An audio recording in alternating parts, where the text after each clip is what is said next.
Hello, guys. Hello today to Legion Krakow Armada podcast. It's Black Admiral for you today, as usual.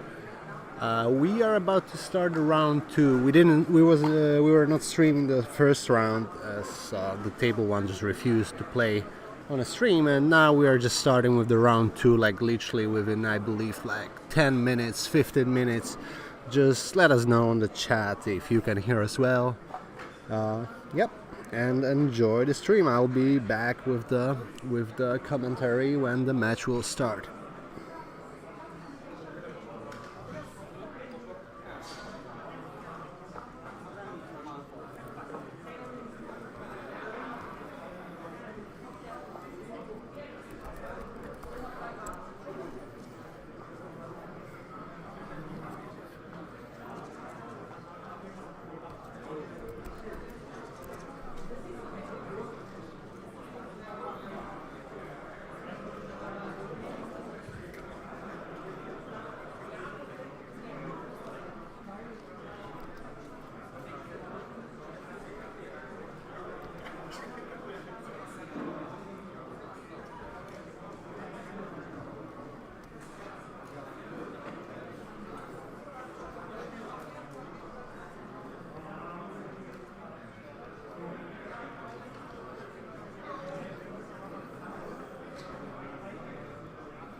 Okay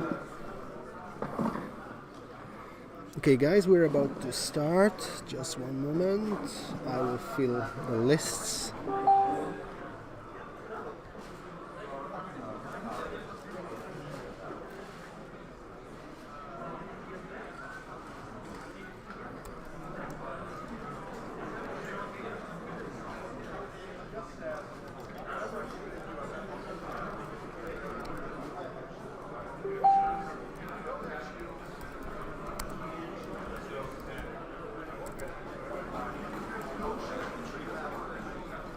Yeah.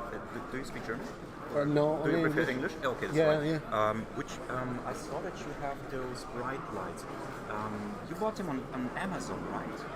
I have no idea. I mean, this is our, I'm from like Legion Krakow. It's a cloud, the device. I wasn't buying it. It's just, I see. I would just would like to ask you, do you have one more of those that you can lend to us? Because yeah, I had two. I normally used Really? to. Yeah, the problem is that I don't have the. I don't know how is it called. The thing that you're putting to the light to work. I just because it just burned out. I assume. Oh, so damn, that was the okay. issue. Because the reason I'm asking is one of my colleagues will arrive in, I think. But it's for the approximately- stream purpose? Yes, exactly. Because those lights, the ones, yeah. if you will put the streaming table up there, should be enough because it's very similar. I mean, You think so? yeah, I think so because normally I would need two lamps, but when I just switched on this one, Yeah. and I seen it's pretty much the same as it usually is when I use two. So this is because of those lights, I think. I mean, I see, okay. I guess you don't have choice, but that's the best thing that I can advise right now. Yeah, I see what you're saying. Yeah. Okay, thank you. No worries.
Okay, so we are going to have the clash of Jakub on the left side, so a Polish player,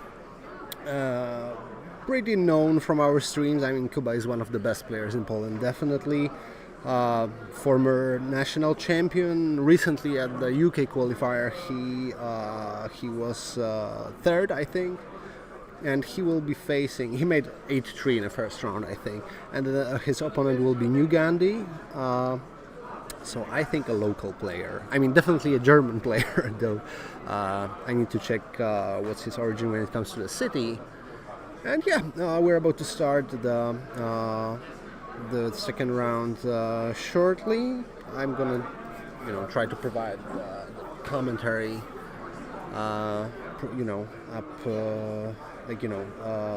Ongoing commentary without like any big breaks, any significant breaks. So. Going to see how it's gonna go. Just stay with us. Hope you'll enjoy it.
Okay, Kuba seems to be the first player, and they are about to play Doom Station.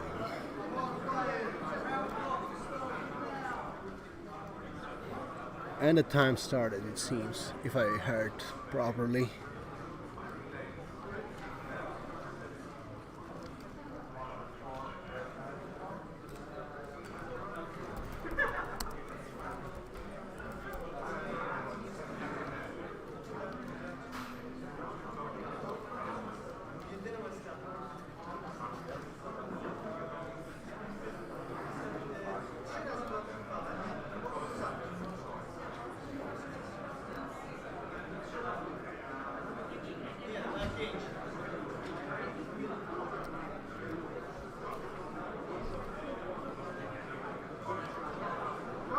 Okay, a bit of adjustments when it comes to overlay, and we'll start in a minute. We can see people, the players are already starting putting the obstacles on the table.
Okay guys, we're about to start the matchup. I see they are putting the pieces on the table right now, so we're gonna see how it's gonna go.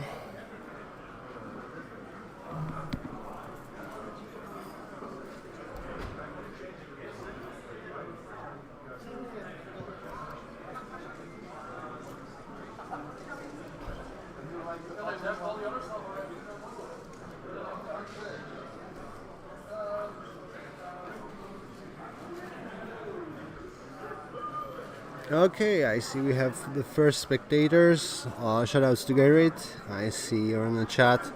Let me know if you can hear as well. I think so, but you know.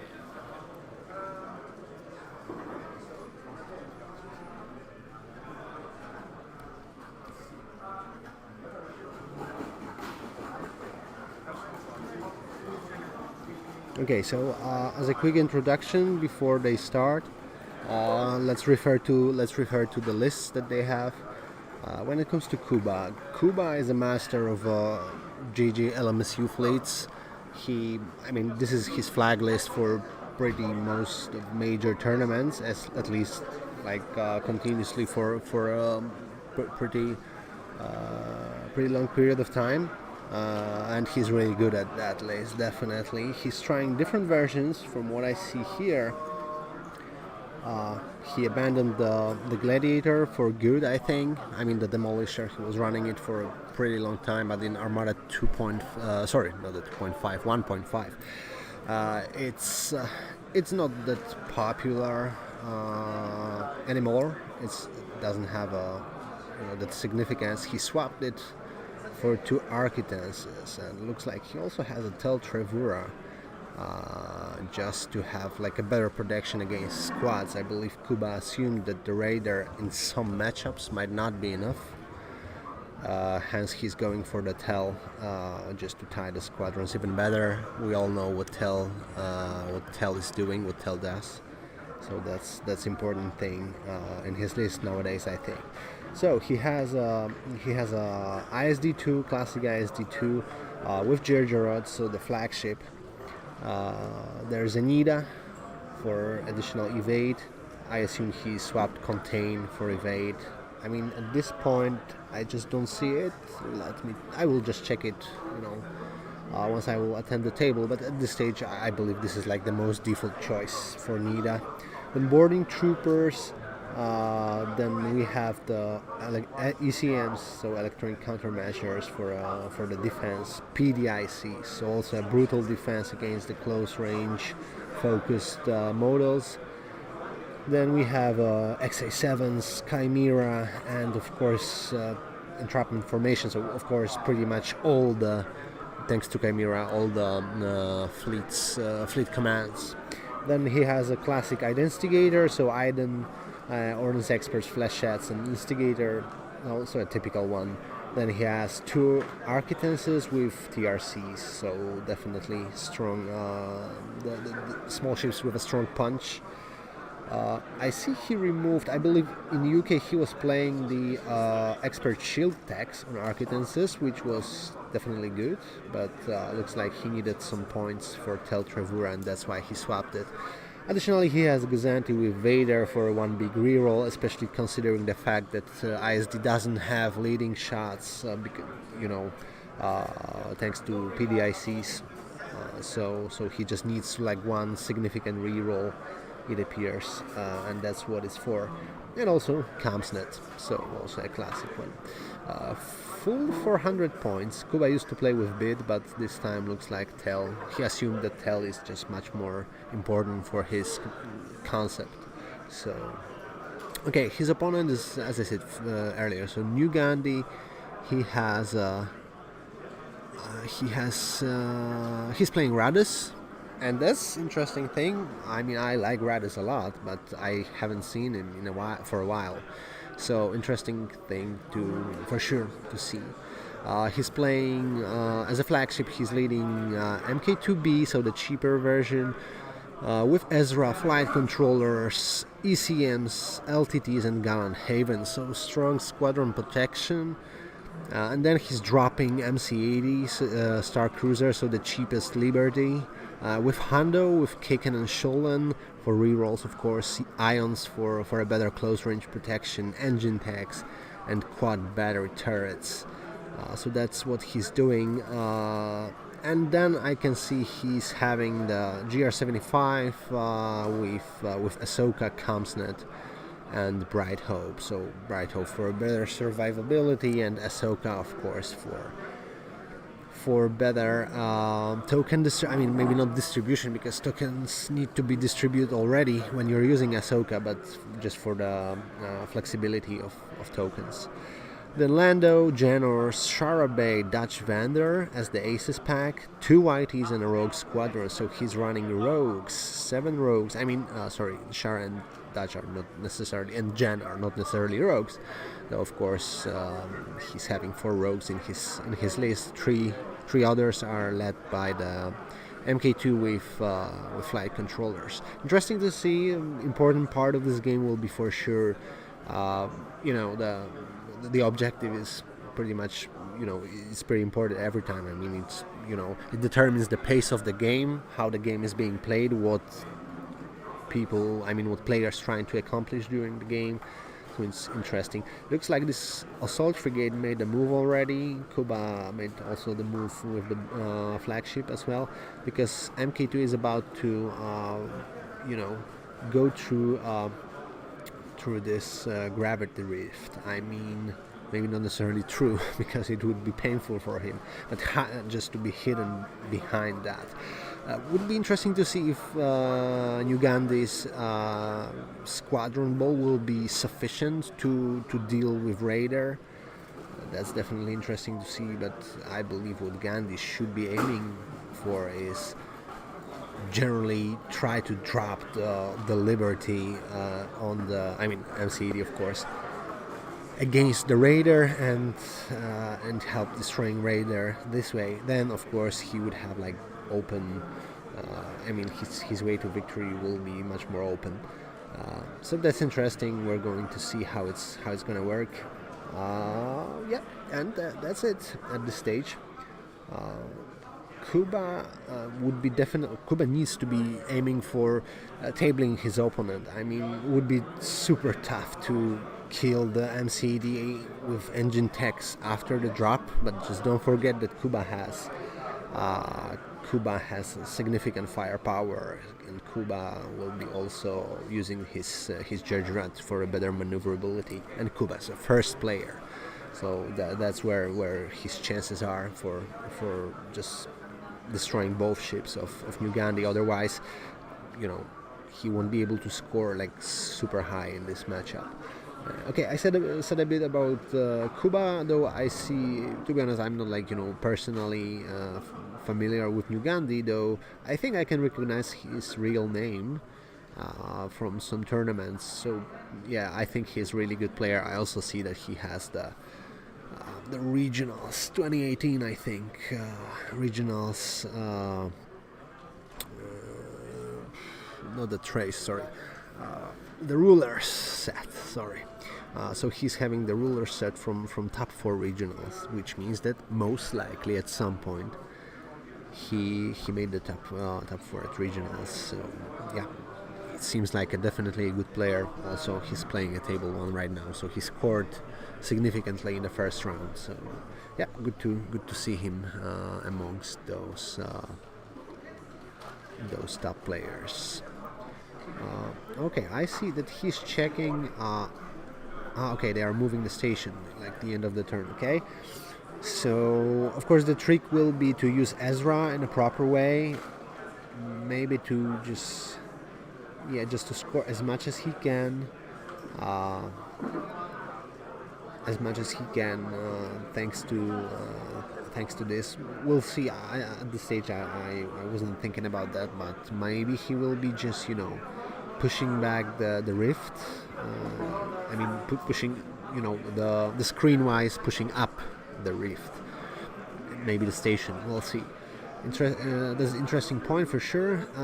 Yep. And at some point when Kuba will just come close enough, I believe he will he'll just let the rift to disappear in the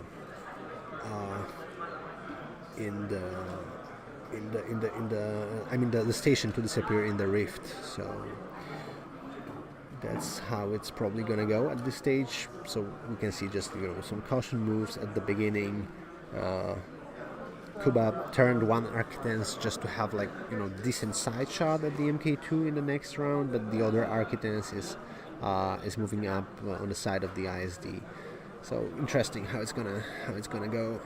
Of course, the most important question is, as it usually is with Radus, I forgot how it is. I didn't see Radus I haven't seen Radus for a while already. But I'm glad that it performs at such events. It performs well, I believe. I believe in top 4 at the Depticon there was a Radus list. I think so. And if I'm not mistaken, even maybe a similar list. So just kill me, but I don't remember. I just remember that there was a Radus there. So good to see him back. Though maybe in some metas he didn't disappear at all. So maybe it's only my personal experience in our local meta. Though Radus recently is not that popular and it's not performing that well as it was in the past. So as I said, the most important question of the game is where the Liberty will drop. Of course, the big flexibility nowadays because of the distance 2 would be necessary. I mean, it would be really interesting to see how it's gonna go, how the Ghandi will use his. Okay, he forgot to set the squadron up. I'll get down. Yeah, maybe important factor. I mean, according to rules, yeah, the opponent can say this is a missed opportunity and you cannot place the squadron in the game. But of course, everyone is relaxed and Kuba is a high-class player, so yeah, that's what we can see here, some fair play. I'm very happy to see that. Okay, interesting. Let's move on then. Let's see how the players behave nearby the table. Quick word about the tournament itself. So the tournament which is pretty unusual, quite unusual for Armada, Armada championships, Armada top rank tournaments. The tournament is the general round, so the Swiss round is split by 2 days. 4 rounds of Swiss, 2 days, and today we have the Heat 1, Day 1A.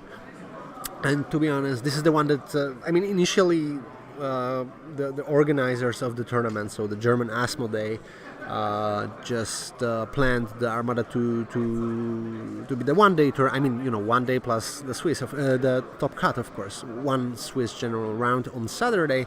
But thanks to huge interest among the players, so tickets were sold out very fast. They managed to add 1 additional heat. From tournament perspective, it's not super well because we're having only 16 players today. I believe 20 something signed in, but only 16 appeared at the venue, and only because of that some people moved from Saturday to today, which is interesting. But it's it's pretty big, discrepancy between pretty big gap between the day 1A and day 1B, because today we're having 16 players. Tomorrow there are 48 players signed in, I think. Of course, someone, hopefully not, but there's a big chance that someone will not appear at the venue. But the case is that there will be still 40 plus players tomorrow, which makes it definitely hard. The top 16 was scheduled initially for the tournament, but from what I heard from Marshall of the tournament, they decreased it to top 12 tomorrow. So it's very strange and quite unusual structure for Armada. Though we'll see, maybe it will work out. So top 12 on a Sunday.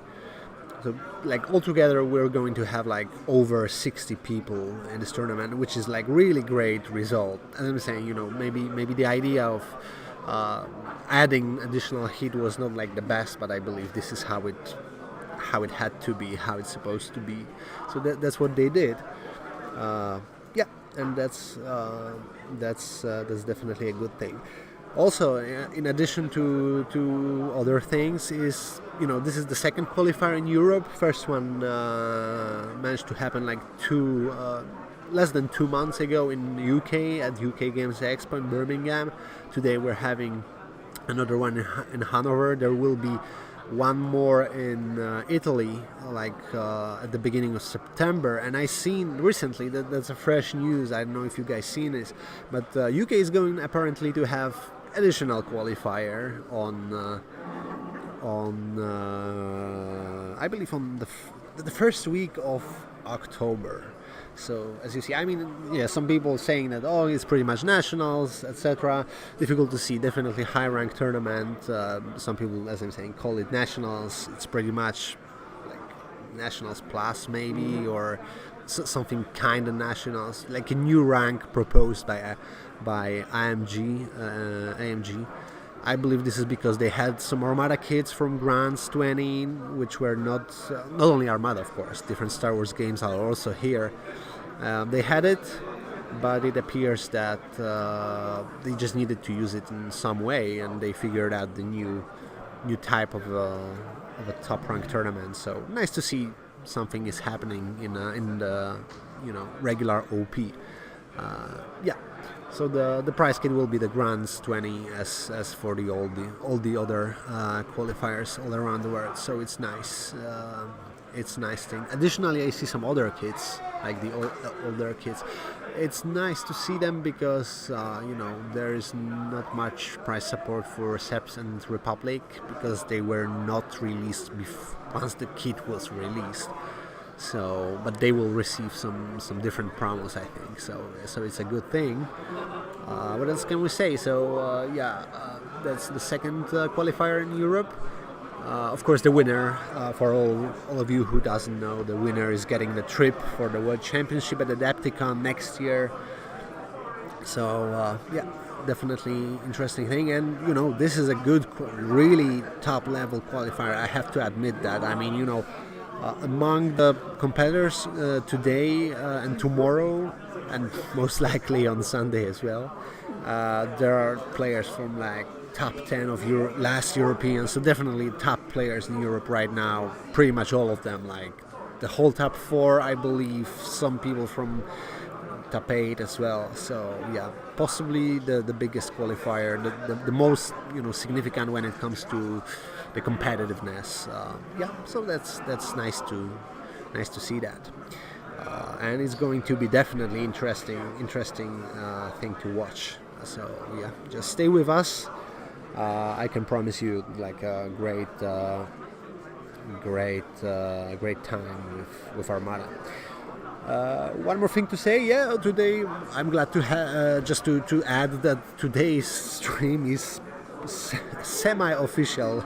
Let's be honest. That's because thanks to to how welcome we were here with the stream, and thanks to the support of a local Asmodee group. So yeah, they made it possible for the stream to happen thanks to internet, because we were we just needed to bring the stream abroad, etc. So they helped with the organization, and it's really good. It's good to see that Asmodee communicates with community in such way, and it's supporting the community initiatives. So yeah, good to see that. I'm just happy that it managed to finish. Well, maybe not finish, but it managed to be like that. So stay with us. What we can see on the table, however, is that Ezra hasn't been used yet. That's interesting part. We see the Architects moved a bit closer, I think. Though the shot I don't think was like super significant. I see the Ghandi use all 3 tokens, so yeah, most likely evaded TRCs. I mean the TRC double and the other stuff. So yeah, that's interesting to see. What else can we say is that Kuba is approaching. He might be able to target this flotilla, though I don't think the flotilla moved already. So yeah, difficult to say at this stage. Though definitely Kuba is going for the full pack, full throttle, and he's just willing to he will try to table New Ghandi. You know, the reality is that New Ghandi has all the tools. I mean, Radus has all the tools to avoid being tabled. So if he'll play safe, he will just put as many damage on the small pieces that he has. And just try to escape with liberty. Maybe he will be able to escape the MK2. Difficult to say, though. Yeah, he has all the tools, but definitely what he's trying to do is he's trying to use his MC80 in a significant way, I believe. So that's only like a plan B in case that something will not work out. Yeah. So here. So here we have next moves, and Kuba is still approaching. The most crucial things, as I said, would be the liberty drop and the radar engagement with the squadrons, right? And it's an interesting thing because I see. Okay, so it looks like Ghandi used YTs to move there. I don't know. Did he activate them?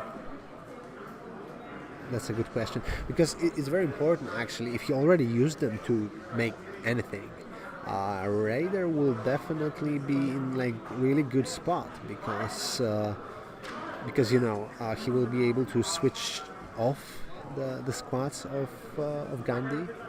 Interesting to see how it's gonna go. Of course, those squads that he still has left won't be enough to kill Raider in one go. So we may expect them to be switched off for the next round. So I didn't notice. I think he attacked the Architects, though. I don't know if it was like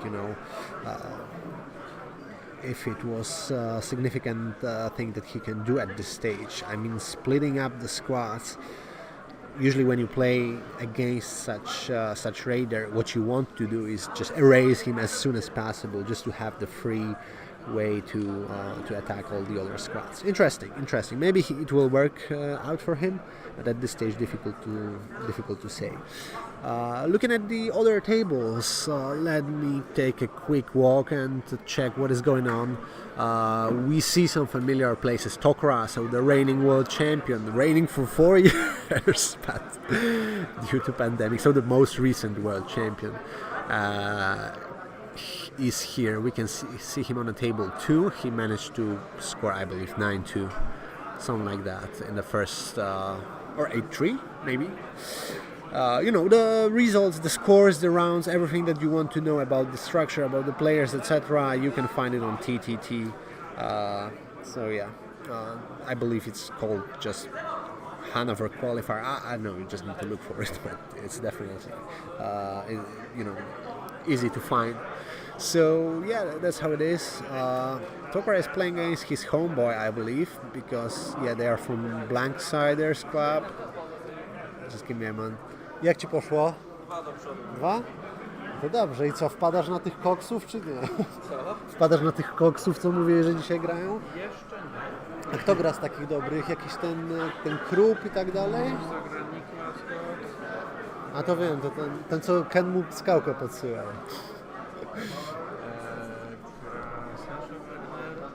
No to wiem też.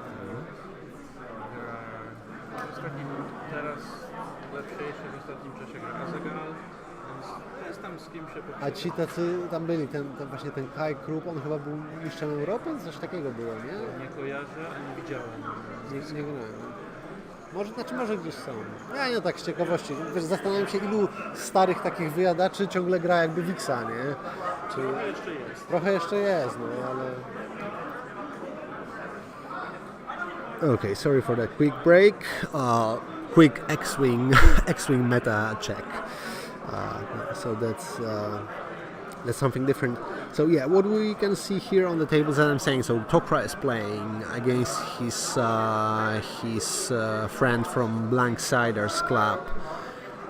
I see. Well, today there are a lot of Polish players participating. There's 10 of us in total, but today 7 of them are performing. I see them somewhere on the top tables as well, like third table. Though the first round was interesting because I believe there was no 10-1. And in general, most of results was, 8-3 was definitely a high result. 9-2 was like really good result. Most of them were around 6-5, I believe. So, yeah, that's interesting. That's interesting to see that. Maybe it's just the first round. Maybe the level is like pretty equal. I mean, the players might be on the similar level. We're going to see. When it comes to some tournament data, just give me a moment. I have it in here, so I can. I mean, at least some. So there are. When it comes to admirals, rebels are dominating because there are 7 of rebels. Akbar, 3 Akbars, 2 Agates, Radus, and Kraken. Then we have Imperials, Romodi, 2 Gergerats, and 3 Sloanes. And then a Republic with 2 Luminaras and Martuk on the side of a Separatist. So it's interesting to see that. Though,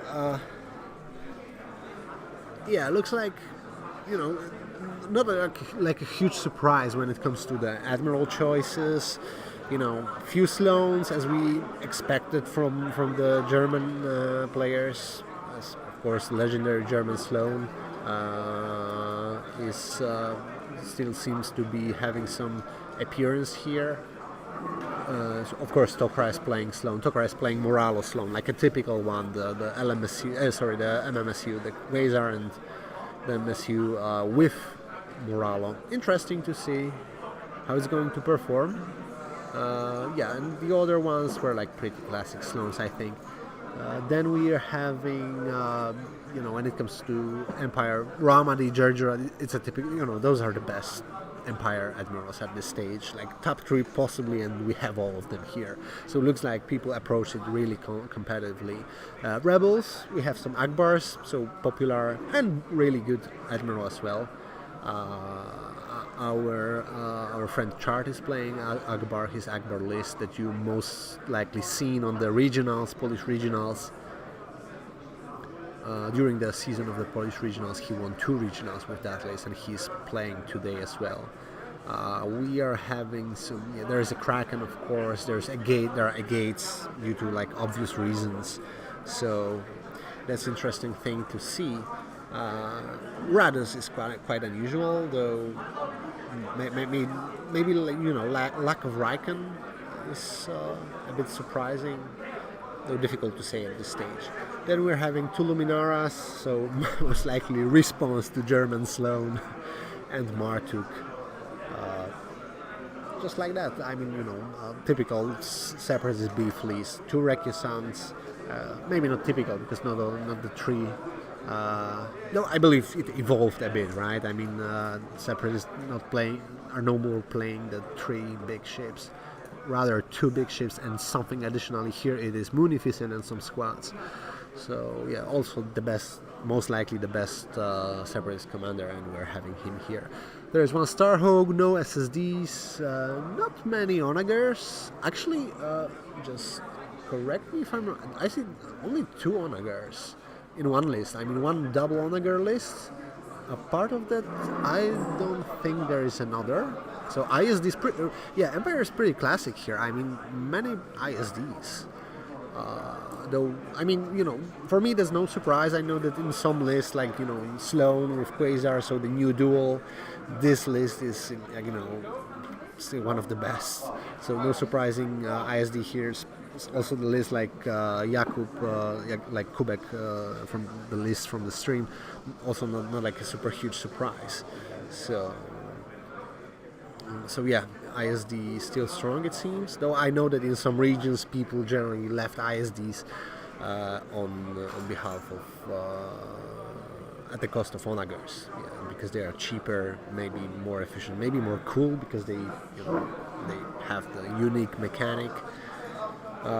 So interesting to see.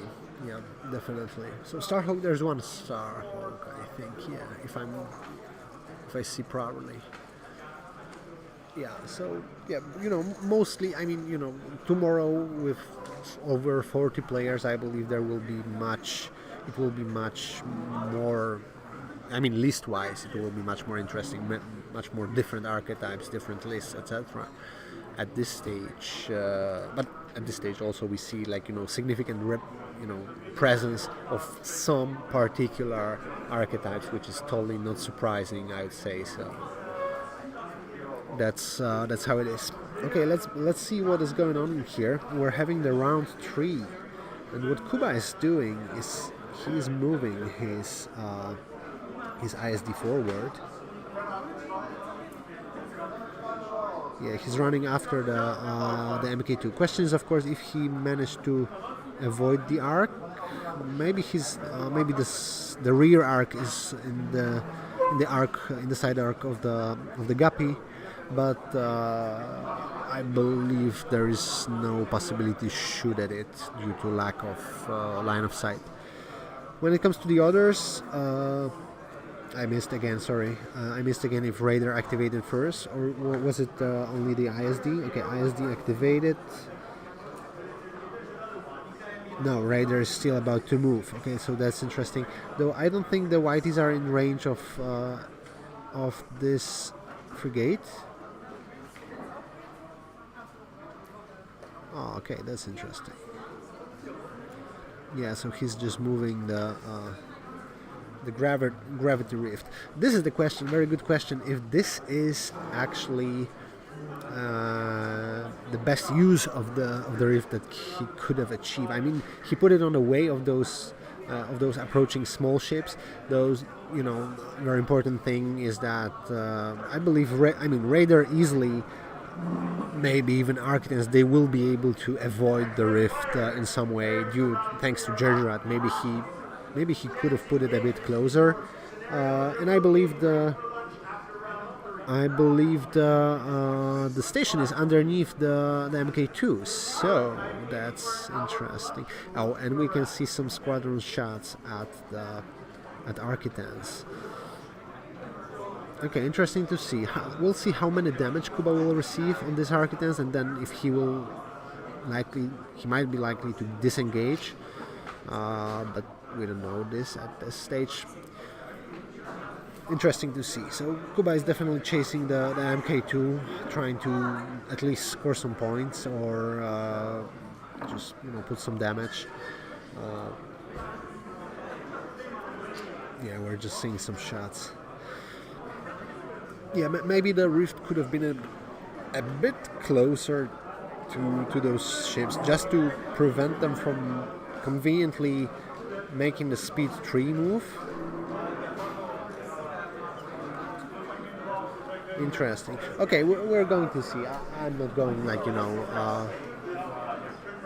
I'm not going to think forward for them. Let's see what is going to happen. Difficult to predict at this stage because we see some attacks. He's trying to attack the Architects. I don't think this is super good call. Kuba being first with Raider and perhaps moving it. I mean, I believe Kuba will turn Raider to the left just to catch all the squads and then switch them off with the flechettes. Difficult to see if it will pay off. If it will pay off.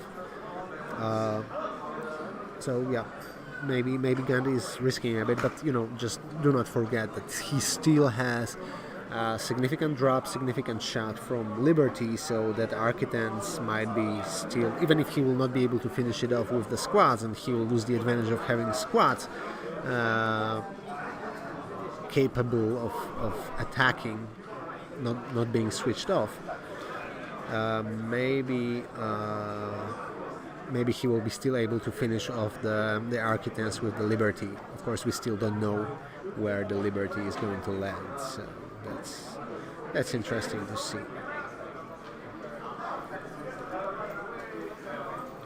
Okay, I'll have a quick walk around the tables to see how the other people perform. Just a quick look on the chat. Can you hear us well? Oh, so many people on chat. Sorry, guys. Hello from Australia. Glad that you're guys. I believe you're just, it's a night shift for you, right? So, thanks for watching that. Jakub was definitely, he was third at the UKG. He was on the top table. We played the final of this competition. So, yeah, really good performance. I see a lot of German supporters, Ghandi supporters.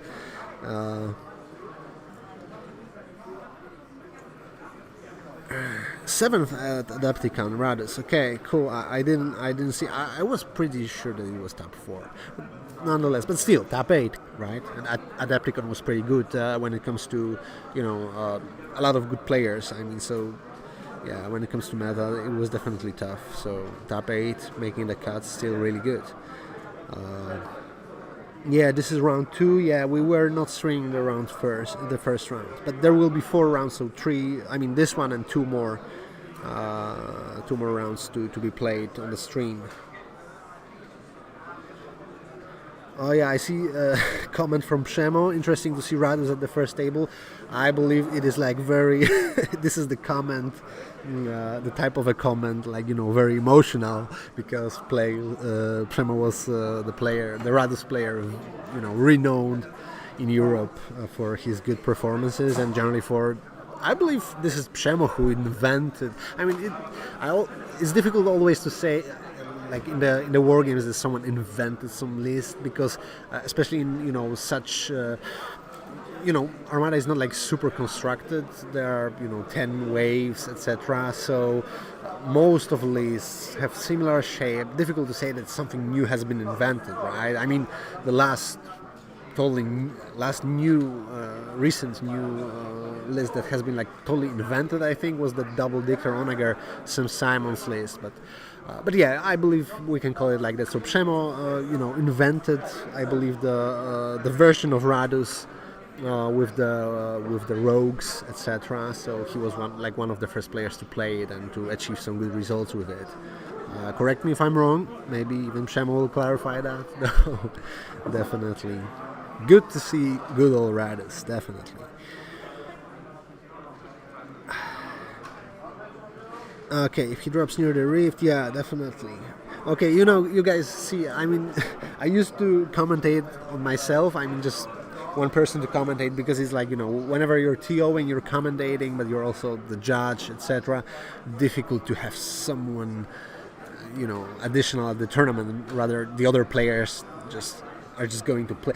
I'm going to play tomorrow. Somebody will just, commentate the stream, will swap me for that commentary and the whole stuff with the stream. So pretty much everyone wants to play. Of course, difficult to abandon such tournament and decide to stream.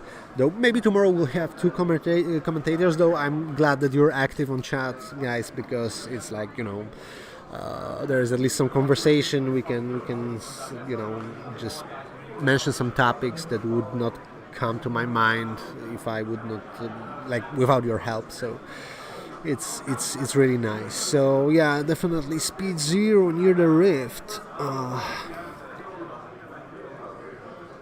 Yeah, the rift is away already. Maybe I mean, at this stage, maybe I believe Ghandi will be able to drop the Liberty in front of the MK2 from what I see, because it's like he will be trying to put him on the back of the Kubbek's fleet, of the Kubbek's list, and same when it comes to, he will be away from the ISD, who will need to take some angle just to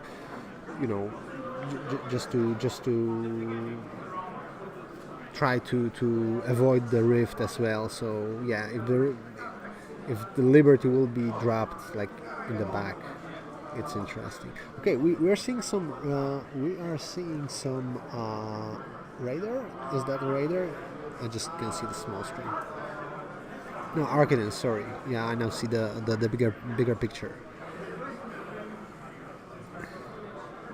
Yeah, okay, interesting to see. I believed that Kuba will first go with the radar to put him like in a very, but possibly Kuba will be still able to put the radar on like nearby those squads just to switch them off. So interesting. We're going to see how it's going to proceed. So dropping Liberty at the back, well, Kuba is still moving, so it would be rather a side. Difficult to drop something at the back of Gergerat, right? But it will be rather on this side, so on the left side of the screen.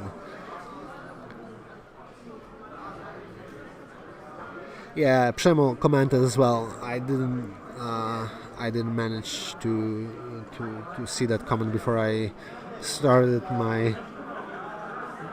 had the chance to stop my philosopher's mind to share some thoughts. Yeah, Przemo is saying Michael would be to drop on the left side. Yeah, maybe. Yeah. Nice. From what I see, I mean, like Przemo is aiming. I see mentioning that it might be like 8-3. 8-3 might be tough to achieve.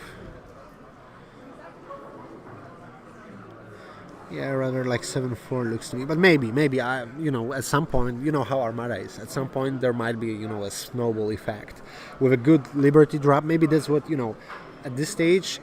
What Ghandi did with the squats and maybe the rift placement doesn't look like super well. I mean, it's really good. I mean, the gravity rift is in a really good place just to hold ISD, and that's a really good idea, definitely. Question is if it was about to be like a bit closer or far from or further from ISD. Those when it comes to squats. I just don't know how it's going to, because the trader move, etc. It's very important. I mean, if he will switch off the squats, okay, there will be still lip, but only lip, only Liberty, of course. So that might be the issue. Though, of course, dropping at the side of Kuba's fleet would be possibly the best call that he can do at this stage.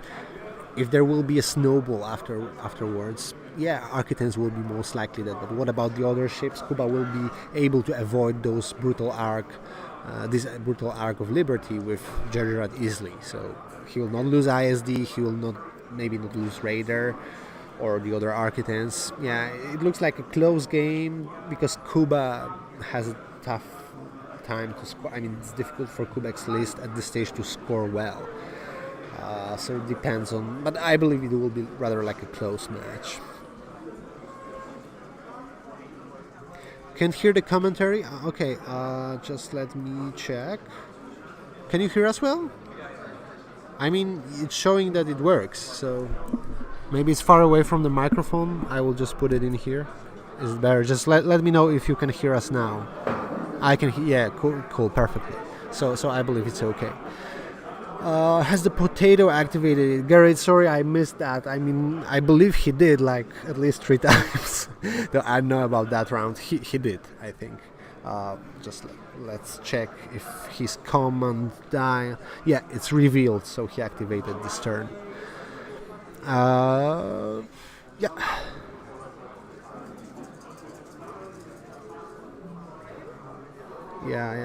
Okay, yeah. Yeah, station. Yeah, exactly. Station has reached the rift. There is no more station in play. So I believe 3 points scored, or 2 points. I believe he didn't add the token on the right side of the objective on the bottom of the table, but I believe he scored twice or thrice. I'm just gonna ask them to clarify.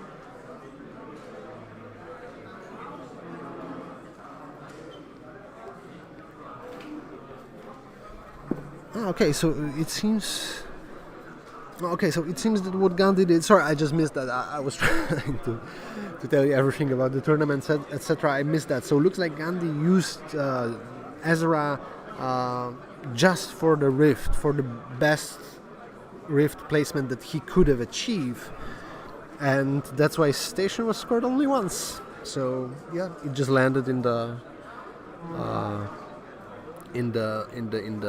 vacuum of gravity rift. Okay.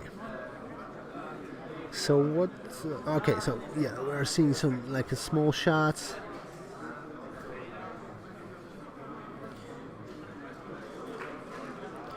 Okay, so MK2 lost something, some shields, etc. As we see, he's using the tokens like all the time. Lost the shields, we can see some damage, the damage card. Kuba might be just able to just to finish off this MK2 with the significance of the the damage that he can put on the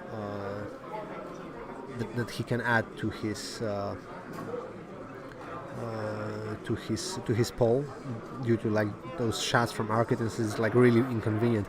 And you need to remember, I mean, most of MK2s that we see are either like huge firepower Radus and they are staying away, etc. Of course this one is also trying to stay away, but more difficult to catch due to how the matchup looks like. But the other MK2s have a gate. This one is not as, I mean, the one that Ghandi is playing is not as, does not have that survivability as the gate MK2 has. So yeah, it's not like a super huge surprise that he's receiving already the damage on it. And interesting is how it's gonna go, because Kuba might be able just to kill that ship. It's interesting. So yeah, also it depends on how Kuba will use radar after he will move for the squadron deactivation. What Kuba is doing here, if you can see, he tied up all those squads right now. So Architects lifts. There are 2 Architects still. That was a Tel Travura shot, I think. Yeah, so Kuba is scoring some points. Oh, he even killed, he managed to kill, is it a YT? I believe it's YT. Yeah, definitely, because of the, yeah, it's irregular squadron, so it has to be YT, looking at the card. So it's 16, it's 20 for 16 score. Kuba has 16. And New Ghandi has 20.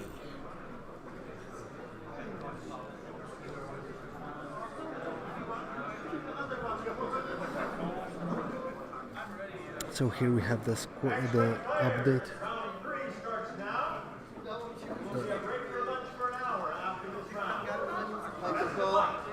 Something to drink.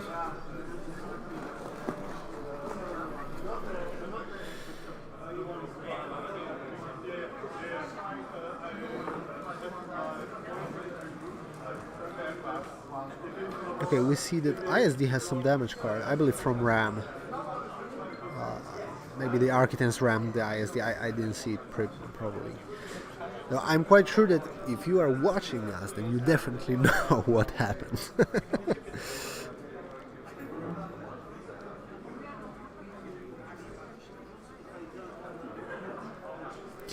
Yeah, the scoring happens after the station. I see the chat right now. After the station moves. Yeah, okay, so yeah, I just thought that the station will stay underneath the MK2 and he will be able to score it, but looks like he only scored 20, so. Yeah, Black Die Flak, Architects, yeah, a Raider, yeah, there is a chance that, oh yeah, we're seeing a drop, cool. Just like that, or he's going to adjust it a bit.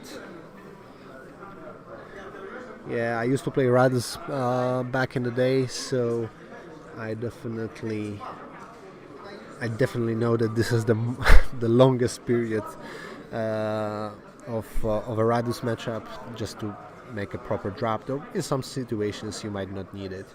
I believe he's outside the gravity rift, outside distance too, so it's okay. Okay, because he's.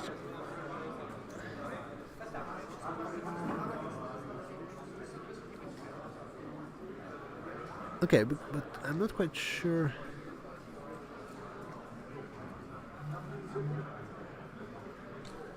Okay, yeah, so now I see. So MK2 received the crit from Asteroid. So it's not the significance of Kuba's firepower, as I assumed at the beginning. Looks like there was no enough shots to breach the hull. No.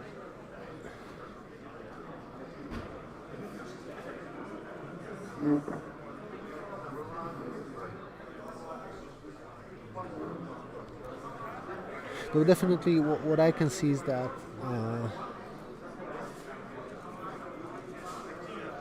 I mean, Kuba will start right now, and this Raider. This is the question. I mean, I believe he will be able to avoid the front arc of Lib, if not jumping behind it. I mean, behind it might be not possible due to Rift. So even speed 4, I mean speed 3, it would be effectively speed 3, but maybe to the side at least.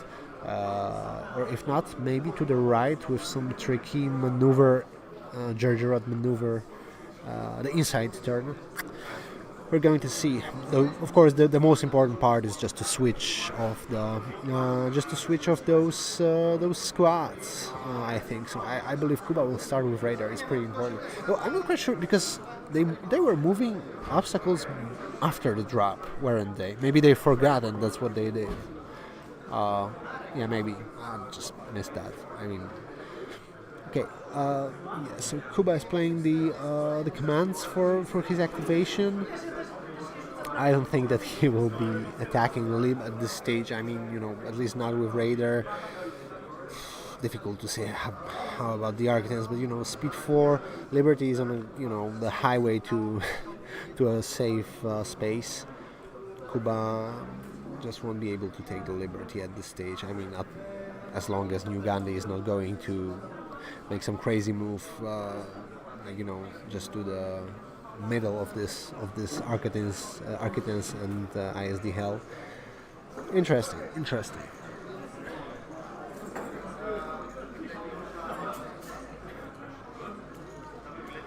Yeah, so Kuba is definitely content. He's definitely okay with the fact that Ghandi scored only 20 points on station. Looks like this Rift movement was much more important for Ghandi, so that's the part on which he was able to focus. Yeah, and it looks like Ghandi is in a pretty comfortable position. I mean, he has the squads, he has Liberty in a good place, in a well place. Most likely will kill the Architects, though difficult to predict at this stage. The only thing that we can see is that they are about to start. Okay, so let's see what Kuba is going to do, because it's his activation. I don't think he will be trying to save Architects at the cost of the Raider. He will rather go for the squad's deactivation.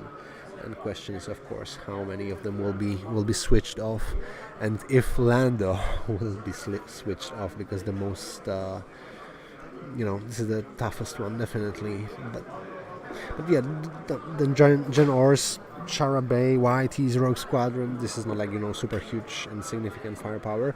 What would work good for Kuba in this matchup is something that he abandoned at the cost of Tel Trevura, so the thing that I was mentioning before, so those two expert shield tags, because with them, those Architects are like really in a comfortable place when it comes to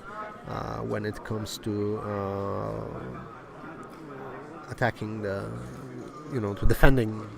be defending against the squads, because they deal only like 1 damage. This is one thing that's why I abandoned the YT 2400 balls in Armada 1.5 due to a lot of evades, a lot of expert shield tags, a lot of PDICs. They are not as effective. I mean, in the past it was also not super significant damage.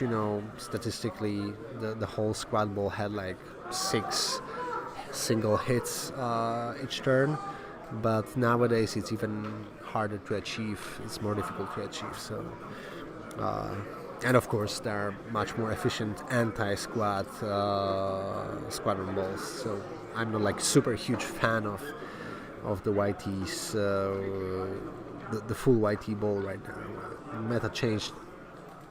Meta shifted enough to just maybe not eliminate them, but this archetype from the game. But it's still decent. It's still good, but rather like a support, not the main. Not the main firepower delivery. I can see 1 hour and 15 minutes left. So we play already 1 hour. We're having the round 3 in here, right? Sorry, round 4, I think. So yeah, guys just have a good pace. Okay, we're seeing radar activation, isn't it? Yeah, it is. Okay. Yeah, so Kuba is shooting. Okay, he's re-rolling.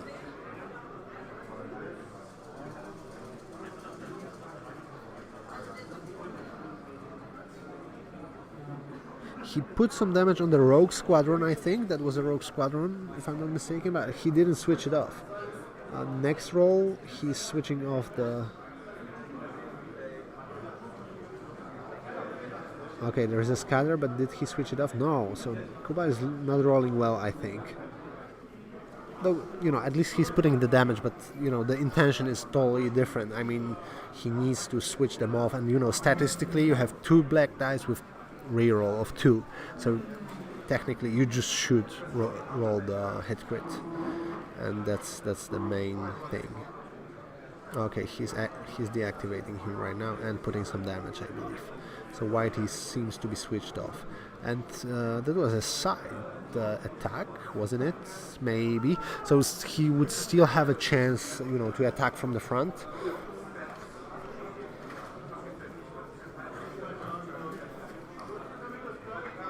Of course, Kuba would love to stay in the same spot in which he is right now, just to make sure that next round he will be also able to switch them off. But that might not be that easy, considering the fact that he will need to escape the Liberty. But maybe he will be able to put Raider in a spot in which he will put some pressure on MK2. I mean, by moving in on the left side of the Liberty. I mean, left side from our perspective, and just to see if MK2 will land in the arc. Then there's like 2 blue dice, 2 black dice, significant shot, maybe double arc, we'll see. Okay, I see some matches finished after like 1 hour, nice. I'm gonna go to see what is going on the tables, though first I just need to see the shot of Kuba, the second shot.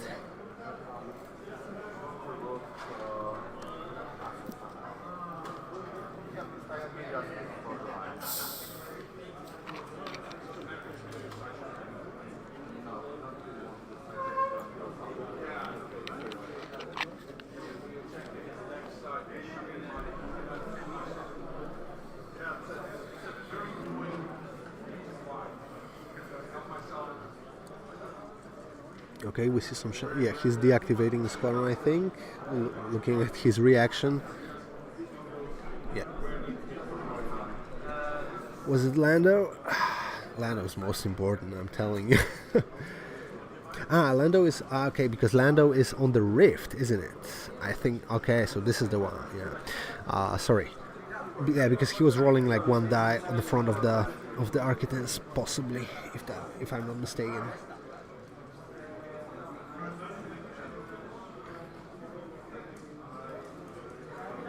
Okay, again, is it only about damage? No, activation as well. Difficult to see from that angle, but I think that's what he did. I mean, he managed to tap the slider.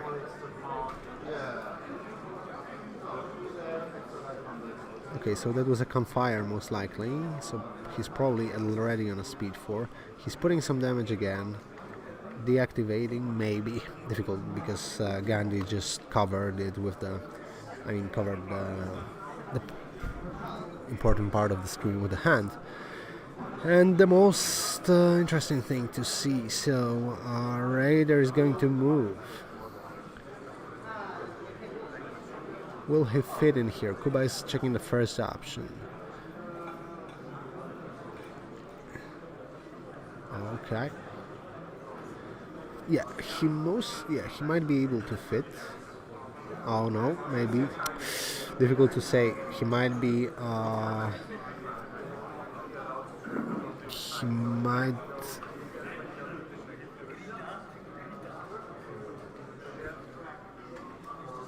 Okay. Just 2 clicks. He might not be able to do that because of the shield. I mean, he might not be able to, make it to the right. Okay, they are removing the modal.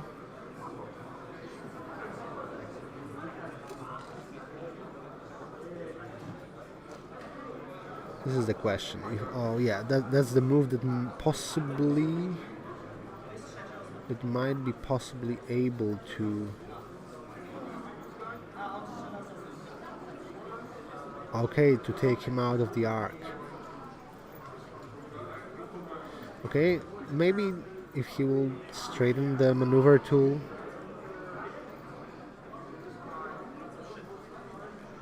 On the third yaw. I mean the third click.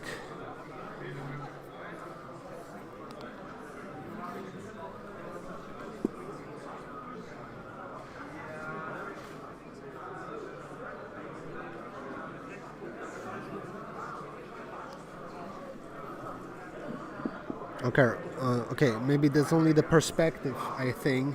I think that's what Kuba is able to do. I mean, he might be able not to.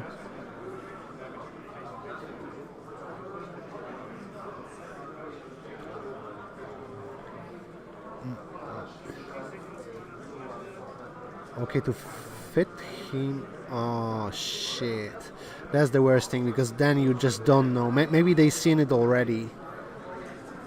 Yeah, I believe they both agreed before that, but that's the worst thing. Always, like, you're making some important maneuver and some kind of like that happens. Interesting to see.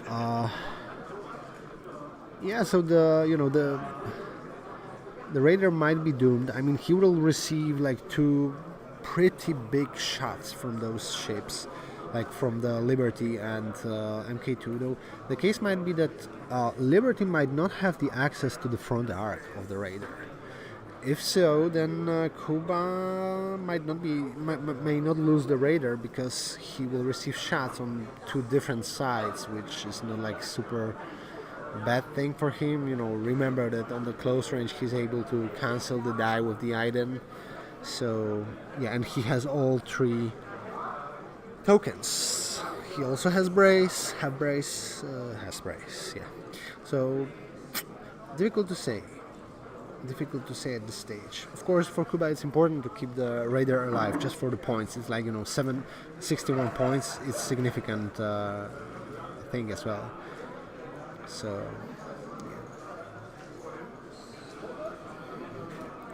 okay, I believe Liberty is activating. Yeah, there's no need to wait for it. I mean, no purpose, no reason to wait for it. He just needs to shoot at the Architects. Is it a medium range? I think. Let's see what the dice will show. Okay. We won't see what the dice show because they're not rolling on the dice tray. But of course we'll see the outcome. So what is most interesting for us is that if Architects will survive or what will be the outcome of that. So he's dead. That was just enough. Okay, so that was one Architect. Okay, that was the one that already received some significant damage. Kuba is taking cards. That's an interesting thing. I mean, Architects looks like they are both 61, and Raider is also 61 points, so pretty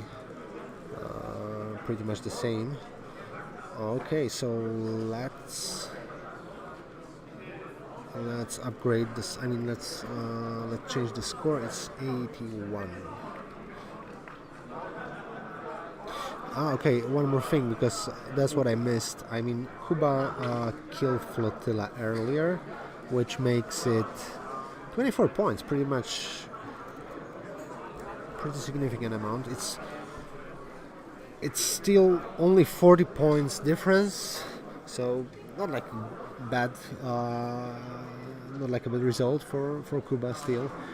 From perspective of Ghandi, we'll see how he's going to perform, how many things is he going to destroy. For Kuba, it's difficult because there are not many things. I mean, there are not many opportunities to score points at this stage. I mean, I don't know at how many HPs are the squadrons right now, but I believe at some point he will lose Tel Travura, so lose 70 points.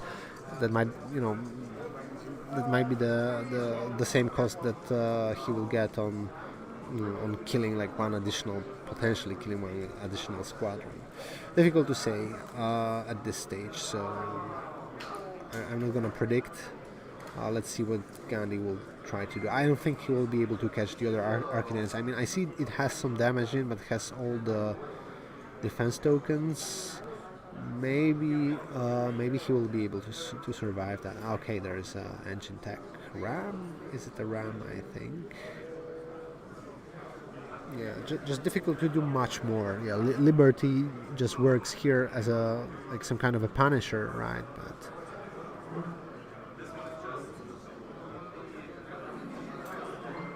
okay, he fits. Which actually, I mean, depends on what the Gazanti have, but if he has enough, he will be able to escape from the dark. So it's only about how many points can be scored by those squads of Kuba, and if he will lose the Architects or Raider at this stage, because I wrongly assumed at the beginning that Kuba managed to put enough damage to deal the damage card for the MK2, though it appears that MK2 still has some shields. Would be difficult for Kuba to kill it, mostly due to the fact of having the ISD too close to the doomed to the rift, sorry, of course. Yeah, that was the major thing in this case.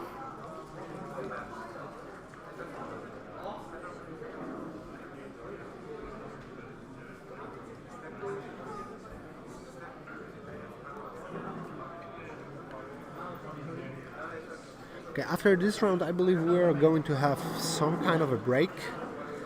At least, maybe not a short one. No, sorry. I believe there will be a significant break. I mean, maybe like 1 hour break between the rounds, and then 2 another rounds. So, yeah, let's see. Let's wait and see.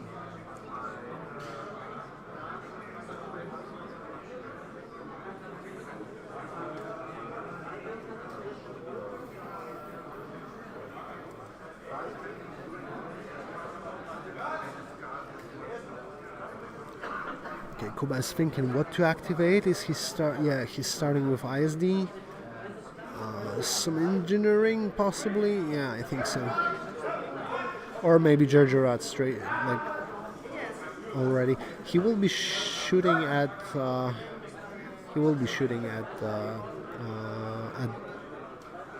MK2 though.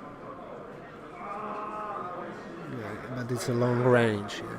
If he would catch it with just one significant front arc shot, even despite the ECMs, I just didn't notice if he still has. I mean, if the frigate has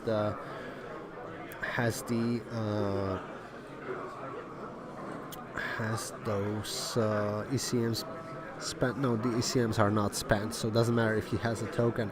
He will be able to survive the one shot. But maybe that will put some damage. Maybe some another shot. Difficult to say, but yeah, the rift was definitely tough. So ISD is pretty much safe. Maybe what he will try to do is cover the escaping ships with the ISD.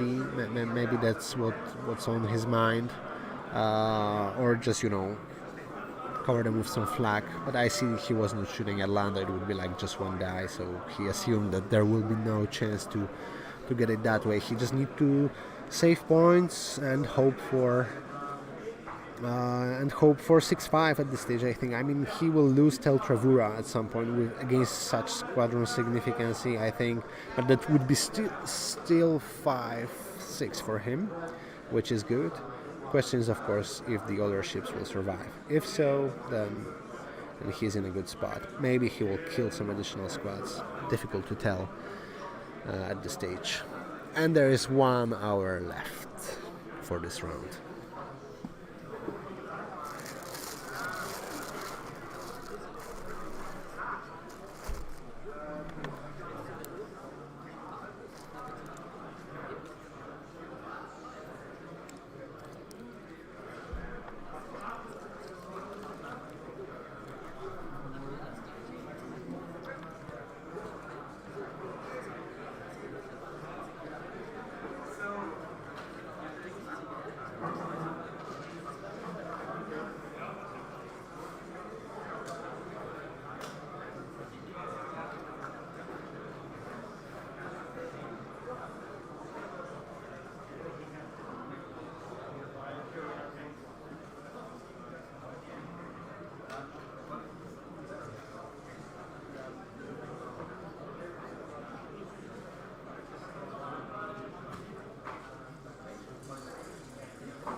Okay, guys, had a quick break. They have some results already. Chart won like 10-1, so his egg bar list worked well against Sloan, it seems. It appears similarly to his not, maybe not recent, but yeah, pretty much recent regional performance. Okay, so what we are seeing here is that Ryder is alive. Everything else is alive. I don't know if Tell is dead at this stage already. I didn't notice that. And Kuba, Ghandi is chasing. He's chasing the Kuba stuff. Yeah, so it will be, I think, 7-4, because if Ghandi will catch the Gazanti, he might do that, thanks to Lando maybe, and Liberty, for example. We're going to see. So I believe Raider put some damage, deactivated some squads. Oh, I see there's one more YT dead, so that's actually a pretty important factor, and not only YT from what I see. Rogue Squadron appears to be dead as well, so that's additional 30 points for Kuba. He's still losing, but he's if he will not lose the big ships, then he's still on a good position. Everyone wants to. Everyone is seeking for the big wins, etc. But 6-5 on the top table, it's like 5-6 from the Kuba's perspective, 6-5 from Gandhi's perspective. 6-5 is always like on the top table, it's always tough. So.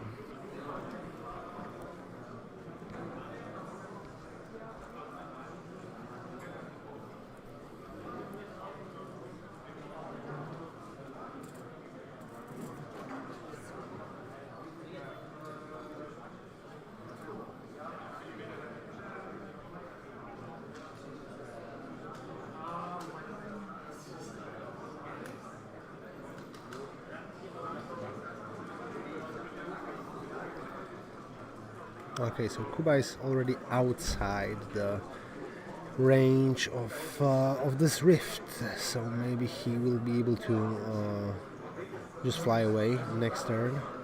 Though just remember that Liberty has the engine tags, and Arctan's already received some damage, so.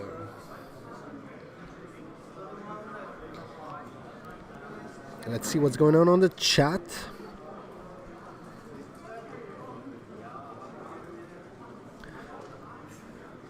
I see a lot of engagement here with the commentary. I would love to see you here as well. Bro, yeah, I embrace, blah, blah, blah. Okay. No, Malador. Malador, shoutouts to you. I believe I can remember you from UK, right? So, the runner-up of the recent qualifier, if I'm not mistaken, of the UK, in the UK. I'd embrace. Yeah, so it looks like Ryder's in not a very bad condition. Question is, of course, if he'll manage to totally escape.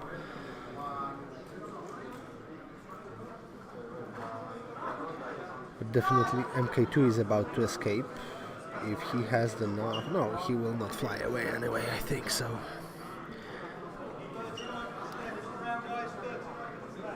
"39 minutes.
Sorry guys for leaving you for a while, but it seems just like not many things will happen on this table anymore, because it's going to be like most likely just 5-6 from the Kuba's perspective. So the winner will be New Ghandi, I think.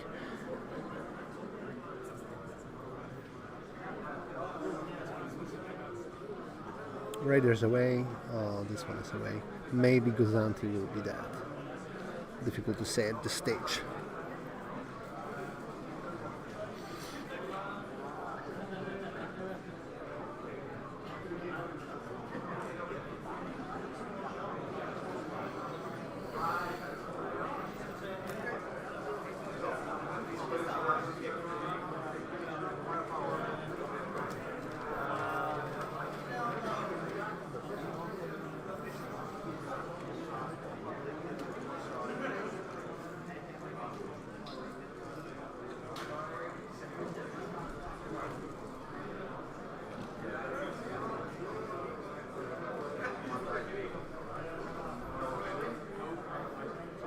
Interesting to see.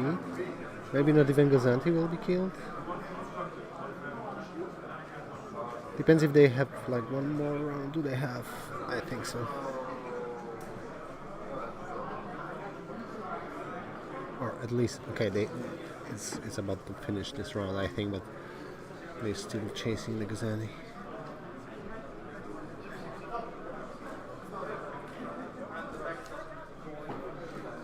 Okay, so the Guzanti is dead.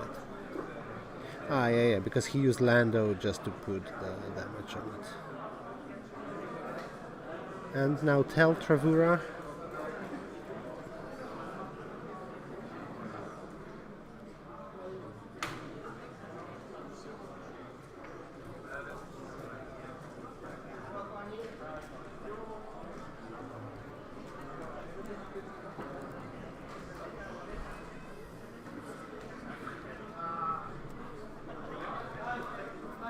Okay, Ghandi is at 107.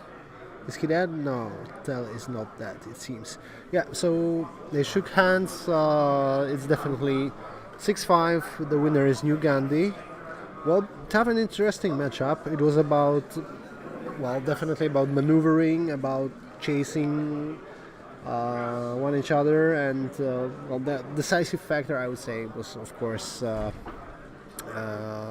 like the objective advantage, generally, you know, having the rift and having squads, of course. So that was, I think, the major factor.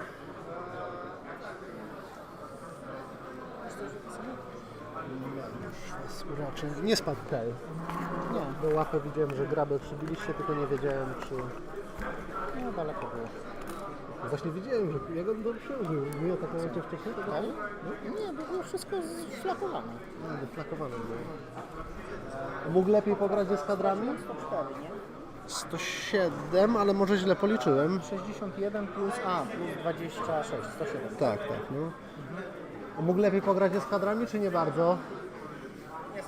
Nie. Okay, so Kuba just asked a few questions. We also asked. Interesting. Yeah, so the result is like you can see. So 70 to 107. So it seems that Kuba just scored the points on squads. And okay, just one moment, because there is a Jen here. Maybe Jen was that, wasn't she? I think so, maybe as well. Yeah, but that doesn't matter. I mean, even if the score is a bit different, it's still 5-6, maybe just a smaller MOV. So yeah, very tough. Still, the guys still will be on the top tables, I believe. Question is who they play and how it's gonna go. Yeah, we'll be back. Well, there is still 25 minutes in the round, so afterwards there will be a break, though I don't know yet how long it will be. I will just try to post some information in here, so you could be back with us on for the round 3.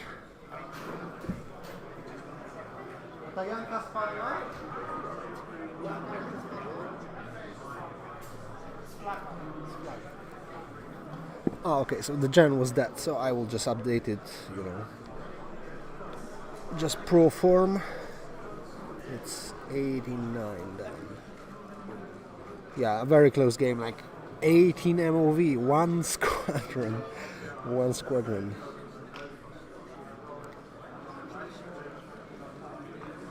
Very close.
Okay guys, so it appears that we will be back. We'll be back.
Kurczę, no chyba tak.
Dzwoniłeś do Darii?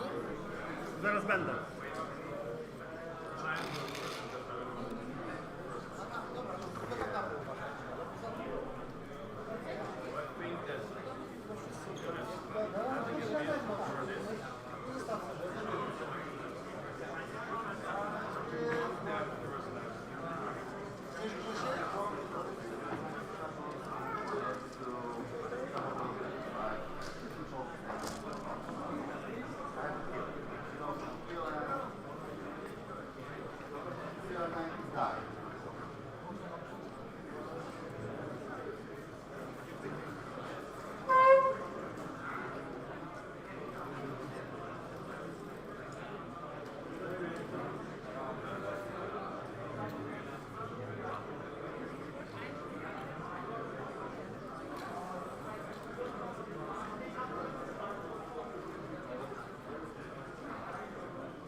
Musiałem się zastanowić, który piątek.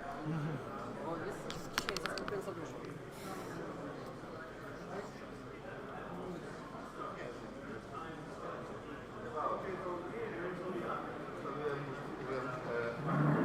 Statek na ostatnich meczach, statek na połowie.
Taki dał radę.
okej. mecz na tym streamie ciężko z tym grać.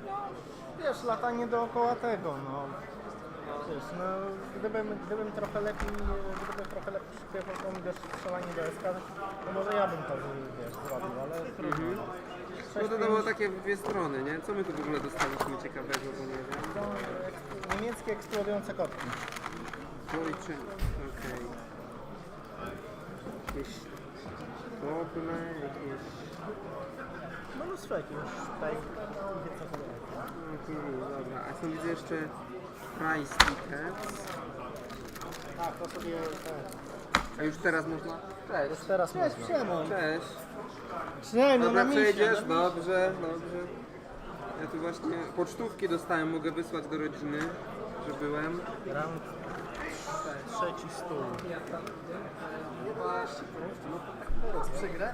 Przegrałem sobie pierwszą rundę 59 mowa. 59? Siema. Czyli idealnie. Idealnie, jeden żółcik więcej już było. A ty masz krechę.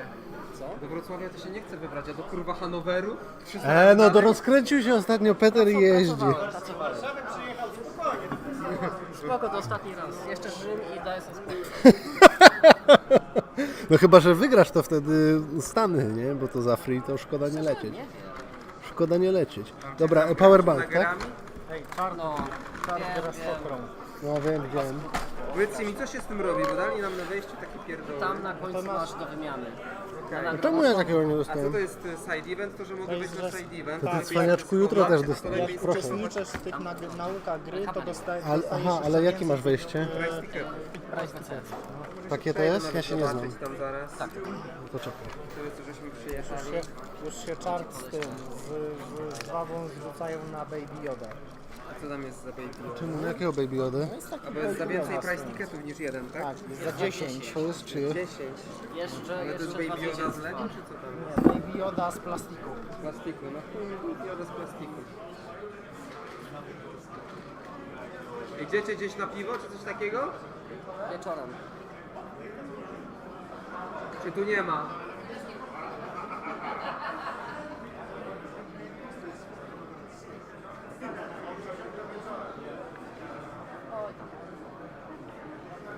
Idę zobaczyć w takim razie, co tam się dzieje na tym...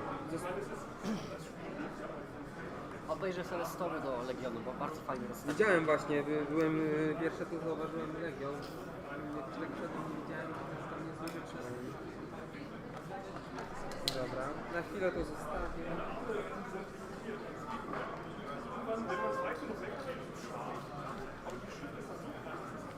Posłałeś? Na razie mi się telefon pomyśli. Dobrze. Znaczy nie dobrze. No. Wszystko ładowanie. Chyba, że milordzie jesteś w stanie z pamięci mi szybko przedyktować na Ryan Kingstonie. Mogę. No, Dobra. no to dawaj. To Onager Star Destroyer, zacznij. Peter, nie zacznę, PeterSaber. A teraz A3. Razem się dopiszę. Tak? Razem. Dobrze. Podłoga czy bez Bez. podłogi? To jest jedno słowo. Dobra. Dobra, Onager Star Destroyer. On ma Romodiego. A dobra, to jest Twardy. Czekaj, dodam sobie najpierw statki. Onager. O, Gozanciarz. Cruiser. Standardowy, nie? Tak. On ma Kompsnety i Hondo. Komsnet i... Aha, to jest alfabetycznie? Alfabetycznie. Zawiesił się Komsneciarz i Honda. I tyle, tak? Destroyer to flagship, tak? Tak. On Romodi. ma Romodiego, Intel Oficera. A, jeszcze tylko się dopytam tego gościa, czy on na pewno... Zupełnie. Tak? Zupełnie. Tak, tak. Dzień dobry, szczęść Boże, admirał ponownie.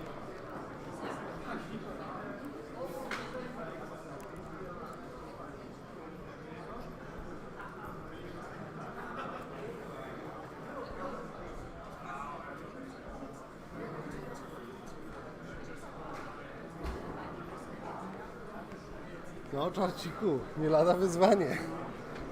Trzeba będzie ugościć pana kolegę. Jeszcze nie ma, ale... Jak on ma rozprawę? To co ty, czy Ma tak jak ja w Warszawie, tylko ma Centicore ma tego droższego z NGT-ami. Tam nie ma nic poza NGT-ami i z Centicore. Tylko ten droższy teraz, tam jest 5 punktów. Tak. Chyba nie ma expanded hangarów na fazardę, no bo to jest chyba na tyle. Ale ma tak, Marek Ghandi, wiadomo, Moralo, 2 lampy, jeden Defender, Walem Udor,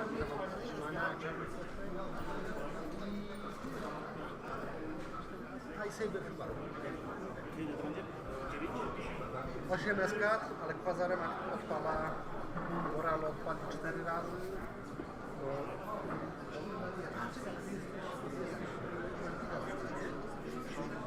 Ile? Ale no to więcej niż on. A jakie masz projektywy? Masz z tokenami jakieś? Masz wszystkie jakieś takie co masz? Możesz mi powiedzieć, ja nie mam bida, więc jakbyśmy grali to...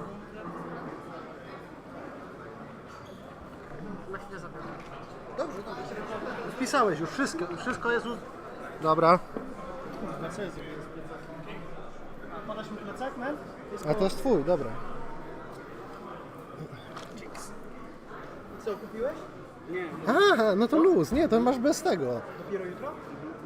No to dajesz mu kurwa pierwszego i tyle, nie? To pierwszy. Ale od pierwszej rundy, czy ja?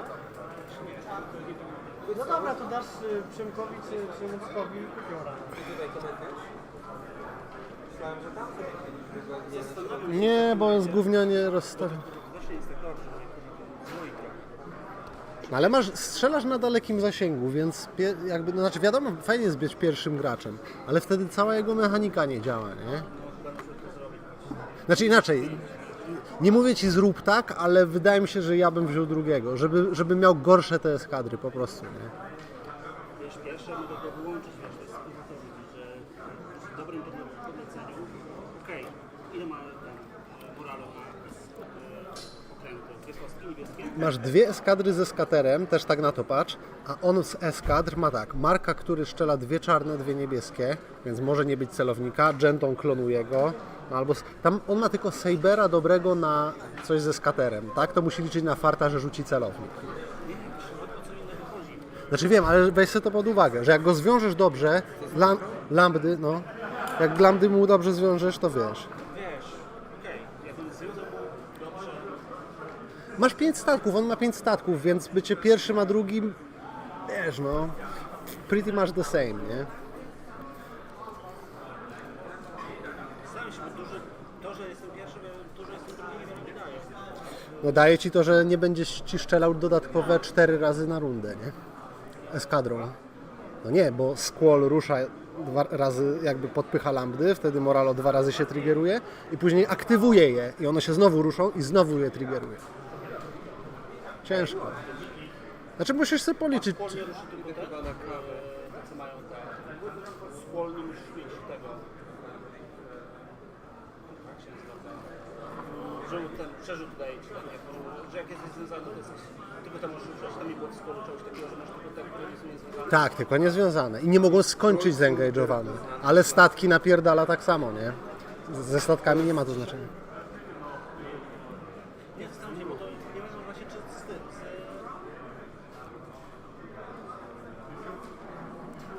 magnesie.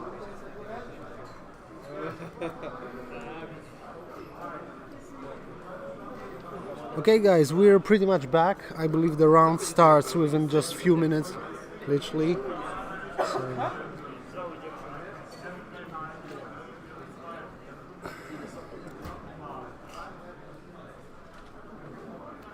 Chyba, że bierzesz na klatę te 4T, no i liczysz, że coś MC30 odjebiesz, nie?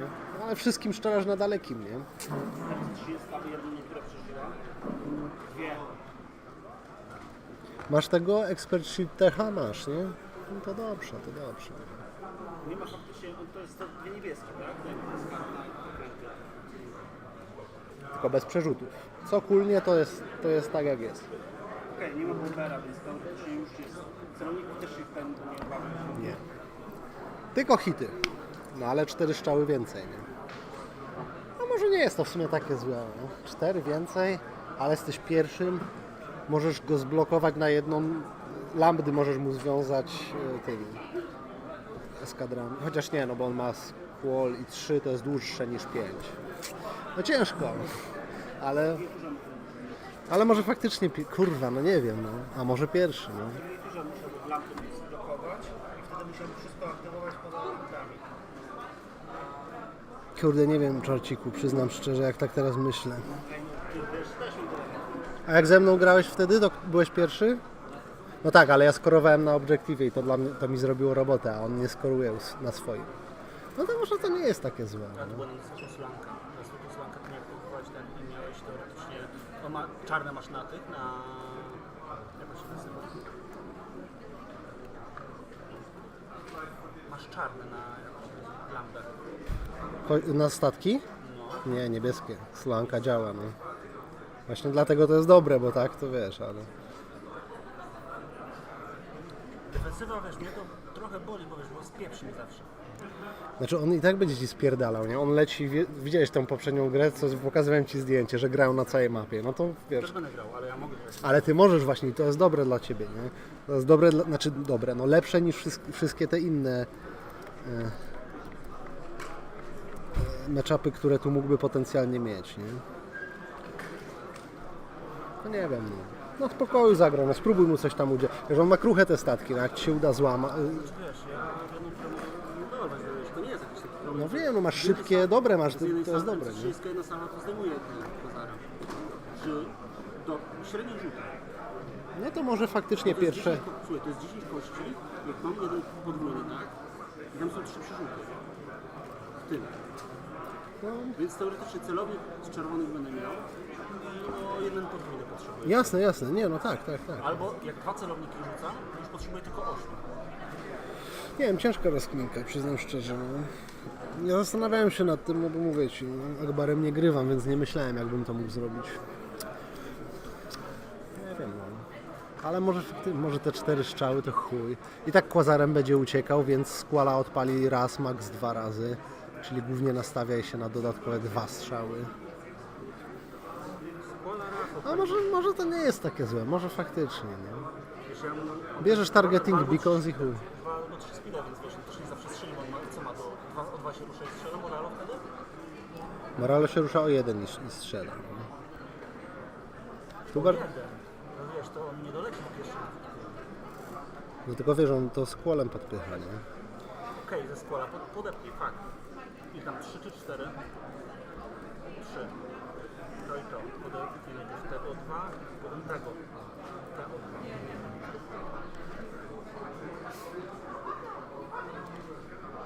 Nie wiem, kurwa, no. Też to rozkminiam teraz. W sensie, na takie Z tego zasady. nie skorzystać, z Volatilów mogę nie skorzystać tutaj. Z Most Wanted nie weźmie. No weźmie chyba Volatile, wydaje mi się. Wydaje też, że Volatile Albo na Kozaka weźmie Most Wanted, bo on ma, wiesz, tanie ma te statki, jak mu coś złapiesz, nawet jeśli... To, no tak, no ale to jest 50 więcej punktów. W finale Mistrzostw Świata wziął i oddał statek. No, w sensie to Kranowna się nie będzie bał wziąć. Może pytanie, czy nie, któryś mu się bardziej opłaca. Ale nie będzie, wiesz, jakby ten, nie? No, ciężki temat, no. No może faktycznie, może pierwszy i tak.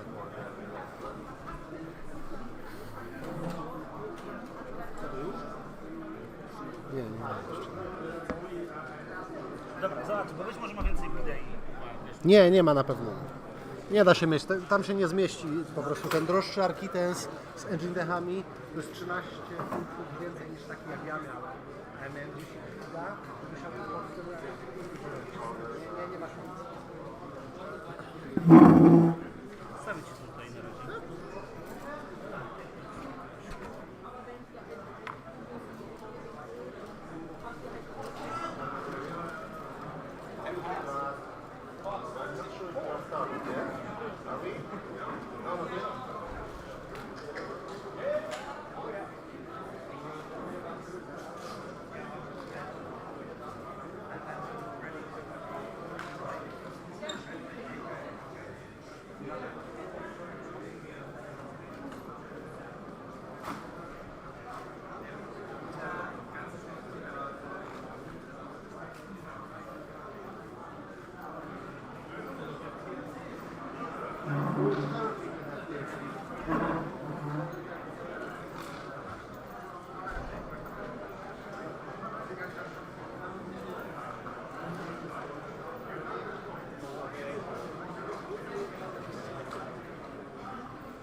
No jest, tylko takie lipne chyba.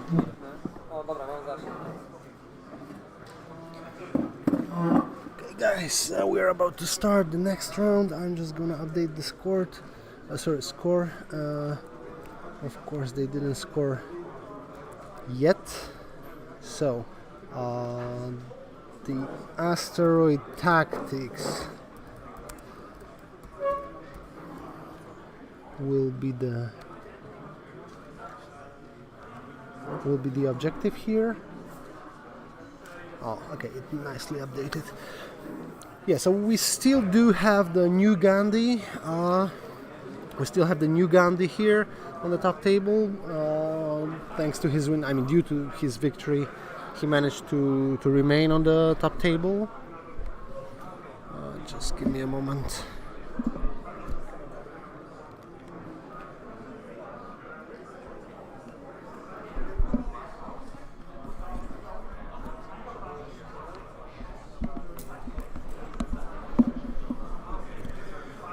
but he's not the leader of the table. His opponent is PeterSaber. He is player from Poland as well, like Kubbek was. So we'll see if Peter will manage to perform better against the Ghandi's Radu's list. Peter is a player from Krakow, so like my local player as well. One of the best players in Poland, really good player, definitely. He had, like, when it comes to his performances, he was in the top 8 at the last Europeans, and a part of that, he's the player who, like, you know, consecutively achieves like good results. Like you know, he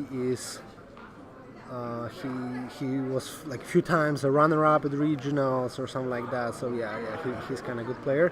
You definitely may know him from his business. I mean, he's providing those cards, tarot versions of the new ships and the small versions of the mini American size of the new upgrades for all of you who doesn't like the new idea. I mean, not necessarily new, but this last idea of FFG to change the size of card and unify it, just make it all one size.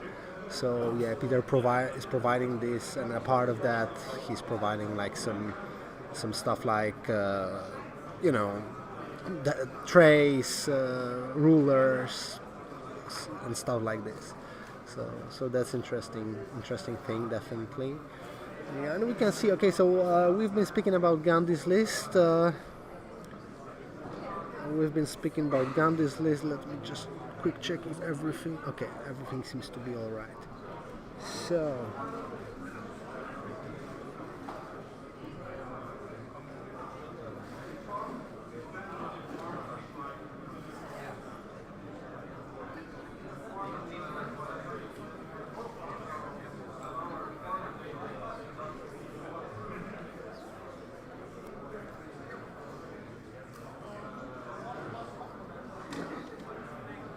Yeah, so yeah, Peter is sorry, because I didn't manage to it's a pretty important, I didn't manage to mark properly.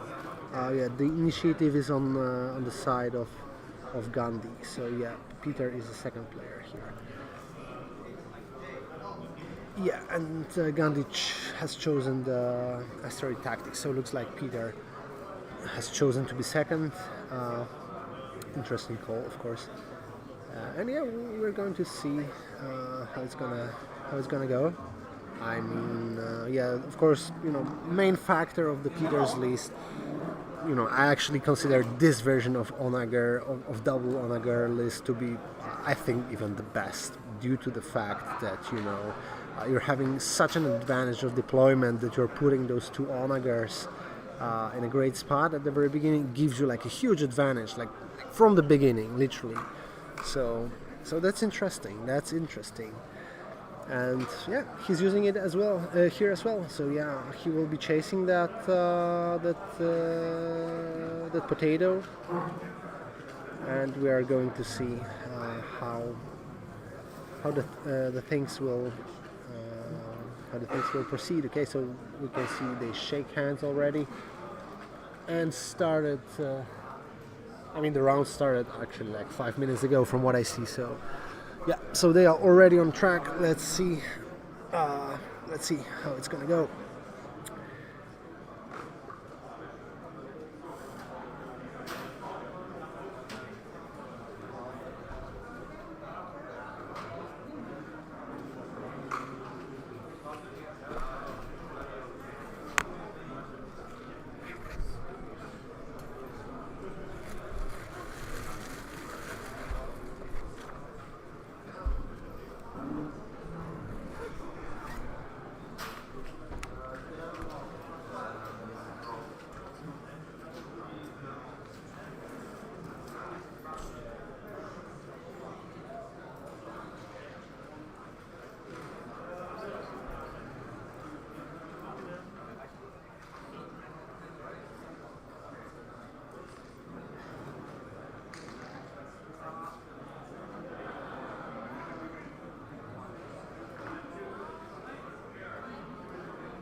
Okay, so as we see, Peter used his deployment advantage.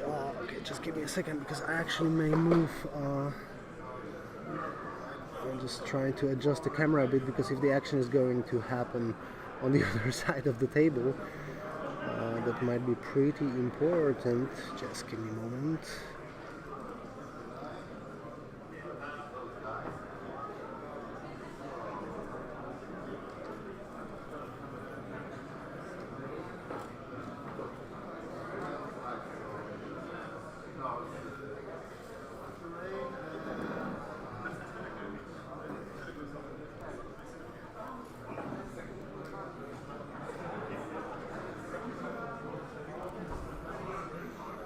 Okay, we can put it in here.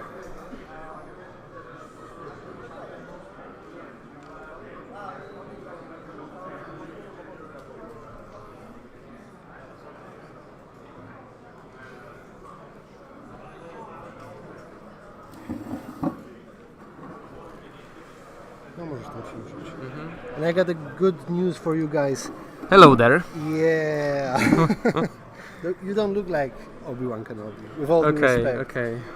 He's much more handsome. No, I'm just kidding. You mean I am much more handsome? Yeah, according to half of our Armada community, but guys, there is no headcam for us, so you won't be able to judge it to see if that's true about Przemo. I just need to adjust the camera a bit because if they are going to play on the top of the screen, it's a GoPro. Okay. This one. Okay, so what we got here is a table 1, right? We've got a Peter and a new Ghandi. So Radus against General Romodi. Yeah, the Radus from the previous round. You were watching it, right? Yes, I were watching it, and I was very happy to see Radus. Oh, they're and to already see shooting. Oh, okay. Okay, yeah, of course, this is Onager, right? Yeah. So they were very quick with deployment, obviously, because it's a Radus. And what they playing? What mission? Asteroid Tactics, okay? Asteroid Tactics, and the first player is Radus this time.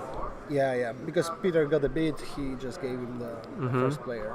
He doesn't want to play the... I didn't have a chance to see how they deployed. Yeah, so they basically started, as the Peter was putting all the obstacles in the middle, the Ghandi started placing the flotilla and the squads on the right side, in the middle in the center of the battle grid, and so was Peter. And then at the end, Ghandi put MK2 on the top, and then of course Peter, thanks to advantage of many ties of the many deployments, Yeah, he exactly. deployed with the 2 Onagers. But do you think shouldn't he deploy in that gap in the middle, further away from the assault frigate? Because with this deployment now, it seems that Ghandi actually has a slight chance to drop at the beginning of the round 2, since the Liberty now has the Radus now has a distance 2 for the drop.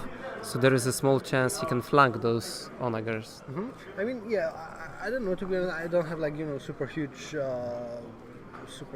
experience playing double Onager. I never played it, to be honest. I played many times against it, though.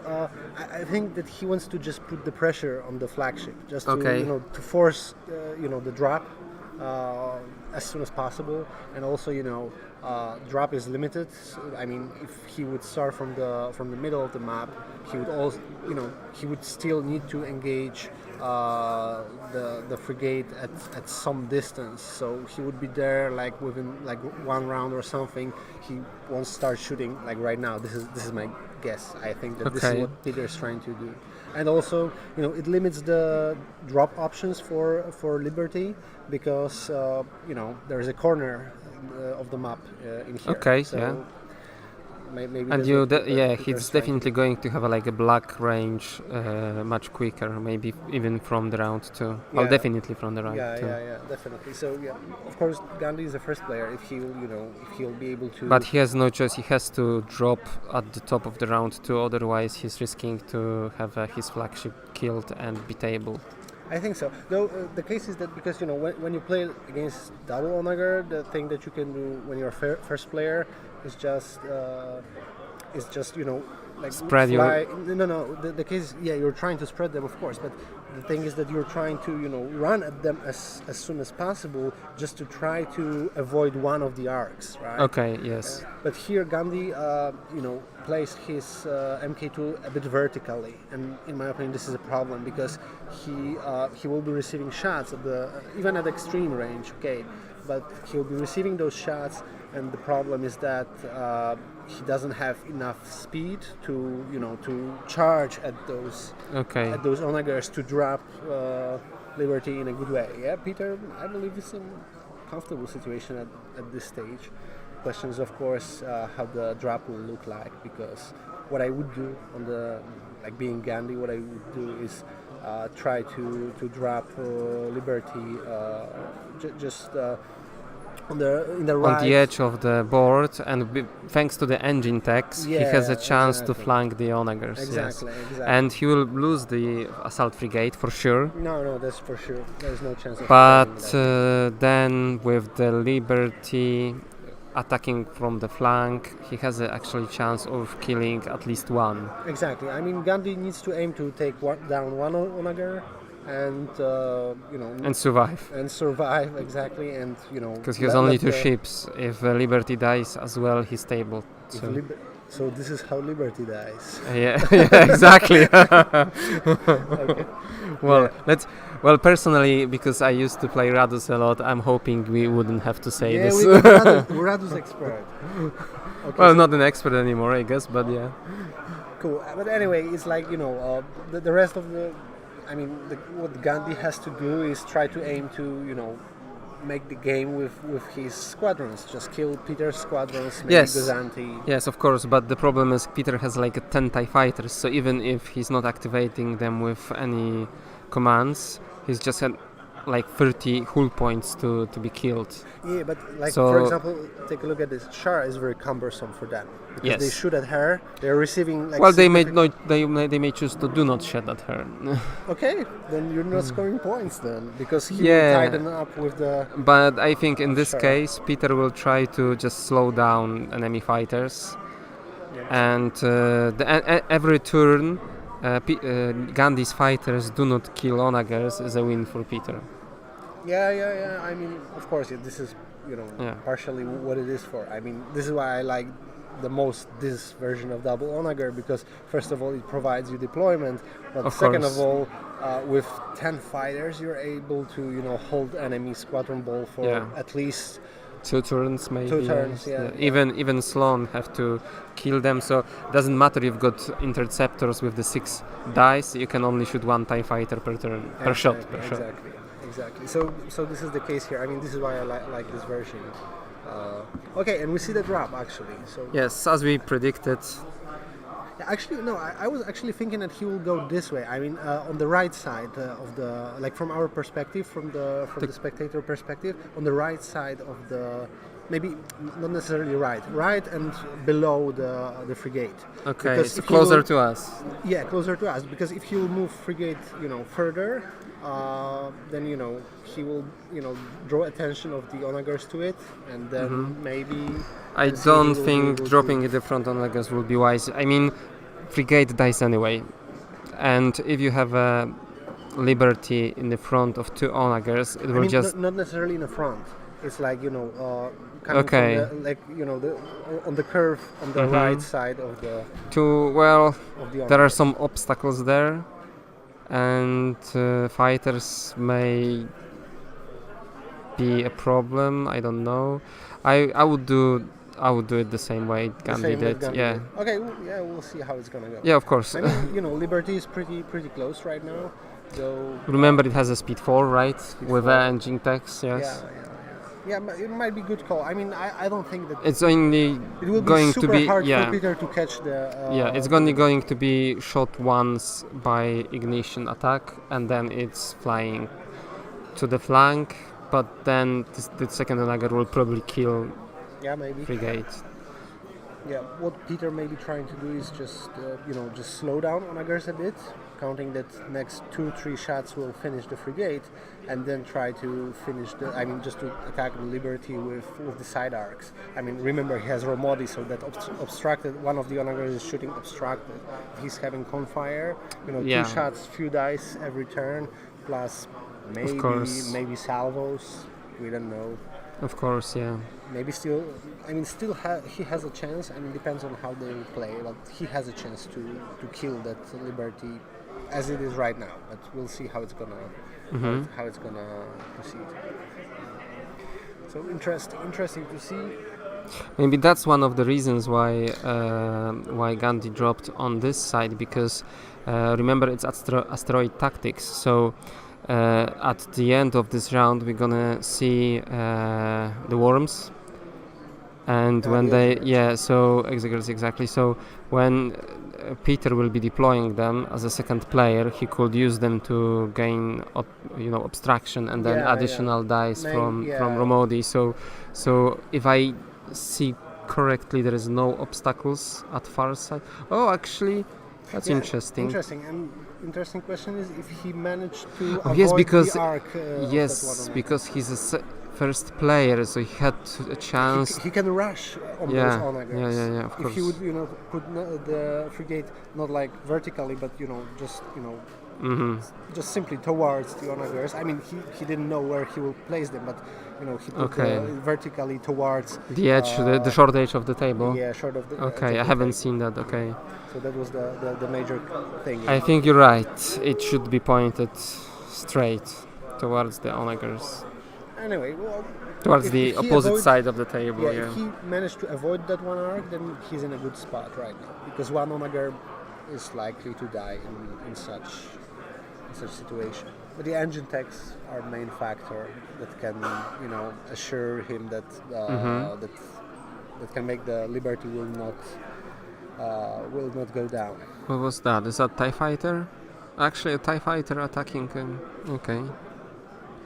He activated? Okay.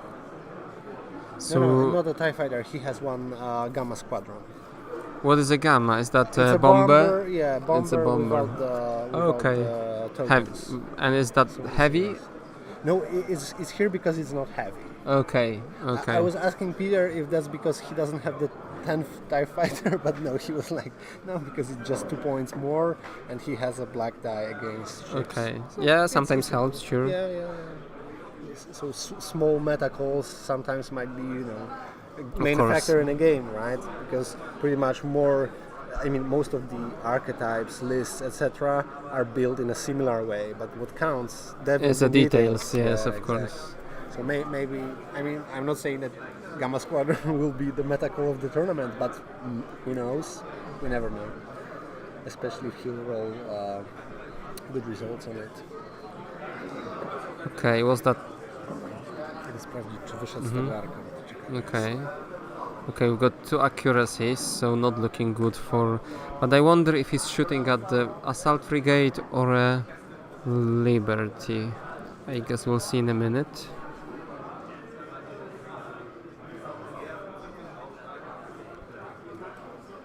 Some dice modifications with, I guess, Gunner Chief.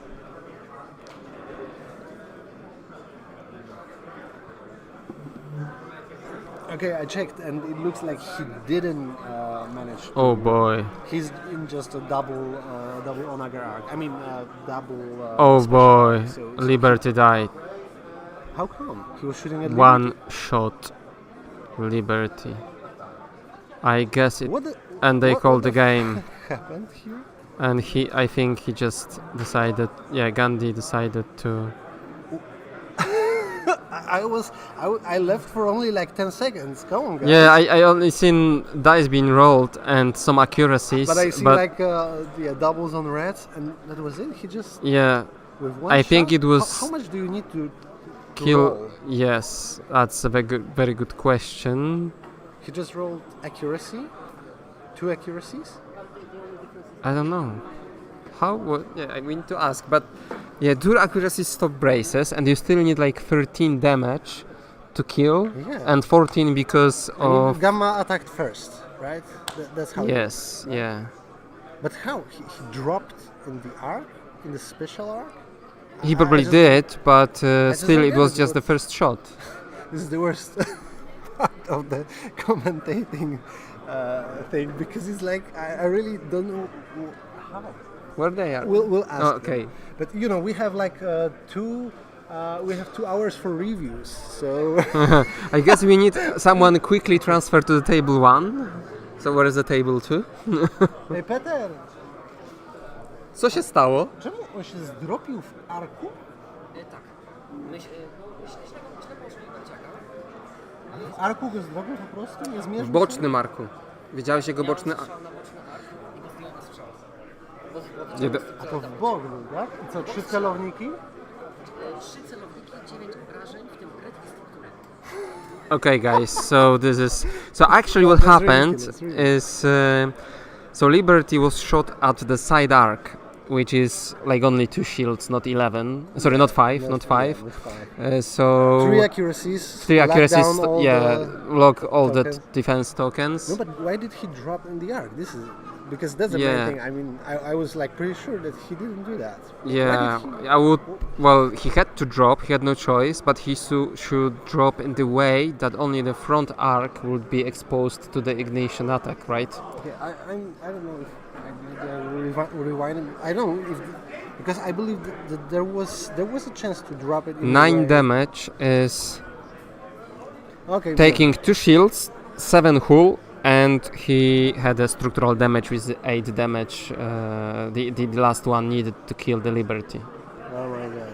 I never seen such thing. Oh. No. Yeah. So as you see, guys, such things only on Legion Krakow channel. Okay, yeah. I've seen Almost many the things in my shortest life. game of Armada ever. However, we've seen I believe once. so. It's like 25 minutes.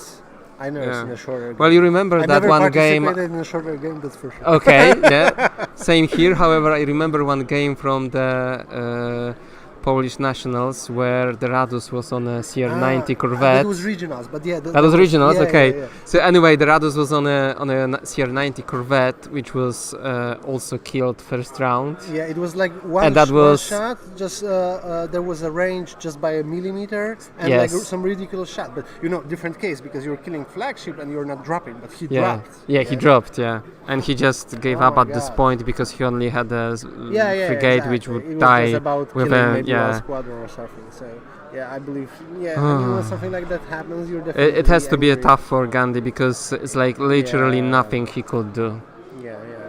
against something like this. He had no deployment advantage. He had.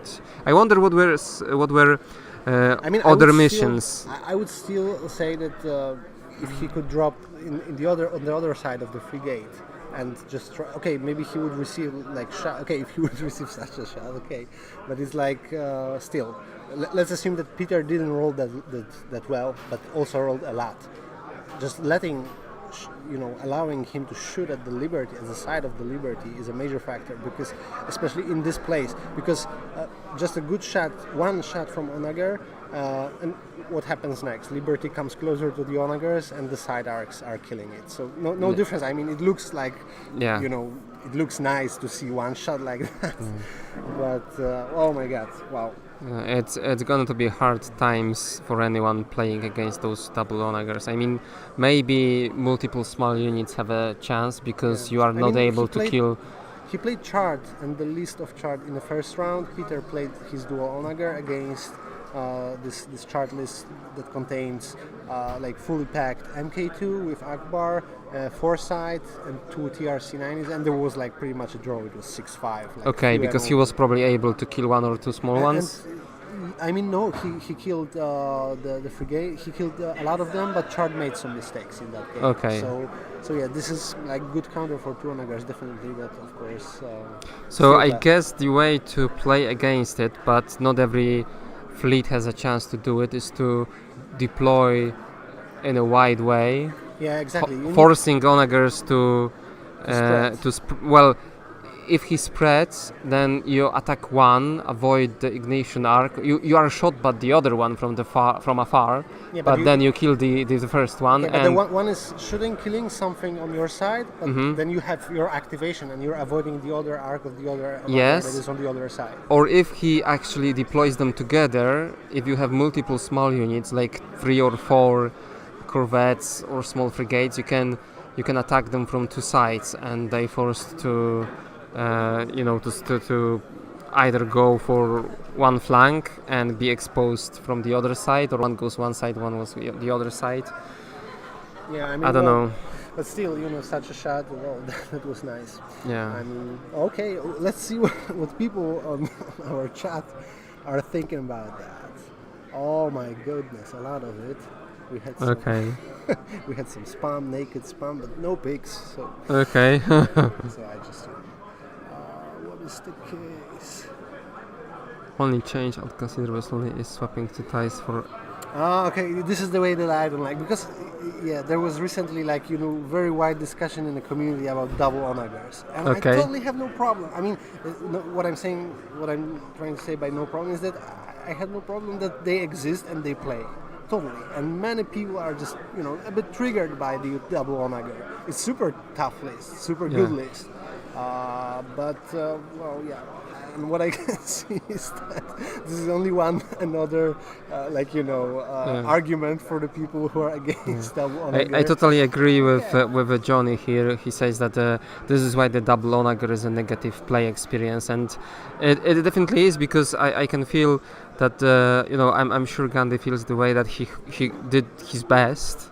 He could do nothing against it, and in such a scenario, it's not very positive experience. And I think whatever is happening in the game, it shouldn't promote a negative experience for players. I mean, you sometimes lose, sometimes you may lose often, but you at least need to feel that you had a chance and you lost because you made mistakes, or maybe you had a little bit bad luck, but not because you had no chance to. Yeah, I mean, okay, yeah, but the case is that double onager has a lot of metal lists right now are pretty good counter to double onager, and the problem of the double onager is that if you're not tabling your opponent, then you're not scoring high. Mm-hmm. This is maybe a bit similar how the old Radius was, because you're just killing some ships, and there are so many lists with 134 points in squads plus lifeboat. Okay. How many points can you score with those onagers? And they are but not that is forcing you to, at the level of the building a fleet, at the stage of the building a fleet, it's forcing you to always have a lifeboat. So if, for example, Ghandi had here maybe another CR90 somewhere on the other side of the table, then the fighters would be still in play. And they could kill 80 points of TIE fighters. Maybe they could kill one onager, I don't know. Yeah, but this is the risk that you're taking. I mean, whenever you're building a list and going for a tournament, you're asking yourself, okay, what type of list I can face? Mm-hmm. One of them, and one of the most popular is double onager. So you need to have some kind of response to that. And practice again. I'm not saying Ghandi have not done it. I just don't know him, so I don't know. But the case is that you just need to think about what you'll do in such situations. Yes. And if you're taking a list and you're like, maybe I will not face it, or maybe it will be somehow or something like that, then this is sometimes the result, right? There are so many lists. Yeah, this is risk you have taken. Yeah. Exactly, that's the risk you have taken. Maybe you are scoring high in the other matchups thanks to the list that you have. Mm-hmm. And here is not the biggest problem is because I don't think many players are thinking in a way. I mean, I've seen a lot of comments about this double onagers, etc. And the case is that I see a lot of players. I didn't see top play. I mean, it's not just to clarify. It's not like I'm trying to say that if you are a top player, then you just don't complain or something, or if you're complaining on onagers, you're not a top player. No. But I generally see among the discussions between top players, etc., they rather are not like super anti double onager. They are like, okay, I'm just trying to find a list that is. Yeah, of course, and this is there what are you do, definitely right? ways to play around it. Yeah, I agree. Maybe maybe they're like OP to some degree that at some level it's difficult to avoid them like without practice or without something, and that might be Yes, like negative play experience. Yeah, You come to the tournament. if you're in your local meta, you may not have anyone playing a double onagers. You're simply not prepared because you never faced it or you never thought you may Yeah, face anything like that, and then you're surprised. But let me give you an example. Like you're a new player coming to the tournament, like totally like separate example. And what is the difference between getting tabled by double onager or by getting tabled by like a top player that kills you, with squads or any other list? What is the difference? The difference is that you only see those big shots and you're. And I believe that's this is how the yes. brain is constructed, and this is the pattern that the brain follows while thinking that okay, I see like two big guns on the other side, so I'm thinking that I lost because he was shooting at me in the first round, second round, while I couldn't because I have a shorter range of attack. But what is the difference between that and being tabled by the Sloan list or something like that? The difference is that it's even worse, in my opinion, because if you're playing Sloan, like if you're playing against Sloan, those models are close to you, and you have no option to prevent it.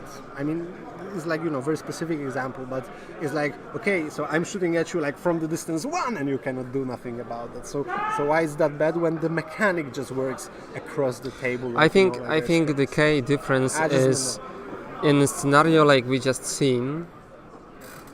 Ghandi had no chance to do too much in this game. He almost did nothing. So if that will be new player and he was shot from afar by onagers and killed before he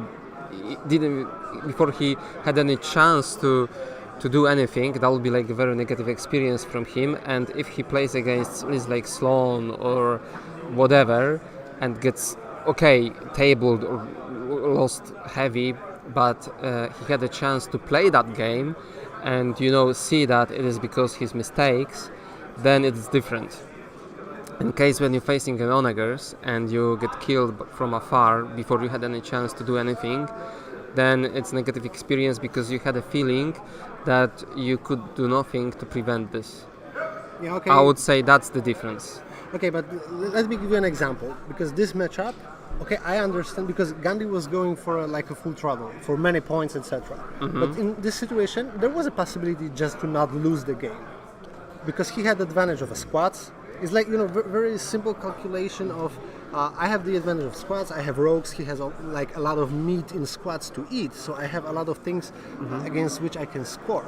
So what I do, okay, so I'm just deploying MK2 towards one short edge of the able, and maybe even dropping the Liberty in the first round. I was about to say the same other thing. Direction. And what Peter would do, won't table him, he will just kill this one. And people start playing like that, and what double onagers will do, they will just, meta will shift in a way in which it won't pay off to take double onager, because that okay, my opponent is just not engaging. For example, I cannot score high, so I'm not winning tournaments, and it will be out of the meta. It's a natural process, how it was with pretty much everything. Yeah, exactly. I mean, there were some nerfs, etc. So I'm not saying that this is a good way, because I would also try to score more, to kill one onager, use the radius somehow in a tricky way. Okay, so I don't perhaps blame it. It was a good call to engage, but it was possible to win in this matchup. Just lose a flagship and kill. I don't know if it was possible to win, because we would have to see it again. I mean, it's so many factors. Maybe I can't remember. Didn't have a chance to see what were the other missions. This is an important thing also. I don't know the other missions, but asteroid tactics. You need just to choose the other mission. Maybe. I don't know what were the other missions. I'm guessing for onagers, the good one could be Solar Corona. Yeah, I don't know what are the Peter's missions are.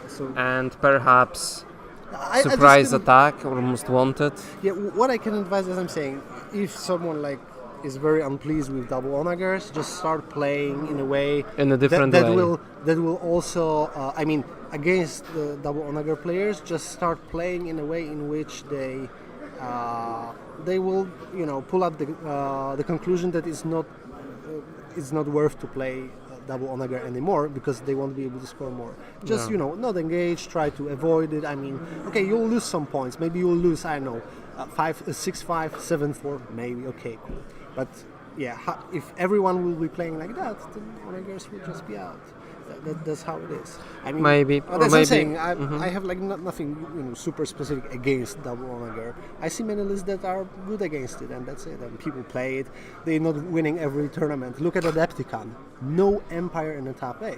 No, totally no. Yeah. And look at the list that were there. Most of them are pretty much a good counter to double onagers. And I believe this is why double onagers didn't made it to the top 8. Exactly. Yeah. So it's not like exactly. It might. I understand that it's like overwhelming when you're receiving like a super huge shot and you feel like you could not do anything about it. But okay, then build different lists, maybe different approach. Maybe be satisfied with this 6-5 or something like that. And maybe if there were some other limitations, like something which prevents you from this combination. For example, this fleet is good not only because you have 2 onagers, but also because you have a deployment advantage. Yeah, but that's why the onagers are so good. Yeah. I mean, those other 2 onagers people play sometimes like 2 Gazantis, and 2 onagers, and you easily out-deploy it, right? Yeah, exactly. You can out-deploy it. But here, of course, you just need to know that okay, I will be out-deployed. Maybe I have no chance to do something about it. Maybe let's just run away.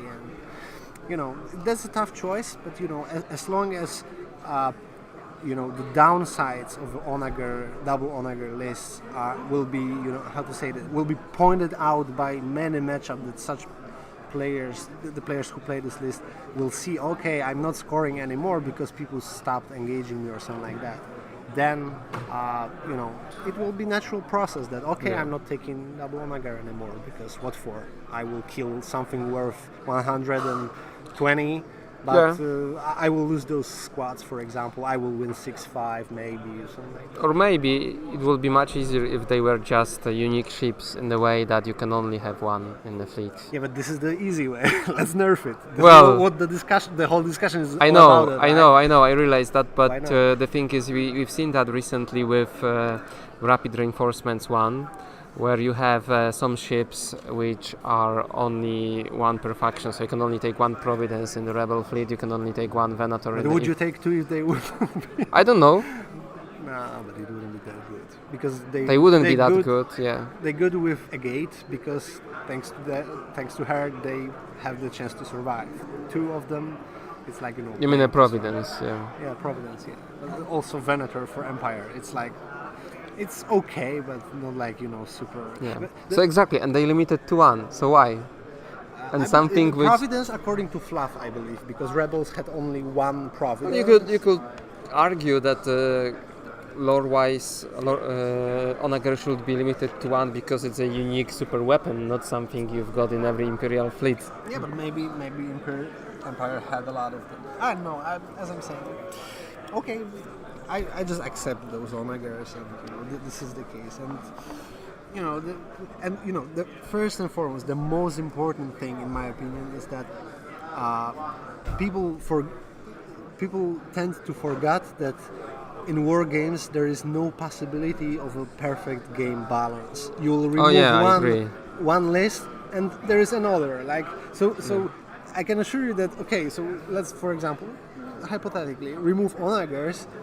Then there will be other things which will step in that vacuum. Yeah, exactly. Of course, it's a war. It's not fair. Advance, maybe something new or something like that. Yeah. So there will be and what then will be like? Okay, so I can tell you that I'm totally happy about how Armada looks like right now. I remember years where there was only 1 archetype winning pretty much all the tournaments, like Riken Aces with Yavaris Gallant Heaven. Sure. Then, for example, how it was called, the dual Sloan, not necessarily Sloan or Throne, with Price 2 ships, the Price, It won 66% of regionals. There was a data store, 66%, not 1 faction, 1 archetype. But this is ridiculous. Yeah, of course, but you could always play even against those you had a chance if you played properly, but for sure it was difficult. If you take a proper list, then you have chance playing against Yeah. that. Well, Sorry, we'll see. I will be adamant about it. I played like few times, many times probably against. Well, Kobbek. unfortunately for me, I didn't have a chance to play against it, so we'll see. We'll see if I had a chance on Sunday. Have to Yeah. make that cut first. Who knows? There is only one on our list today. This Well, we'll see tomorrow. this particular list. Interesting. I mean, well, I totally agree when people. I totally understand people who are like displeased with onagers. I understand, but as I'm saying, there will be another bad list if something like if it will be nerfed or something like that. There will be also some other list that will be OP or something. So it's just how it is. And nowadays, as I'm saying, because I started saying that I'm happy how Armada looks like. So many different lists are winning tournaments. Yeah, that's right. Yeah. So The only wins most thing- of them. I agree. I see those details, but look at those significant tournaments: Adepticon, UK, and the other tournaments. There are not many onagers. I mean, they are always somewhere around top. Slonager as well, etc. There are the list winning tournaments, but it's like as I'm saying, it's a lot of different tournaments, and I don't think like. And the funny thing, there was recently like a large tournament in States, right? Like Lone Star or Lone something. Star, what was victorious up there? I can't remember, but I remember that the fleet with Rebel MSU. It was kind of regional tournament because it was like 20 people. Okay, but but still, and the Rebel Corvettes. I don't know, but Rebel Corvettes were like at the 8th position, I think. They took 8, and the similar fleet won UK, right? So there's another example that sometimes this fleet can barely make top 8, and sometimes it can win a tournament. So it is another proof it's pretty balanced, I guess. And the only thing I would say is like a new factions. They need some love. Yeah, I mean new factions, yes, but just some more options to build your fleets. You can counter onagers with. No, I'm not saying that this is a good combo because it may suffer against the other things, but like for example, Providence, Beast of Burden, right? You have thermal shields. Both onager shots are braced. Yeah. You have a lot of options to heal yourself because separatists are pretty tanky, etc. I'm not saying that it will be good and winning the tournaments, winning the other matchups. There are some ways to play onager. Like this archetype, this double onager. So as I'm saying, that's definitely maybe the best list. Maybe that's the best ship or something like that. Yes, but I don't think it is. There's no possibility of winning against it like it was in the past. So against some archetypes. So as I'm saying, it's cool. I mean, if they will decide to nerf it, okay, but I don't think it's a big deal.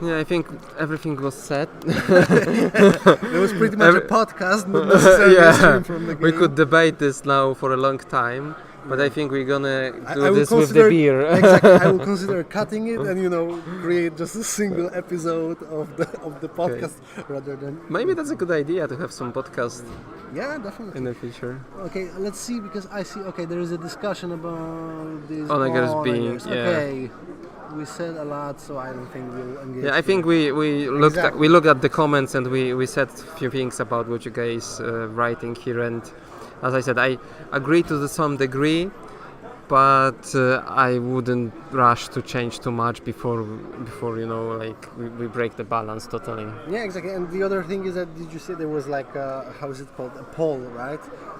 On the Armada group like a few months ago. There was like a maybe not shitstorm, but like a wide Haven't seen it. discussion. I don't read internet. Yeah, and there were propositions how to nerf. Okay, so how to nerf onagers? So just a single onager, maybe the best solution. But Well, that's as you said, that's the easiest solution. yeah, because maybe one of the best because people were saying like forbid them to use accuracy. Okay, so No, then that's pretty much stupid.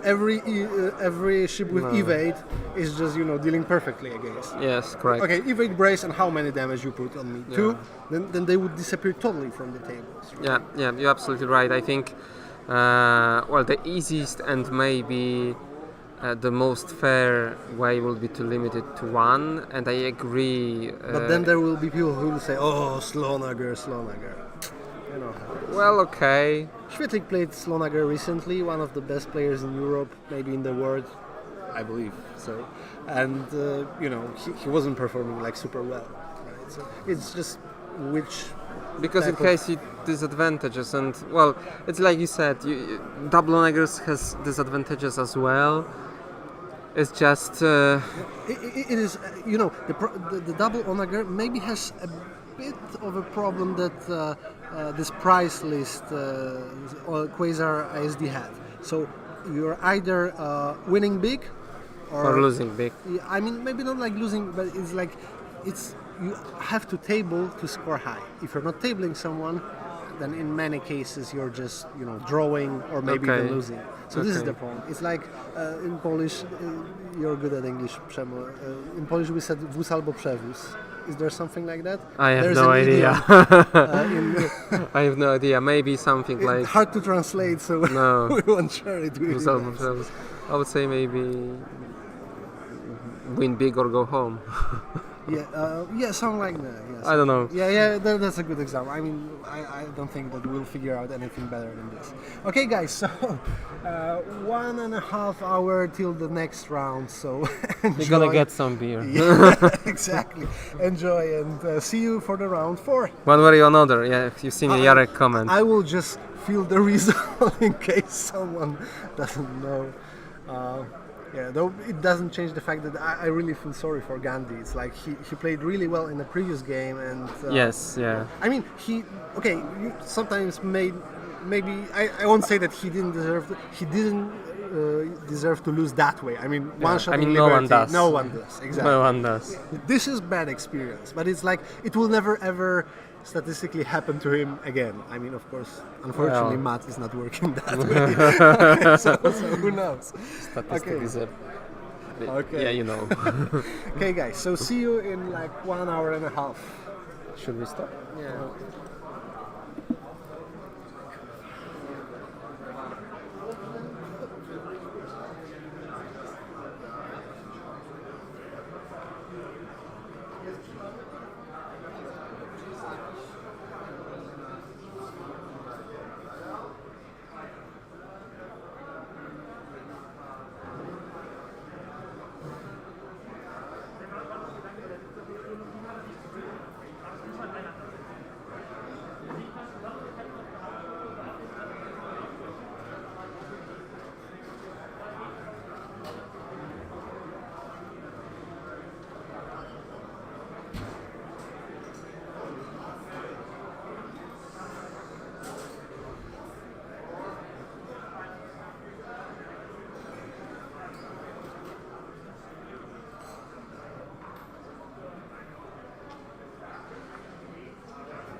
Okay,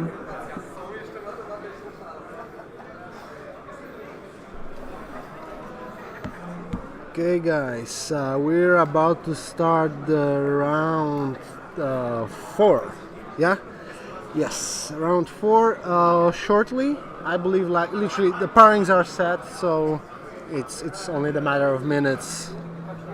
Therefore, yeah, it's nice.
tobie gratuluję.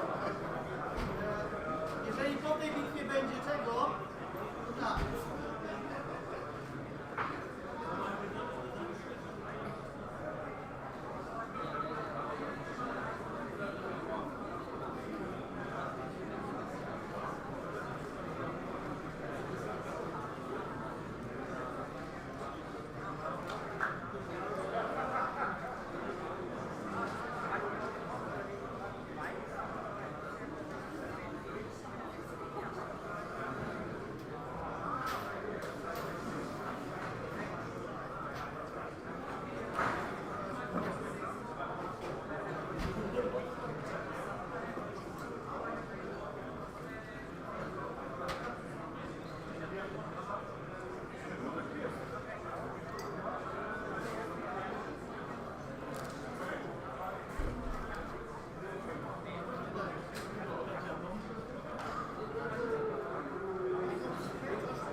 Okay, guys, we got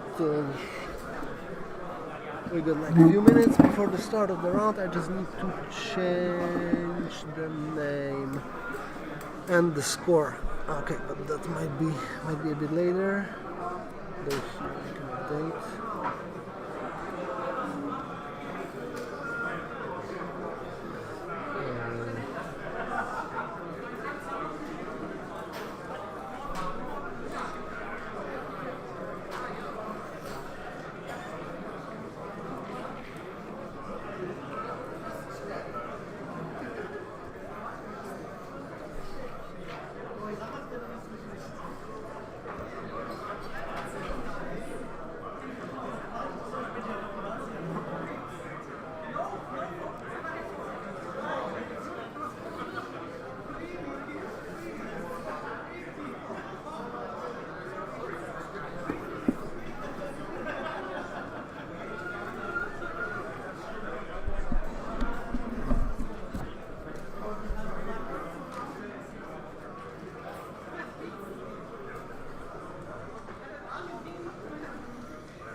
Wawa gra po prawej.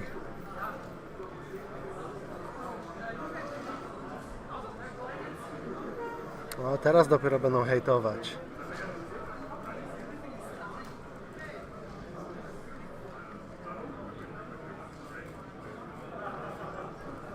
Bo gra Slonager na 2 onagery stary. O nie! Nie, Wawa nie ma Slonagera. Ma. Ma ISDK. Znaczy nie, a tak, faktycznie jest deka, dobra, masz rację.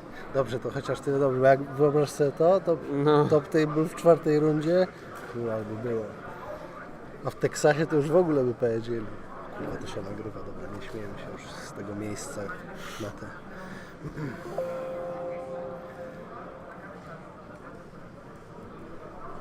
To jest wszystko.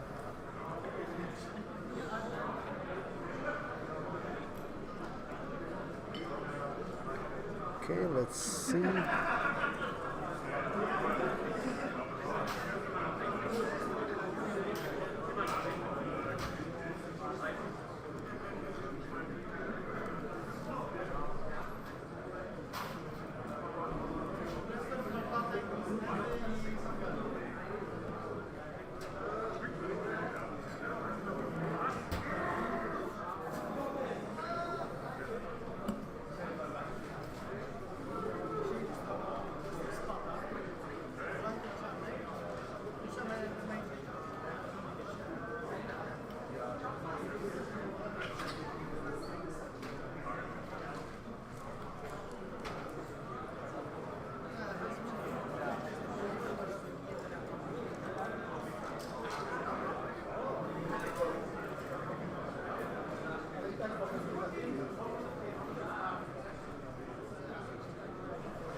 Mają przyjechać.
Okay, guys. So we are back with another round. I'm just gonna adjust the screen a bit. Okay, and the guys will play infested fields. Infested fields. Okay.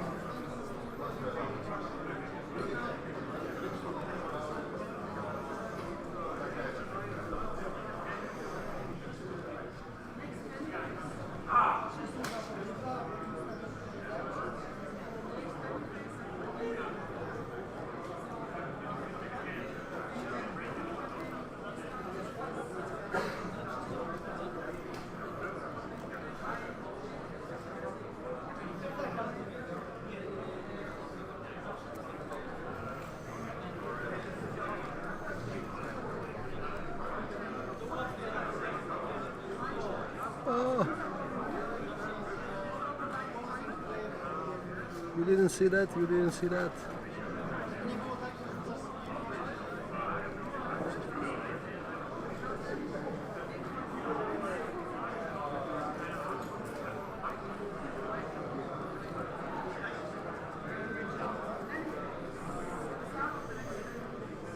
Okay, luck and lucky. So we are having Peter again on the table one after a spectacular Win from the last round, yes.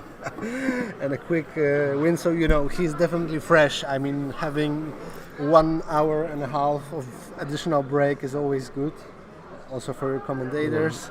So. Yeah, guys were, they pleased us so much. And he's playing Wawa, Kościelniak. Well, shout-outs to Wawa for making a top table. Yes, yes. Yeah, in the end. So yeah, the situation right now looks like Peter is leader. They're of the checking table. some rules, they're learning the game, I think. Maybe that will be some kind of a casual game or something. Final salvo like next week. Yeah, but anyway, Peter is on 26 points, if I'm not mistaken. He's leader of the table right now. Next thing, just one moment, I'm gonna switch off the Facebook because it interrupts too much. Okay. Yeah, so Peter is the leader of the table. Wawa is second with 21 points. Wawa also made like 10-1 in the previous round, so they are about 21, yeah. 21, right? So actually he's on the third place, but third, okay, yeah. but David is second. However, they yeah, played before yeah. with Peter in the first round, so they can't play again. Exactly. So second is Chart actually, Yeah, who he's on managed to beat Tokra 7-4. Yes, and has with now PeterSaber. David 22 points. 22 points. Yeah, so they're in a good spot. I mean, so far so good for our Polish friends. They are, top 4. Yeah, they are top 4 at the moment, so it will be Yeah. perfect for them if we finish right now. So I guess we just call it a day. But unfortunately, they are about to play one more round, so I believe someone might get eliminated. Maybe we'll witness that, but hopefully not. Oh, I believe, the commentators shouldn't be like, holding one side. Okay. Of course. Yeah. Okay. So we just erase it. Let's be professional. Exactly. As much as we can, at least. So Wawa is third at this stage, but 21 points. They are playing infested fields right now. Wawa will be the first player. So looks like Peter again just gave the initiative to the opposing player. An interesting matchup. I wonder what's his red objective, because no one is picking it. We've seen asteroid tactics. We've seen now.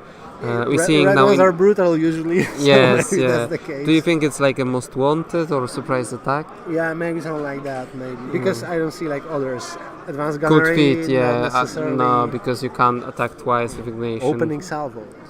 Oh my! It's true. That is to the Ignition attack. I think so. Yeah. I think so. Though I never checked it because nobody plays that object. Yeah. I mean, True, yeah, but true. it has like a huge potential. But it's like very swingy, right? You can situationally lose many points due to, I don't know, RAM or something like that. Correct. So it's maybe most likely that's why people. Yeah, are and not- to be honest, you really have to have like 5 or 6 ships to benefit from opening. So. yeah, or 2 onagers with No. brutal arcs. No, but Well, for real, let's have a look at the Wawa's fleet. He has a Sloan 2.5 ship, how we call it, but some tweaks maybe. I can see a sensor teams on the ISD, which is not typical choice. yeah, definitely. So some personal choices looks like. Though he has like pretty standard squadron ball, like Marek, Gendon, Moller, and Hull Runner, 4 interceptors. So this is like a very popular list among the players in Poland. I mean, like top players like Świetlik, Bartek, Yeah. Kostuch, and so on, because it's Very, it's a, very reliable. yeah, it's very reliable, exactly. So it's pretty much the same how it was in the past, a part of Yeah. there is no price and first lasting combo. Exactly, But exactly. due to the pass tokens, you generally also Yeah, benefit from you it. are able to pull like maybe not last first, but something similar. Yeah, I mean, you definitely still have like super huge puncher like the ISD and Quasar, and what's more, those interceptors are like dominating many squadron games due to, I mean, pretty much like till now, I would say that they were dominating all the squadron games because you can respawn them again. They have counter. You can use them like once again. So three times respawning the interceptors. Though Wawa is not having the full squads. I mean, he's having like 100. Kill me, but I don't remember. 116. That was? Yeah, I've noticed that he has only 8 fighters, Yeah. but 8 fighters. he has quite expensive Ghandi. Have a look. He has actually Emperor Palpatine on a Ghandi And with a suppressor. Yeah, so Wawa looks like he's a kind of a troll. Yeah. Yeah, and he wants to troll others with this Ghandi. Do I like it? I mean, it's pricey, but do you want to attack that one? I don't know.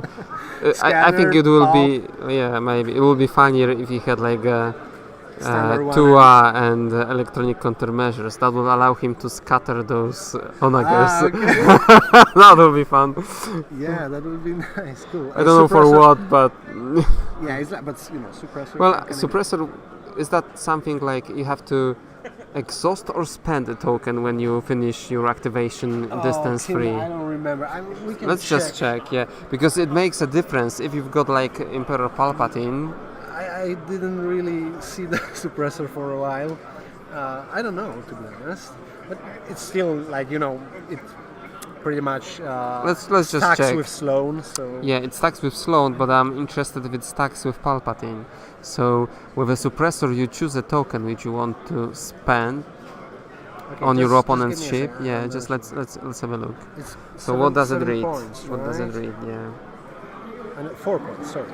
After an emission ends, you may exhaust. Okay, so exhaust. Okay, so you cannot really have a situation where someone shoots at you, has to spend a token because of the Palpatine, and then you spend it second Yeah, time and you yeah. discard it. But you choose that token which gets exhausted, right? Exactly, but you're still using it. I mean, Yeah, you're so- still using it. Yeah, okay. So another thing is After he you- has a sensor team, so he can, with the ISD, get that accuracy. This is one thing that because you have Sloan, you're just getting rid of defense Yes, token. yeah, it doesn't seem like a good synergy here. Yeah. I think like a fire control, which is usually taken these days on ISD, is much better call because I would even it just take add that- veteran gunners if I don't have, because he has PDIC, he has nothing for rerolls. So, Okay. So that's it. Though, Well, he has LTT, so there he is got some. LTT, Yeah, so there is some reroll on the red. and relentless for a better control. Yeah, but Yeah. pretty classic. A part of that, pretty classic ISD for a Sloan build. So 3 hangar decks, so looks like exactly hangar deck. so even with eight squadrons, they coming back. But because he doesn't have a 10 squadrons and some Sloan balls have a 10 squadrons, that means 1 deployment less, and that means he has a 2 deployments short from Peter, and is a first player, so he's not gonna know where those onagers are going to go. Okay, so that's a going big- that may be big- a game changer. Might be a big factor, yeah, definitely. But you know, still, when you build Sloan, just to clarify, I mean, Wawa is a pretty good player, though he's rather our national judge. So I believe He doesn't he's get already, that many chances to play, that many Yeah. opportunities to play. Exactly, but he's, I believe, still pretty happy with the result. So yeah, he didn't used to play Sloan, to be honest. No, He usually was Empire all ships. Exactly, all ships. So therefore, we're laughing at him today because first 2 rounds, that was a punishment for him because he took Sloan finally, and he played Luminara in the rounds first and the second round. So that's actually pretty fun. Like a counter to Sloan, Yeah, right? exactly. So I believe, as I'm saying, Wawa still seems to be like pretty relaxed and chill about the result that he has. Though definitely those additional squads are a huge factor. Usually those are like 2 TIE fighters or at least 1 Saber squadron additional that can make a change, especially in the mirror matches. And in Poland, I mean, of course today we're in Germany, where Sloan is also popular, but we are just expecting to have like full squads with Sloan. But it's still like super huge firepower. He can easily respawn those interceptors, so engaging Peter's squads would be good for him. He can Yes. just It's like 380 alpha points. strike them, Yeah. kill some, then just The rest of them counter. dies because they being Yeah. countered. So Yeah, and again, then he can repeat that, and with the remainder of the squads, he's possibly able to get rid of the tokens of Peter. Of course, it would be tough for him because it's also maybe a bit. I mean, maybe not like even a bit, but he's generally vulnerable to tabling 2 ships, only 1. with yes, I think defensive. he didn't have obviously a chance to see the previous game, but the key. But he's aware. Yeah, he's aware. I think he needs to make no mistake in positioning both ISDs and a Exactly. Quasar. They can't be So again, stuck he needs to to get. split Yeah, they them. need to split. He needs to split them because that way Peter will be forced to either point both of his onagers at ISD to have a chance to kill it, and then Quasar will live, Yeah.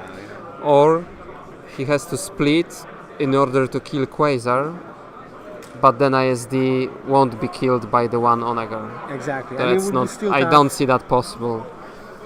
I mean, it's still tough because Peter still can set up like diagonally, vertically, and then go for one of the ships and chase the other one. Question is, Okay. of course, if he will manage to chase Yes, it and kill it. but one of the key upgrades in this game will be, I think, electronic countermeasures, because those sensor teams on one of the onagers won't help. Though there is intel officer, Yeah. it hurts.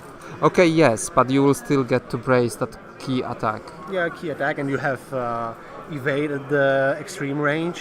Yes, Which is really good with- factor because I'm locking your brace, for example. Okay, so I will use the other token. I mean, I'm intel officering brace, so I will Use a evade to cancel 2 doubles or something, and that's almost like a brace. Yeah, exactly. At least in the And I initial will save brace for engagement. later. Yeah, Awesome. that may be a good. Good call. Okay, we're going to see. Of course, Peter is much more experienced player, so I believe.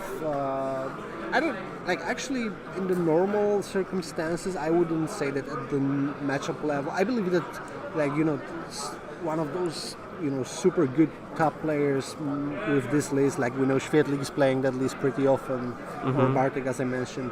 Those are one of the top players in Poland. I don't think they might have been the favorite in such a matchup. But here, I believe, due to experience and the skill-wise and experience-wise, Peter might be actually. He might have some upper hand. Yeah, exactly. He might be a favorite of this game. No, let's see. Sloan with powerful alpha is always, Oh yeah, it very seems like tough he got it right. Yeah, exactly. So yeah, of course, the question is if Peter will counter deploy it. I assume Wawa is, putting his squads on speed 3 Oh or no, something. he's not. He's He- putting ISD forward instead of rotating it slightly towards the left. Okay, we're going to see. I mean, everything, as usual, depends on those onagers deployments. So that's interesting. Yeah, I would slightly. I don't know about you, but I would turn it slightly to the left. So if the Peter chooses to put one onager in the corner, then will be easier to go towards it. Yeah, maybe. Okay, interesting. Okay, because of the Romodi, he's setting like almost next to, he's setting behind the obstacles, but almost in front of the ISD. So possibly I hope this ISD has nothing but navigation, just to go hard left and avoid ignition attacks. That's he still can have navigation because it's like it's relentless. So But anyway, there's no common phase yet. Okay. You get used to set the dials before after deployment. That's what I do always. It's like, what I'm doing the first round, I already know. You already know because you're always navigating. Exactly. That's the most important rule of this game. Squadrons always. Squadrons, yeah, with Corvettes, sure. Yeah, no, Corvettes not. Recently I was playing a lot of slows, etc. So, okay. Avon Quasar. Yeah, but sometimes seen it. So that's interesting. Of course, Wawa's, one of the favors that Wawa has is the first player. He might be able just to try to, with this deployment, actually, I think that he will be able to split ISD speed 3 to the left, Quasar speed 3 to the right, powerful engagement with squads, and then Marek, Jandon. Yeah.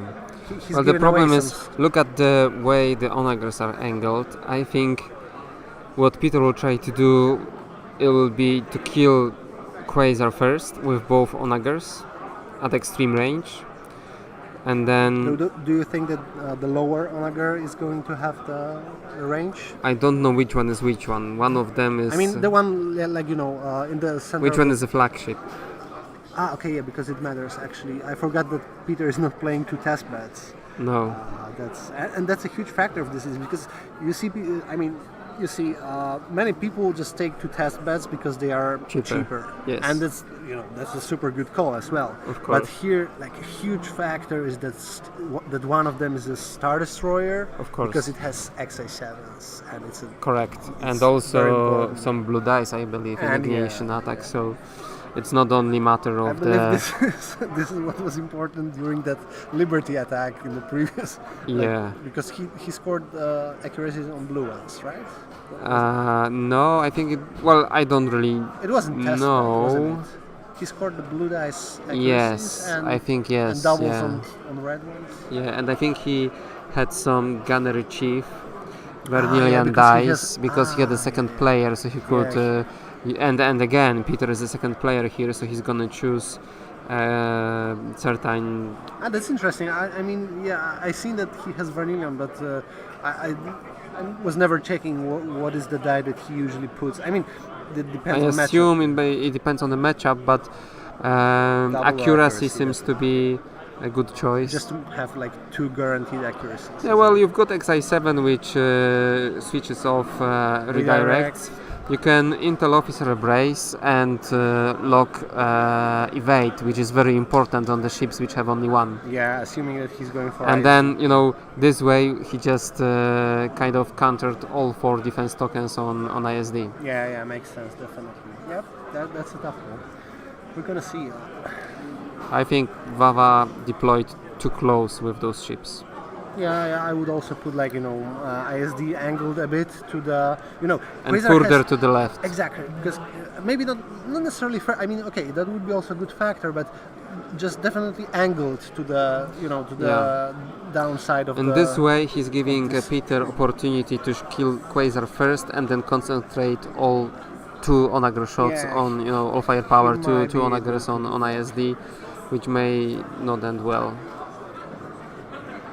Okay, so they started already. I see Squall activation. Wawa is going for tokens, I think. That's a good. That might be a good call. Do you think he's going to move his. Is that Marek?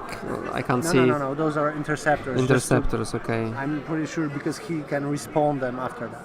Okay, yeah, makes sense. I believe so. And he's the first player, so he doesn't even have to activate them with the squadrons. He can just grab those tokens as a first activations with squadron phase, unless Peter will do it with the squadron command from Ghandi. So maybe, I don't know. Yeah, still, I mean, even if he won't manage to catch them with hangars, you're still switching up. Like, you're trading 11 points for 15. So Yes. So it's not like huge. Oh, problem. he actually stole the tokens already. So he Yeah. used He took all 3. It seems. he used command, but is that on Ghandi? I can't see. Yeah, that has to, not the Ghandi. That has to be Quasar because he squalled them. Oh yes, you're right. Yeah, forgot about that. So that's going to be a squall. And what's that token in the middle of the table? It's like an ignition, Yeah, it's ignition from Hondo from the and, Cataclysm. and Yeah, Cataclysm, of course. So that may be a good idea because now the Quasar has actually a chance to move with hopefully speed 3 and then be activated first next round to escape both Onagers ignition attack. Yeah, maybe. I mean, at this stage, yeah. Unless they will okay. He's going for speed 3. And well, isn't that too far left? Sorry, right. Yeah, too far right. I mean, this. He won't be shot at, but he needs. Well, obviously he has. Peter needs to go for ISD now because Yes. he will have the shots on ISD only. Yes, I would say. correct. Yeah. Yeah, we can see Peter activating. Okay. Is it in range? Possibly. I wonder what tokens. I'm going to check what tokens they got from Honda. Okay.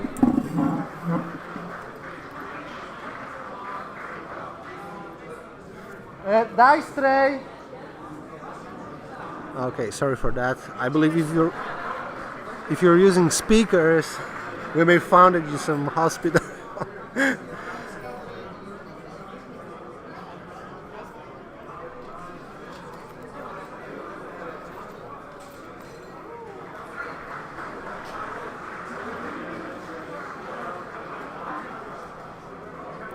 Okay, so Peter took obviously concentrate fire and engineering on one of the onagers. Yeah, just and not to let the ISD grab the engineering. Yes, correct. And then Quasar got squadrons and Ghandi took navigation.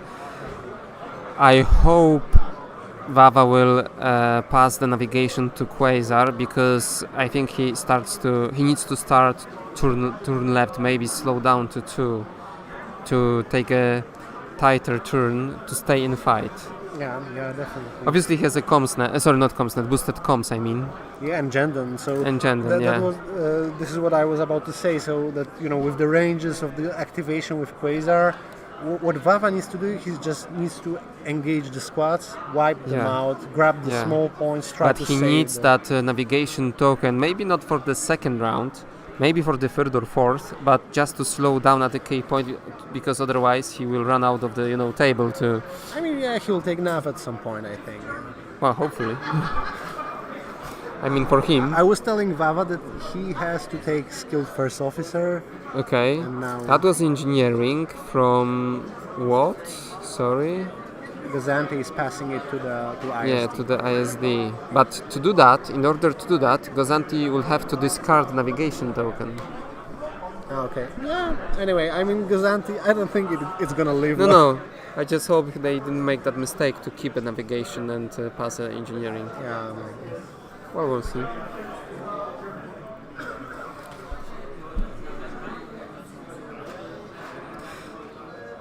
The good thing about the interceptors, which stole some tokens from Peter, is that, well, even if they die, they will do some damage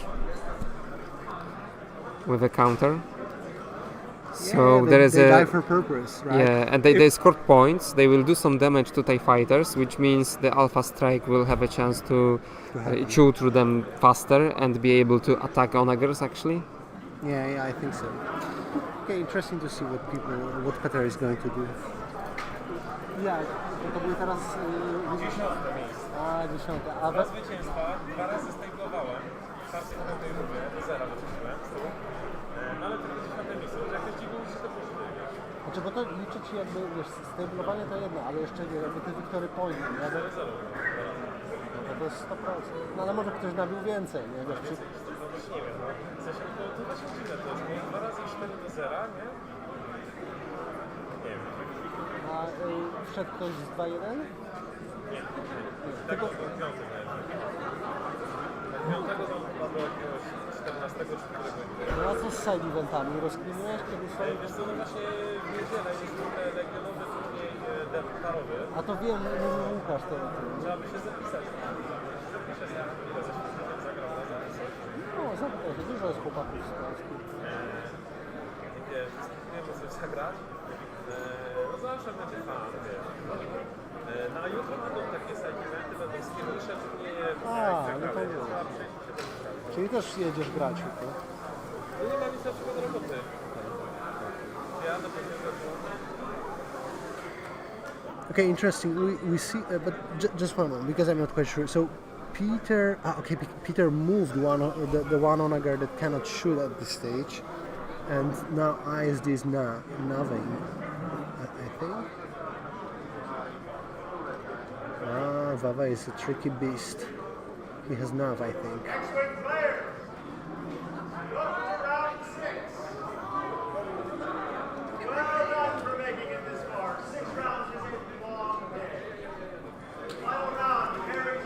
Okay, Wawa is considering, that's interesting, he's considering using nav to make a speed 2 move, but with 2 clicks on the first one. Okay. Doesn't... Oh, right.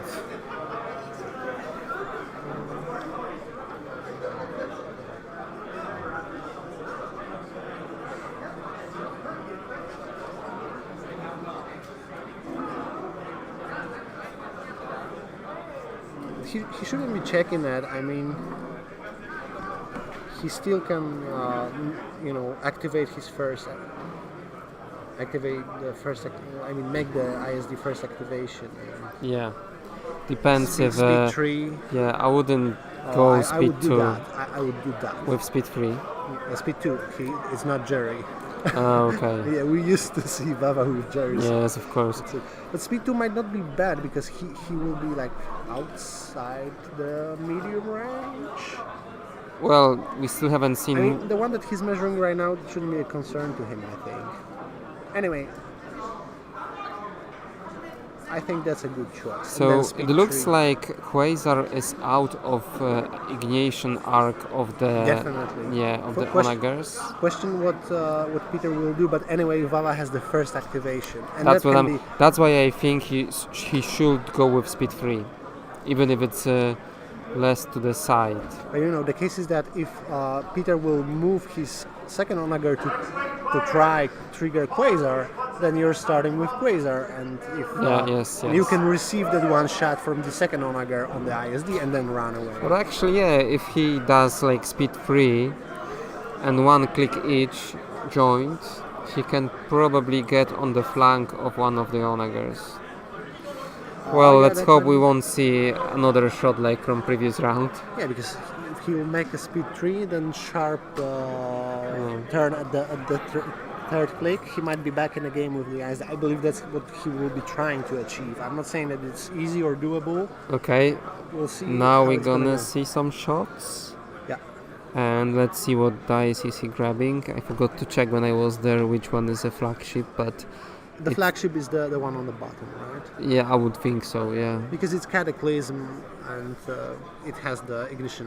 Okay.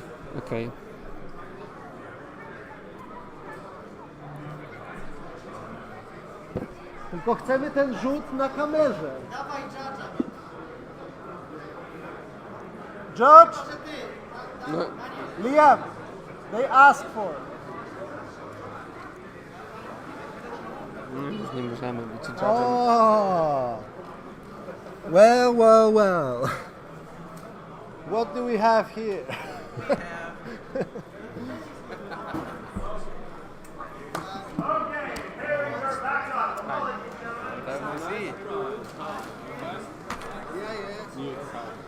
Streaming though today is really short. The game's like 30 minutes, no more. I don't know if you've seen it already. Ja, det är straffen så dit.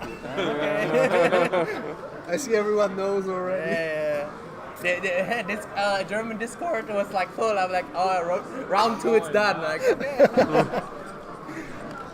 I don't think it was round 2. It was round first and a half. Yeah, round Yeah, 1 because and the half. other guy conceded. He says the German like, oh fuck. I see a couple of. And tell me the Liberty is a good ship. Come on. And now Aresius comes in. Yeah, I mean, Aresius is a thank master God. of it. Party goes every direction. You can't surprise me.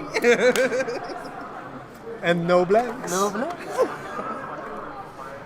Okay, what is Peter doing actually? He's considering. Yeah, he's thinking what to do actually. If to Do you think he considers his targets?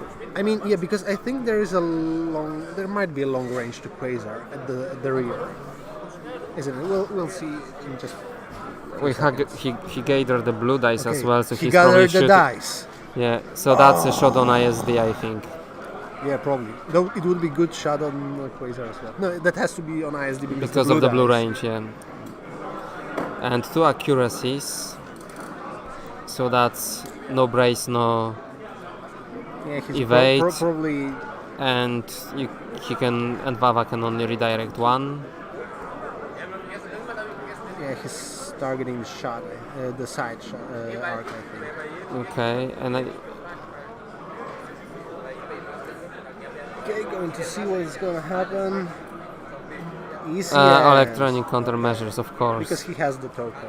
Yes.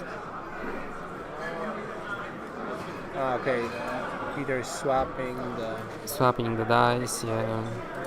Yeah, good shot. I mean, initially a few damage going on to the big ship. But that was extreme range, so with evade, Wawa was able to cancel 2 dice. 2 dice, yeah. So that's only 3 damage if I see correctly, and 1 can be redirected, Yeah, so he's redirecting 1.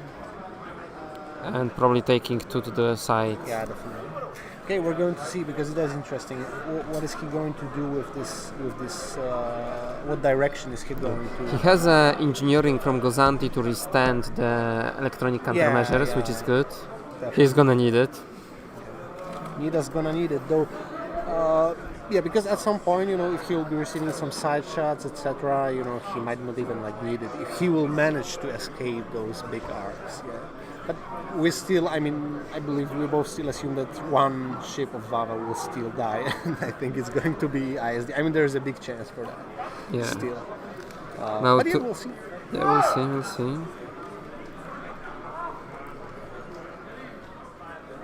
So Wawa will win the. Okay, because Wawa is already winning. That's an interesting thing because he scored. Oh yeah, we 45 points. we forgot to update that.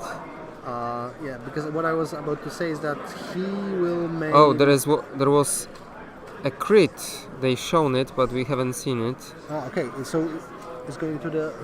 No, because you see the flagship actually. I think he overlapped with a shield, with his shield dial. Okay, but who took the crit? Wawa took the damage, right? No. Peter, see, it's next okay. to the Onager because with the shield. You cannot attack at extreme range. Unfortunately, there's no such crit. I'll go to check because I haven't seen it.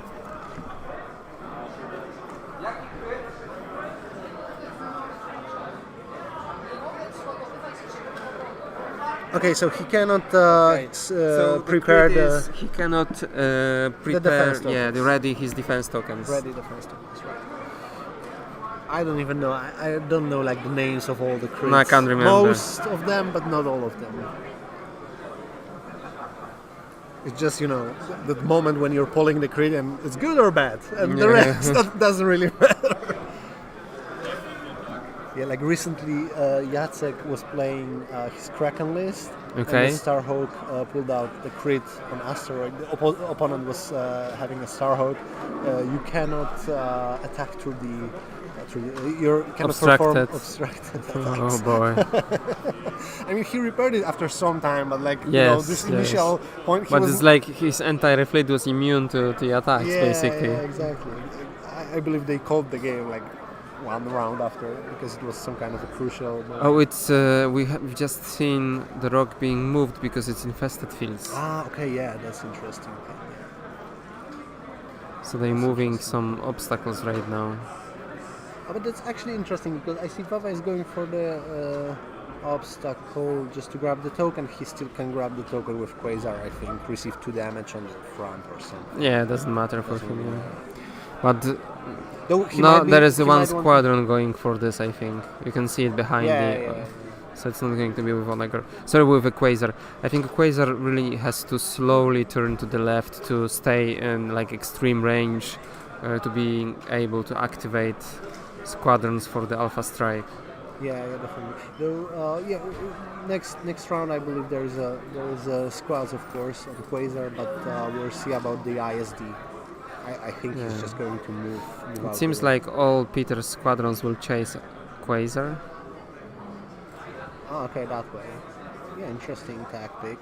I mean, Wawa still, will be able to just attack them at some point with the squads and deal some damage to them. Interesting. Zobaczę, co się tam dzieje.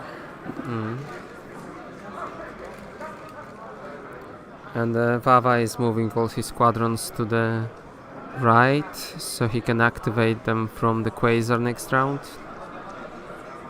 Probably get a better position from Squall and then Alpha Strike Peter's squadrons.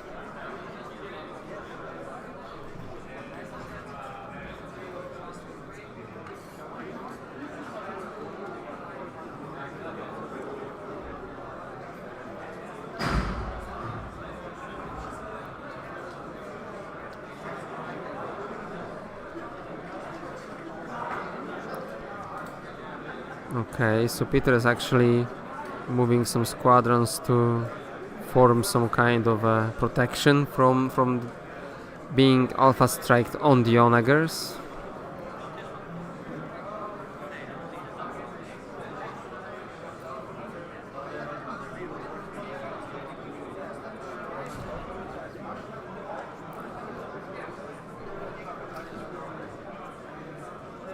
One of the key things here will be if Wawa can escape ignition attack from one of the Onagers with ISD. The flagship will have a arc definitely,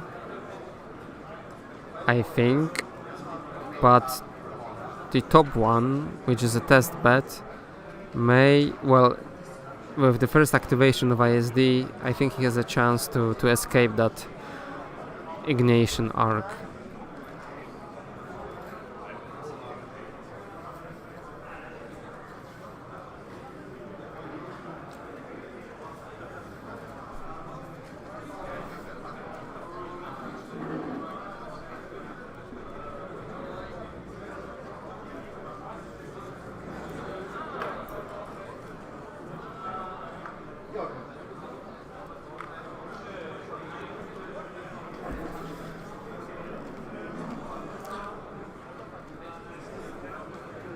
Okay, so what now?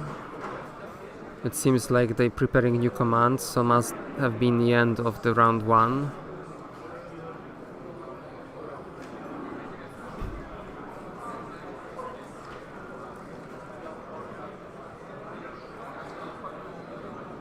Okay, and yes, Wawa is checking at which range is he from the Onagers and the arcs, assessing his chances for escaping the ignition attacks. I don't think he has a chance with the bottom one. Probably no, even with speed 3. But yeah, the top one, that's the question. He would have to do quite tight turn, so I hope he has a navigation to be able to escape it, because if he doesn't turn if he doesn't turn enough, then the rear of the ISD may still be in the arc after it moves.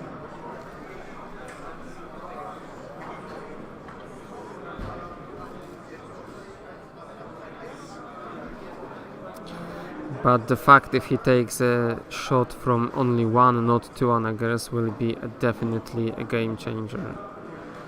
And yeah, it seems like he activated an ISD and is checking speed 3 with a 2 clicks, additional click at the third joint, and it seems, yes, it should be outside of maybe even 2 of the ignition attacks. Oh boy, yeah. It seems like he done it. That's huge. Can't see the laser on the other side of ISD.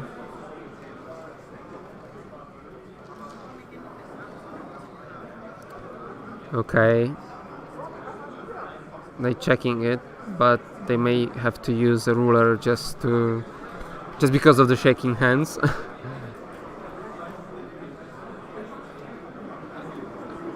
And that seems to be an activation from the flagship Onager.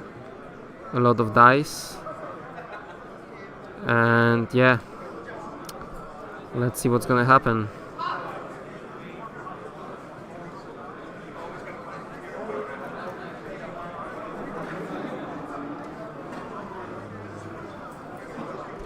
Or no, it's actually the test bed attacking the Ghandi, because we see that Peter has exhausted the defense token, which must be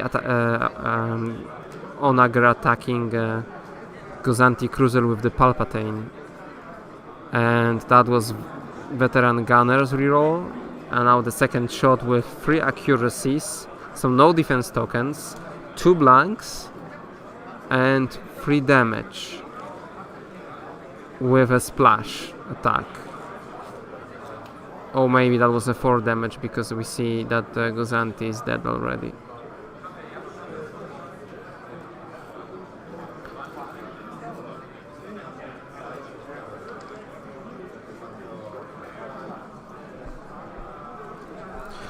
Now what's Wawa gonna do? I mean, well, he has only Quasar left for activation, but there is going to be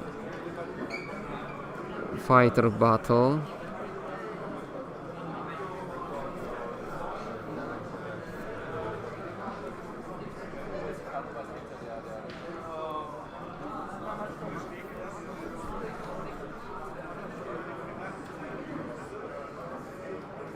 I wonder if Wawa will choose to ignore Peter's fighters and just go for Onagers. That could be a good tactic if you would be able to exhaust and spend all those defense tokens on Onagers thanks to Sloan. That may allow ISD to actually kill Onagers faster. The question is if that's possible for him to maybe exploit that Peter will now expose the flank of one of his Onagers.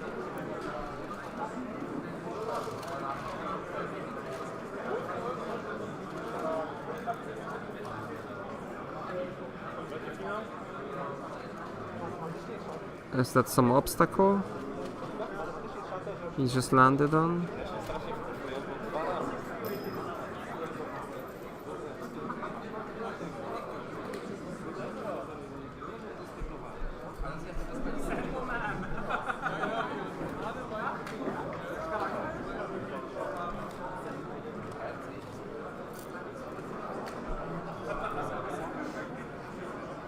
Okay, it must be a squadrons from Squall. No? Is he already moving?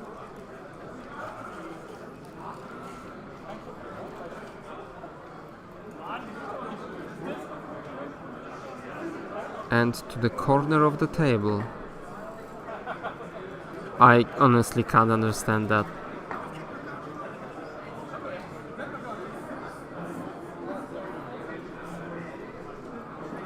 It seems like 2 clicks on the first joint, so it has to be navigation on Quasar. It dropped speed to 2, did inside maneuver, but what for? I don't know.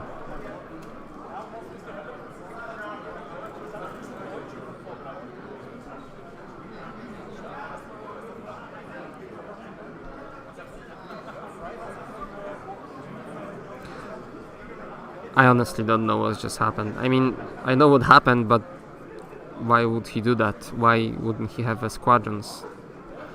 Is he trying to survive long enough and just score points on the mission? Doesn't make sense. I mean, killing Peter's squadrons will be like 80 points and he should be able to do it. Now the interesting to see will be, and I hope we'll see it in a minute, if actually Onager Star Destroyer, the flagship, sees ISD with Ignatian Arc.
So that was probably one squadron activation from squadron token, and now we see, yes, testbed Onager, sorry, not testbed, Onager Star Destroyer attacking, and let's see how many dice is gonna be. And it seems it's just the front arc, right?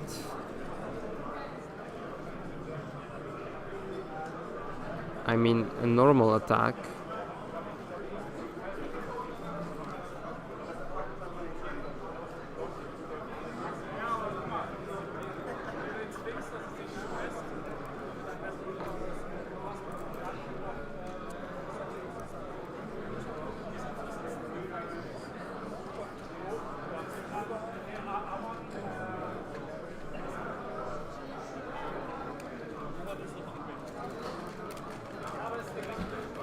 Okay, I see a crit and a damage and a blank. And what's Peter gonna do? It seems like that's it. And Wawa's just choosing the tokens to spend. So he's gonna redirect and that's it. End of the attack. Onager moves.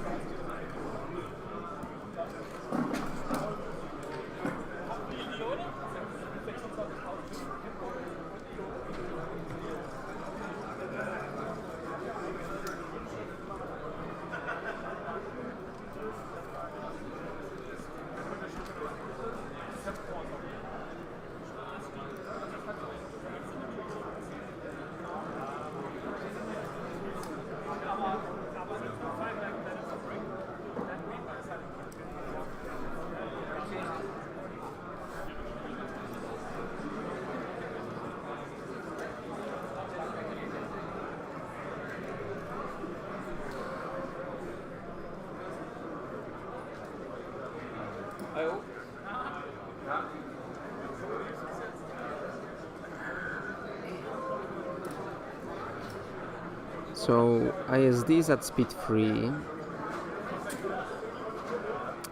but let's have a look at the squadron phase now. Oh yeah, Peter still has a Ghandi. So yeah, he overlapped his squadron, doesn't really matter. Co się dzieje? What is happening? Wawa turned. So yeah, Wawa did a very good maneuver with ISD, escaping the both Ignatian arcs. Both ignition. Both arcs. ignition So how arcs. it was 2 clicks on the On speed the last tree? one. On the last one. I thought Yeah, so. yeah. So Yeah, just he's still to in gain a play. distance. Yeah, And yeah, he's yeah. now front arc. I mean, front arc is shielded still, I think, because there was XI7s. He only redirected one, right? So, Interesting. Maybe so he will take down one. but the huge, the strange thing for me was that the Quasar had a navigation.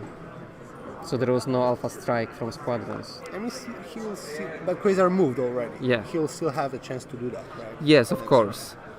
I just don't see why he would delay that, because if that was me, I would do alpha strike and maybe Is it medium? it may be medium. Yes, I was thinking about this, and Yeah, because maybe it's like a one huge ship, large ship base, so it's shorter. it seems like it's a medium, so ISD with the 7 dice because of the obstruction. yeah, abstraction. The problem is, it is a shame that Wawa. If he has enough steel, then he's on a side arc. next Yes, round. yes, Yeah, it might be a good one actually. yeah. I hope He- you all guys that were I- watching yeah. are watching us now. No, I'm just of course kidding. Yeah, but yeah, it's just good play from Wawa, and I mean at this point I don't know if he could have done anything better. Maybe with those squads activation, maybe more efficiently, but still pretty good I think. So. Yes, and well, the main thing is I'm not saying that he'll win, but- Quasar is safe, right? So Yeah. he won't get tabled. That's for sure. Yeah. Well, that's huge. That's important, you I know. mean that's important, but if we're speaking that it's good because he won't be tabled. No, it's not again. I'm not meaning anything about Wawa. It's just because No. I'm about the rather previous referring game to the previous yeah, game. Exactly. Yeah. I'm referring that we're speaking about onagers, and if you play them, it's good to not get tabled. I'm rather referring to that. No, Yeah. it's not necessarily like that. It depends on what will happen. So, So- Wawa made the move like this, then he turned the onagers right to the ISD, and then Yeah, Wawa Peter has the next turned- activation. Yeah, he has a first activation next Okay. round, so I hope he has a. Well, it would be nice to have an alpha strike with ISD squadrons to alpha strike. They are out of range. I mean, Gentleman Well, is now, in the but middle, they can move still. yeah, there is some shooting with the squads at the moment, but I don't know what's happening and where, because just it's too small. Okay, I will check the result. And one funny thing, Tokra is having like really cumbersome matchup. But with who? he's playing against Starhawk Rogues, Okay. so that's a really tough shit for a Moralo list. Yes. So I don't think the guy played well. I mean, he didn't put the squads behind Starhawk. Oh, that's a biting shame. He should have bite him to go for Yes. Starhawk. Yeah. And then Yeah, definitely. With a Starhawk, Yeah, it would you be can tough for tank an Tokra. alpha strike from almost anything and then just it's still, kill you know, back. Yeah. depends how many points the Tokra will score. He needs to go, go harder or go Yeah. harder. I If they wonder play how like- many points he has right now, because he lost the previous game, right? Yeah, he had 4. So Tokra currently is on 7th with 18 points. 18 points. That's interesting, actually. Yeah, So, if he will yeah. not table the guy or not score, I don't know, plenty That of would be points. huge if a current World champion. European And world champion champion, and yeah. a world champion would miss a cut. No, actually, that's Tokra. So he will Well, that's most Tokra, likely yeah, so he make can it. pull out something from Yeah. from his sleeve. Yeah, I'm but sure. he's in a tough situation. I mean, if the player, the opposing player could have put him like in a really big trouble. I Yeah, think, the at some problem point. with a Starhawk is you can, if you play well, you probably won't die, and you save points. The same guy played against two Onagers. And Yeah. No, I mean Starhawk Rogues is a really good list, but for me it's like there's the chance of being tabled is like it's too risky for me. It's Well, not- unless you've got something like Sierra 90 projection expert, yeah, exactly. somewhere as But then your you're- lifeboat. But then you're short on squads, right? So Yes, of course. okay, I'm gonna check the points on. Okay. Some squadrons positioning in preparation for round 3.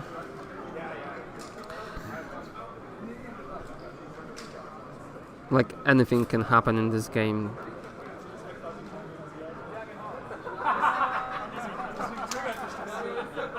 So it's like interesting because Wawa will have a first activation. That's obviously gonna be ISD just to escape the front arc, the ignition arcs of the Onagers. If he has navigation, then he will have no problem to get on the side. Okay, we And got what's the score? Score is So Peter scored like 33. 33 for he what? killed 3 Interceptors. So why intercept- didn't they come back? I mean, I believe Ghandi died before. Yeah, respawning. Quasar is too far, but why not bring one of them back with ISD? Do you think Wawa forgot because of... No, I don't know if it was in range. Maybe it was in range. I just don't know. Difficult for me to say, but yeah, interesting. It's all, the game is all about if Wawa will be able to kill the. And he's checking the ignition arc, assessing if he can escape with the first activation of ISD, because that has to be first activation. There is just no other thing he can Funny do. thing is that because Wawa will score one more objective point, the one at the top of the table, yes. like from our perspective and your perspective. So he's already like 83 points. 83 versus 33. Yeah, interesting. I mean, trading And ISD he can for, easily kill all those ties yeah, maybe. for like 80 points. I mean, at this stage, it might. I mean, depends well, on he what spread Quasar too will much, do. yeah. Maybe He spread too much with his squadrons, so that may not be possible. Still, Marek and General still might You've be got able to get Squall, some you've got points. Squall, so you can move 3 squadrons to the position Yeah, from they which will be they in range, can, definitely, they can reach something. Yeah, ISD. Is that it? Okay, so he gathers dice to attack. Okay, did he show the command? Was it nav or? I can't see.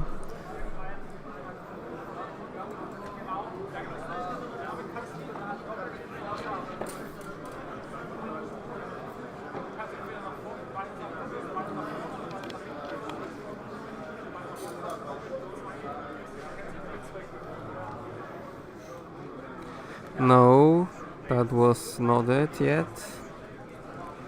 What he's going to check? Interesting thing, he has a sensor net. Sorry, sensor team. Okay, I mean, so, he will so for that sure may switch, actually, because onagers don't have electronic countermeasures. yeah. You know, that's funny. Thing is, yeah, because we were like, oh, for the least you not necessarily need it, but here it will. It's actually may work. matter, yeah. But that's because I mean he didn't play squads as he should, but it's funny thing because he will make use of the sensor net. Yeah. Okay, so that was a meta call. Come on, Wawa, you dirty bastard. Oh, is he? But he was what? shooting. No, what he's doing? What he's doing? He shouldn't grab this unless it's a movement already. No, Wawa wouldn't forget about that. So I it's a know. different thing. So we've missed the shot or what? Yeah, maybe. We're No, old. not- Eyes not the same nowadays.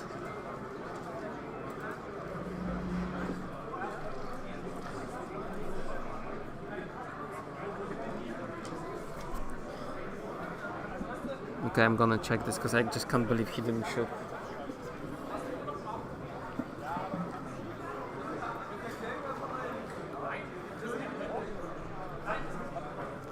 Okay, let's see the chat actually.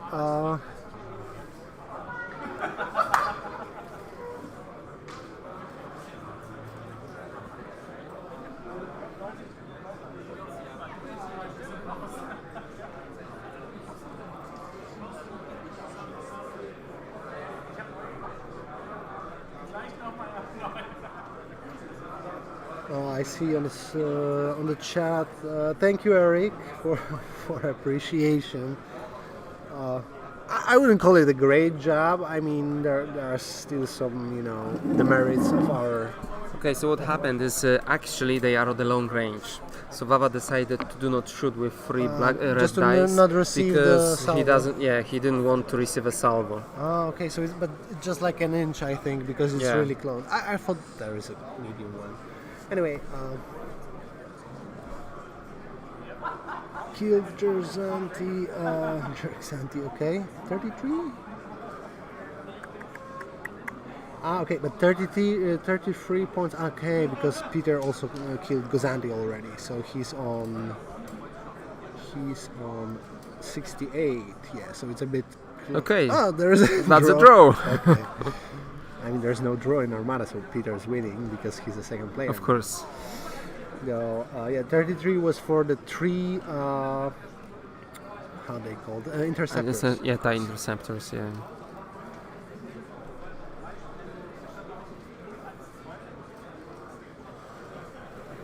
And the words of appreciation from Krzysiek.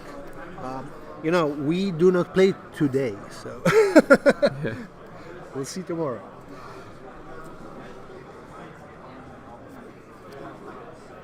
Yeah, Eric already appreciated it, as I see. Yeah, and Jarek was referring, one way or another, referring to that Zaldo Przemus.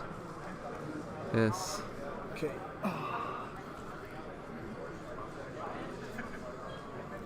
Okay, so I believe that's outside of the ignition arc. For sure, but though, did he From the receive first one and the second one, I don't know. Did he receive the crit? That's a good If question. he'll survive that round, double arcing Onager, side. I mean, of course. Well, Onager will move first. Yeah, so of course it will probably escape the double arc of ISD, unless because he has only speed 1 at the moment. I mean, yeah, this is Onager. what I'm referring to. He might So not if have, he doesn't have a navigation, he will stay at 1 and won't be able to yeah, but escape. he's navin, I think. I mean, he's having a token, etc. Yeah, so okay, we're gonna not try. getting to. Oh, that's a extent. crit for Wawa, but yeah, well, they showed We wrong. didn't see it. Okay. Faulty countermeasures.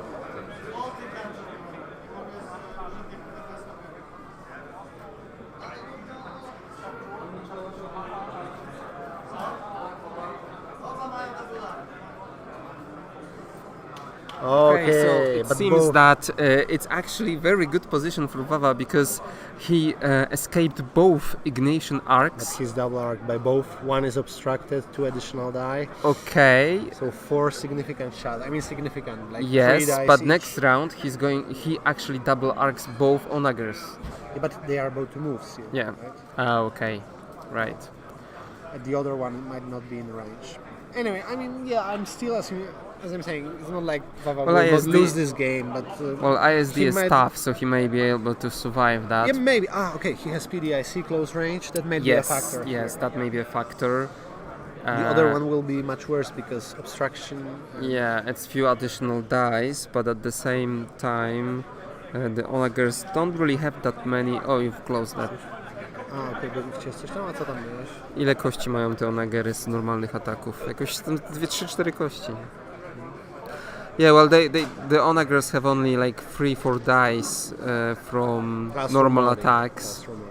but that's Romodi, and they will have like 4 attacks total Yeah, from yeah, both. yeah. So It that will will damage- add up. That will put the stress on the defense tokens on ISD. Yeah, maybe Wawa miscalculated. That maybe he could have not engaged again. Oh, another crit. No, sorry, it's like okay. It's just a Well, I delay. think he made a good call. The question is if he survives all those like small attacks from Onagers. Yeah, might It's be. still better to get those attacks than the ignition attacks. We'll see. I mean, is it really better? It's like, ignition attack, it's 7 dice each, but only 2 of them. And here you'll have also like each Onager attacking like pretty much 7 dice each.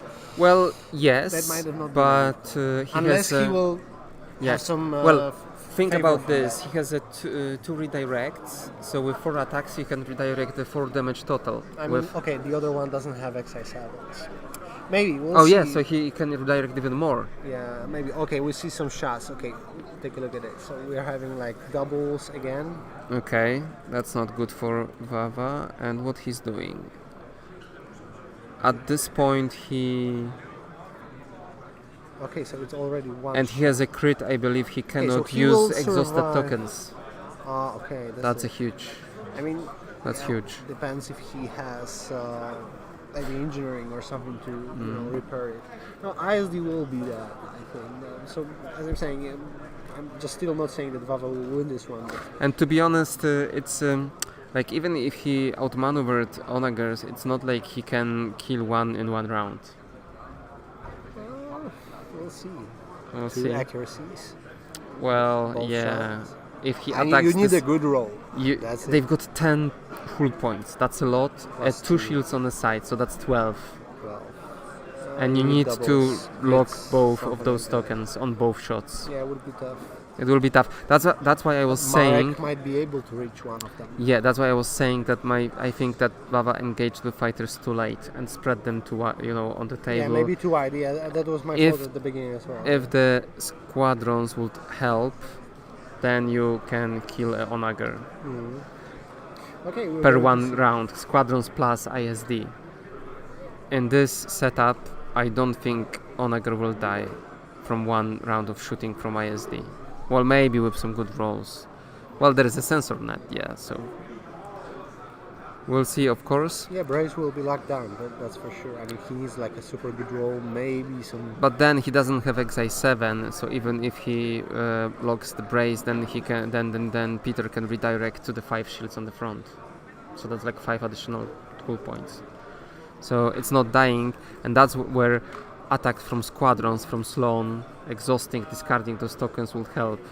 So that's why I think the Quasar is just too far away from the action. Yeah, nowadays, now The moment, after that yeah. movement, yeah, definitely. The moment when Wawa's seen that Peter committed both onagers to ISD, he should slow down, turn left with the Quasar, and just engage. I mean, stay at the extreme range, but just enough to command his fighters. Maybe he played, to caution. Yeah, to safety. Yeah, exactly. Still, yeah. So as I'm saying, I was like thinking that Wawa is going to at least have a hard time. Yeah. Though,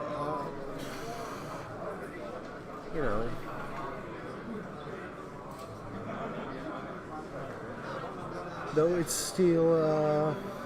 He had some opportunities. He had like a better list to face the double onager, right? He had much more options open, right? If he would manage the squadrons properly, he would have scored much more points. If he would disengage with ISD to the left, then yeah, maybe he could even save it. I mean, difficult for me to say at this stage, but We'll see in a minute, I guess. We'll see. I mean, ISD is going down. That's for sure.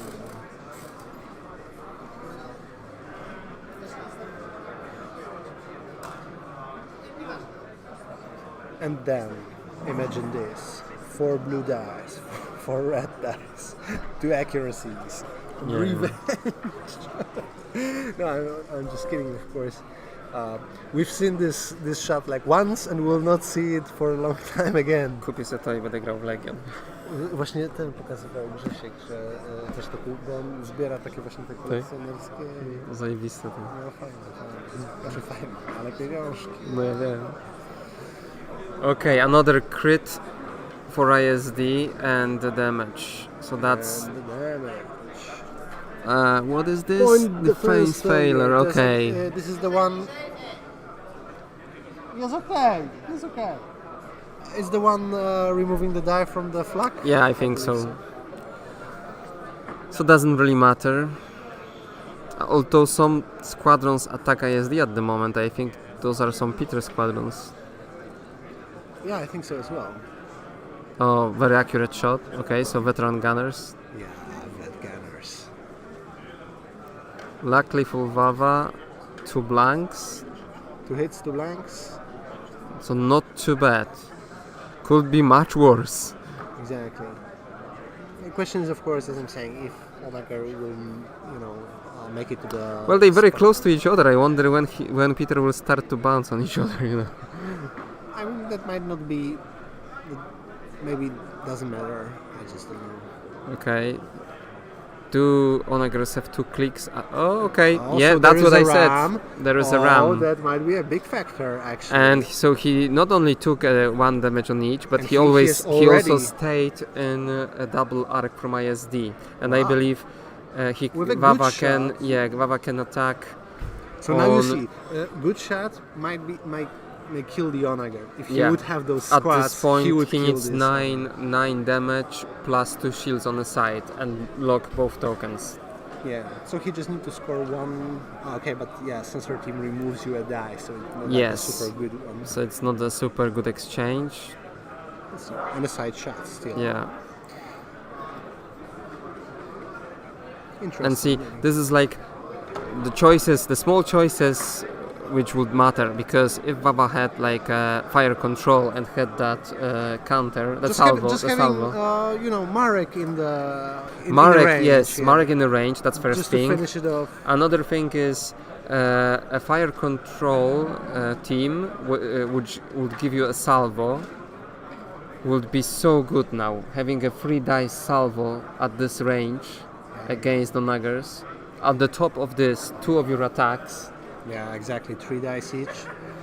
yeah, small choices, but but then your opponent plays different way. I mean, you're having a different upgrade. Maybe he's sometimes in shooting. This is why I hate salvo, because when I'm having like some kind of a small shot in the past, it was like, okay, I'm shooting because it always Yeah, it doesn't matter. Yeah. And now you just need to think, okay, do I really need to shoot? Well, to me, salvo is a great because of that. Yeah. I mean, it's great for the game. That's for sure. I mean, I'm just laughing. But, Okay, according I to get my, you. Yeah. Like personal experience, I was like, oh my god, sometimes Well, I'm just I guess receiving more damage from salvo. You don't like it when you play ships with no salvo.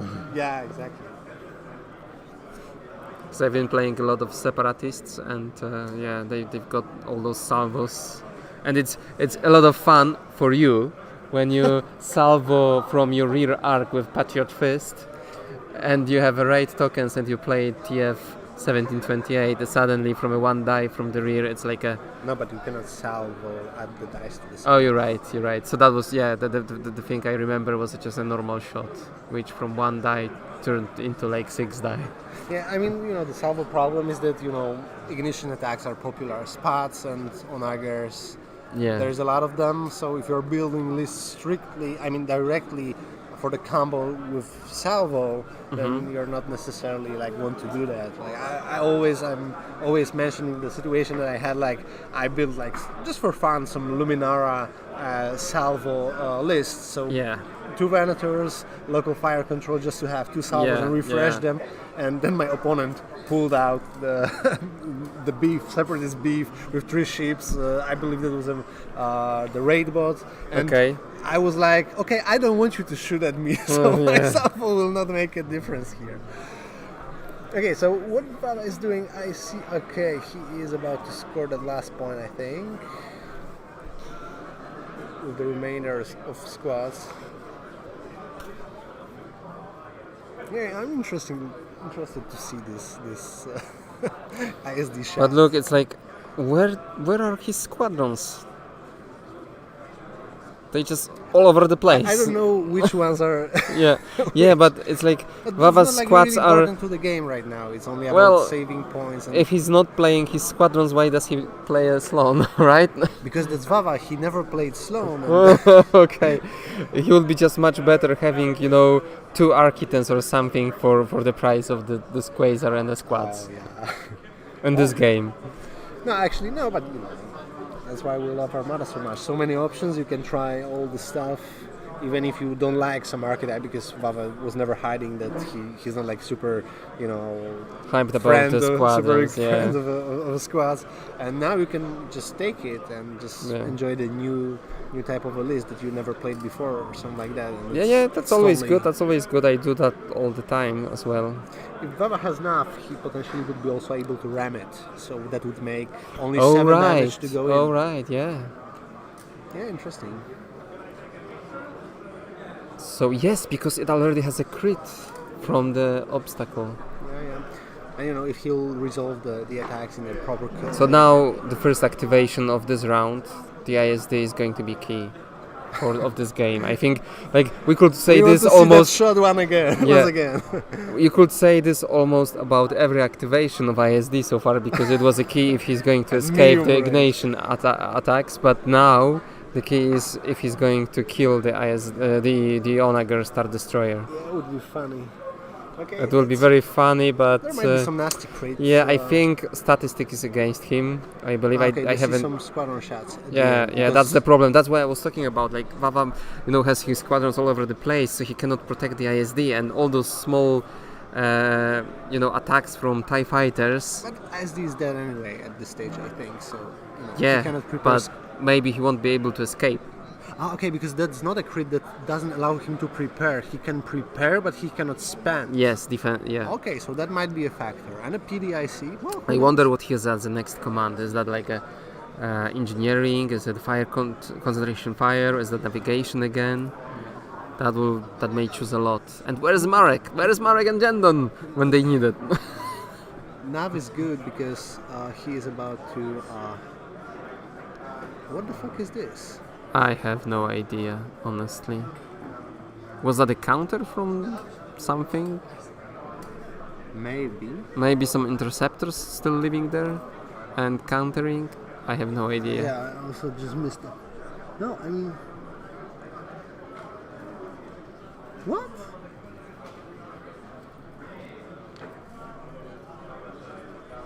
What was it? No, please don't tell me he Was it a flagged. flag? Like with one die less? Come on, why not to take this shot? I don't know. Okay, I'm just but I have one theory. Maybe he had the crit that his attacks cannot be obstructed. Does he have such crits? no. Because there is Exogord in between. Is Oh it? my god, why he didn't shoot? I don't know. Okay, I'm people, afraid we've to seen go and so- ask because I don't want to disturb them and influence and have an impact on the game. But it seems like weird thing to do. Yeah, exactly. But it's like Like if he's going to run around those onagers, eventually because the we ISD counted will get properly. killed. Okay, let's check again. Those are 3 damage cards on this Onager, right? Or Yeah. at least 2. 2 Yeah. for sure because Yeah. of how wide the picture is. Okay, maybe 2. Why he didn't take a chance? I mean, okay, you I just have count no for idea. 4 doubles on the reds and that's what you Yeah, do. yeah, exactly. Just go for it. If you have a shot like this lined up, I mean, of course, yeah. I mean, if he assumed that it's like so unlikely and those squads were on 1 HP, then it's okay. Okay, you can take that shot. Why not? But it's like, oh, come on. I mean, we've seen so many, strange things today. it's that- not like your usual Armada game. No, but it's still fun. I mean, just so you could answer us properly, like Wawa is, huge friend of us, and it's not like we make laugh of him or something like that. No, no. It's It's just we're friends, so yeah, it's always fun. and always, as always, sitting here, we don't have like a full picture of the game. Exactly. So we don't know, to be honest, how many shields are left on the ISD. Yeah, Maybe he was too afraid of those salvos again. yeah, maybe something like that. Still, But still, I mean, if you can kill it, because you will yes, most then likely you die. don't get a two attacks next round, right? And that's what I would do. But of course, he has his own cause. Oh, actually, he has he's going to get attacks only from the side arcs now, so he's not double arced anymore. You mean the from Onagers? onagers? Yes. Yeah. He's not double arced anymore. Yeah, so maybe he'll survive. Maybe that's what he counts on. I mean, he still Well, can do ISD still that. has like 8 hull points Exactly. PDICs, evade. if he remembers about them, because that's what I tend to do. Remember about I tend You're to forgetting forget about- about the point defense ion cannons always. Come on, it's like, this upgrade is so ridiculously cheap. Then I'm like, when I only see, Yeah. close range, yes. Fucking yes. 4 points. I always forget about it. That's funny. No, yeah. Interesting thing is that because we were speaking about making fun of Wawa, we're definitely not doing that. Whenever there is like a chance to go with the whole team, with the whole clique for a big event like this, that's what we do. That's the beautiful part of Armada, that we can gather here. It's like I see people And do it from in person, Netherlands right? here. Yeah, from Germany. Tomorrow, I believe there are some French people, Spanish people Yes, about to yeah. play. Today we have many Polish players at the venue, so it's, Yeah. Well, of course, most of the players will be from like local players, I Yeah, guess, yeah, from German, Germany. German. But still, yeah, quite wide. attendance of I think foreigners. probably from UK there may not be that many players because they had UK players don't play even in their their country. Well, they've I'm got- just kidding, but I was like surprised that there that were they many had their own players. qualifiers, right? I mean, because what I'm referring to is that at some point they refused to. I mean, many. It's not like in UK there were plenty of UK players at the UK qualifier, but what I'm saying is that some of them and the known players from UK just refused to play there because it was like Where was something- that? Was that Birmingham again? Yeah, the UK Games Okay, Expo, yeah. the same Yeah, venue. same venue, And as that was always. what they said because they don't want to, pay because it was pretty pricey. I mean, the entrance to the Okay, you had have to enter the venue and then enter the exactly. You tournament. just need Okay. to participate in the whole convent, and then you Yeah, just some need may to not participate. want like that. Yeah, I understand that. I And they're also going understand, to but they're it's going like- to have another one in London. In right? London, yeah. So that's something which I think will be organized independently from any big convent. So I mean, this is so-called London Grand Tournament, and there is, I believe, like W40K Some kind of like maybe LOTR, etc. Legion was about to be there, but then it shifted just for the qualifier to Legion, X-Wing, Armada. So Okay. yeah, interesting. I mean, if UK is getting the second qualifier, then I believe there are many more to come then, because it's like, you just want to produce as many of them as you can. As possible. Yeah, hopefully. Yeah. But still, Some shots. Gunnery team. Oh yeah, that's a good double shot. crits. Goddamn. Some 5. blue die. Whoa, 6 damage. 6 damage, yeah. And a crit. Will that be brace? Was it brace? And oh no brace. Where is the? Oh, he has no Maybe tokens. He has no tokens. yeah, See? he might- So I'm afraid this ISD is going down. Yeah, ISD would. Yeah, I mean, there was like really slight chance that he'll make it out of this, but then still, I'm just curious why he didn't shoot that. Yeah, exactly. Like if you At were least- going down, you could at least try, right? Yeah. And hope, for And those. especially that maybe Peter. I don't know what the speed. Okay, it's speed 1, right? Okay, so he wouldn't bump himself. He wouldn't ramp himself. Definitely. But still, it's like, like that was the plan of Wawa since the very beginning, just to score on the mission, just split the ships up, and there was And highly, here we go. It's that. yeah. So it's about 175 more. Yes. So score it makes it 8-3. That's the hardest thing. So math, it's like 243. So that's 8-3, isn't it? Yeah, it is 8-3. So like a big swing. Yeah, that was a big swing.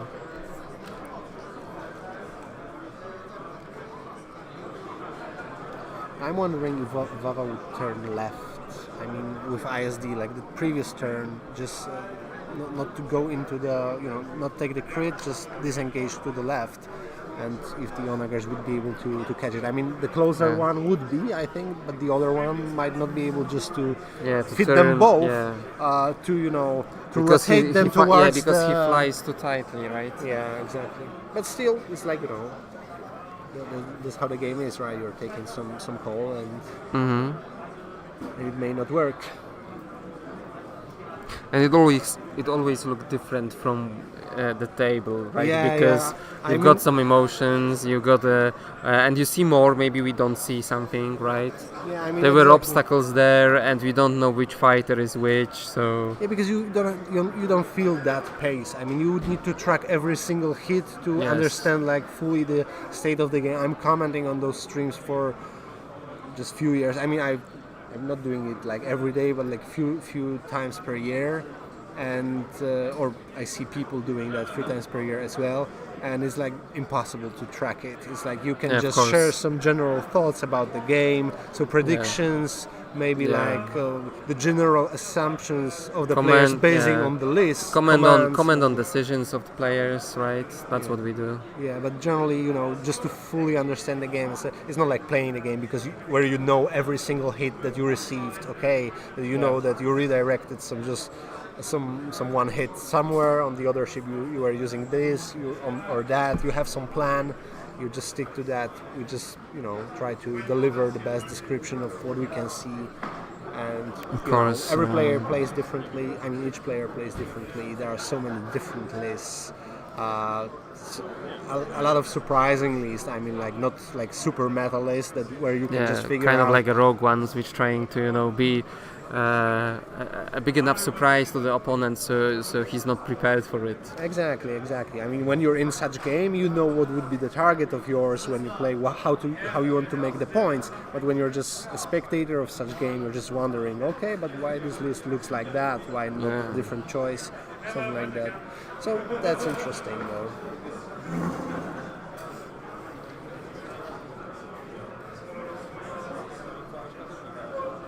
I see Wawa is trying to make some points back, attacking that Ghandi of Peter's, but to be honest, does it even matter now? The Ghandi is 27 points. Wouldn't be like So maybe 7-4 instead of. I Do you think think that he has a chance? 175. He needs to make. we probably need to add 36. 15 points for the last. He needs 36 points. If I'm counting points, 36 points. That's what Wawa needs at this stage. Yeah, but we forgot to add 15 points for the last token, didn't we? It looks like Peter scored it. Okay. Oh, okay. So let's 60. add it to the result then. Yeah. Was it the one at the bottom? I don't know. I think the. So Wawa scored 4 plus killed 1 TIE fighter. Is that it? Yeah, but I mean, maybe I missed some fight. There are more fighters on the, Yeah, on you the just Peter's can't. card. Yeah, It's like two it's of a them. problem to understand which one is which. Okay, it's just Let me 76. go there and have a look. Okay.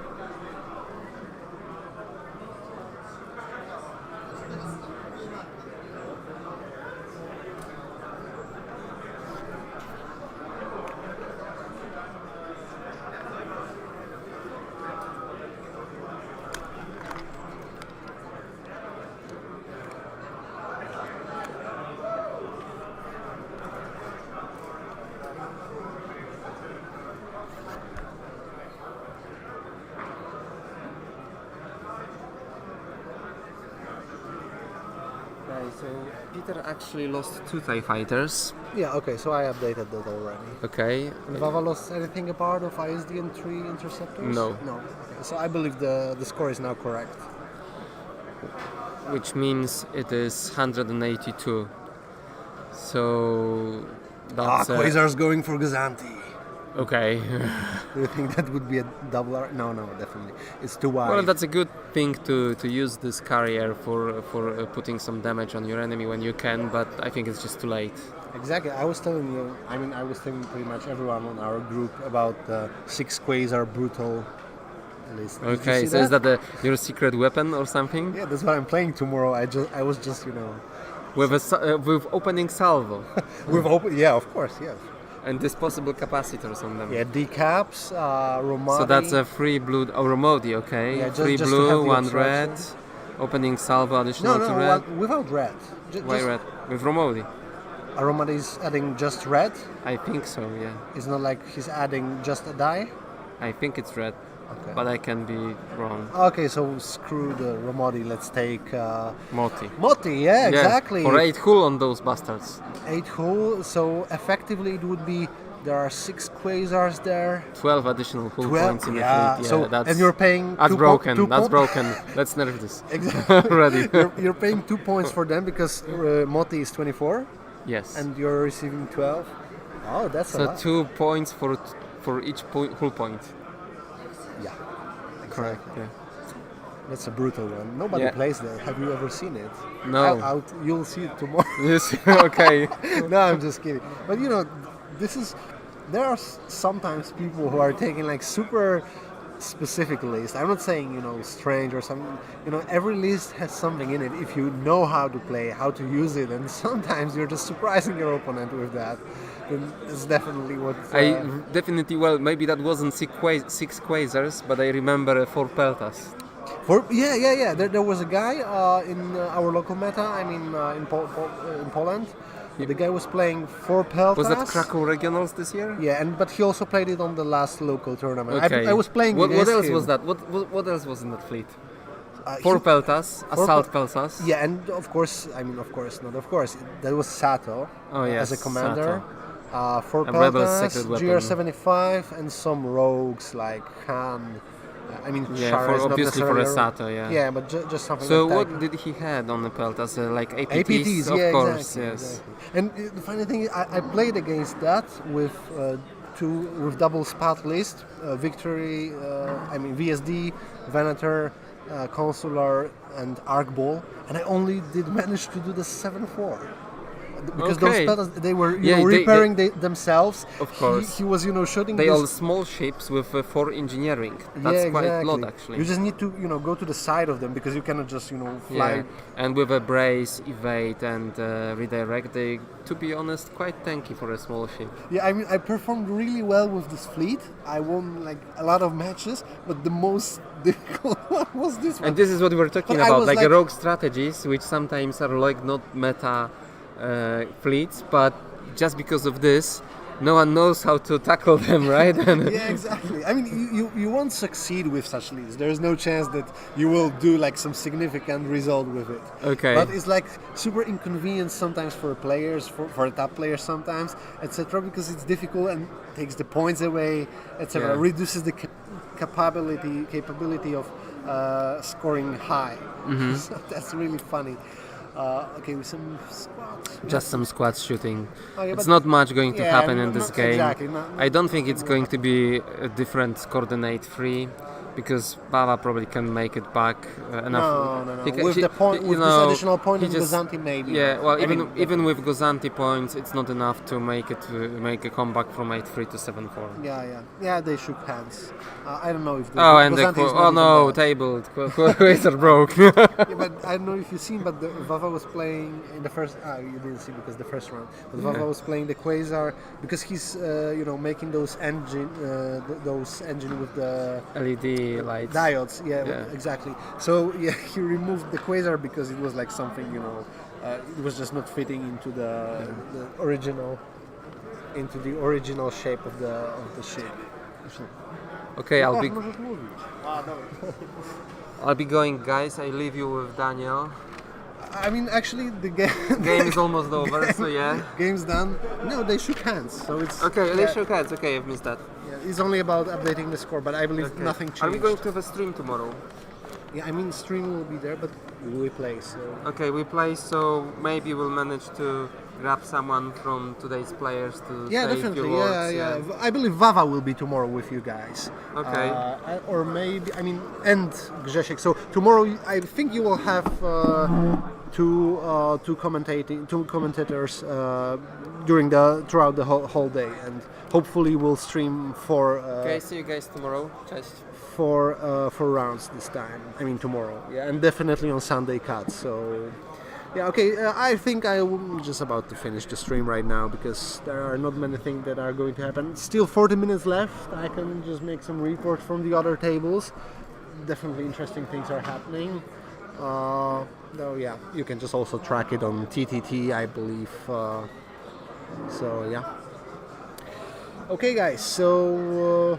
I'm just gonna take a look at those other tables, and we are about to shut the stream for today in a few minutes.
Okay, so the score is right.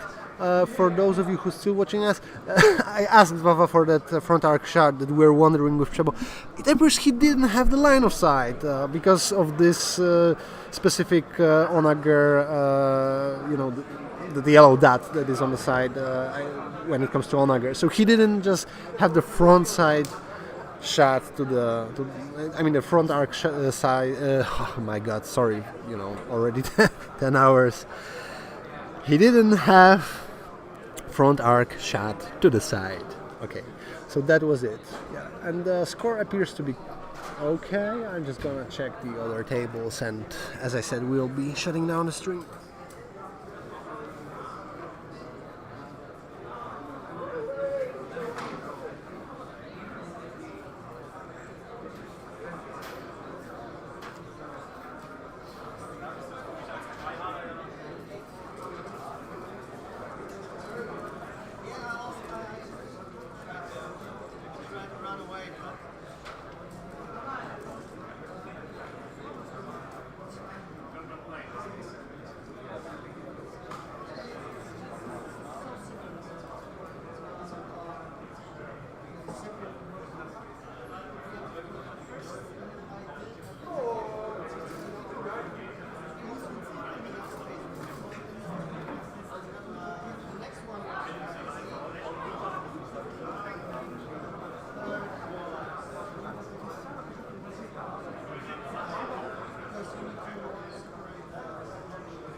Okay, so when it comes to results, looks like Heron don't make a good result. He most likely will be in the finals. I believe just he scored like some kind of like a huge amount of points. But Peter as well, definitely. Chart's still playing Kubbek. That's interesting, and they have like something about 7-4, 4-7 from the perspective of Chart, I think. I just don't know at this stage who else can make the top. Tokrais scored some points on infested fields, so he will score probably 2 more, thanks to Landas, etc. Starhawk will not go down, but it might be like around 8-3, which might give him enough points to make the cut. Yeah, and we'll see. It's interesting. The other tables, difficult to say at this stage.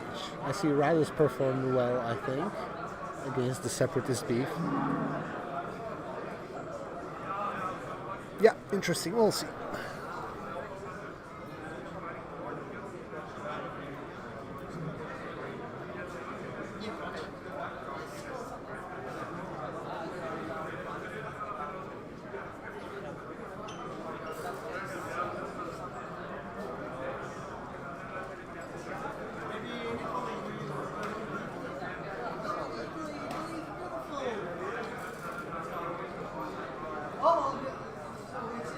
Closer.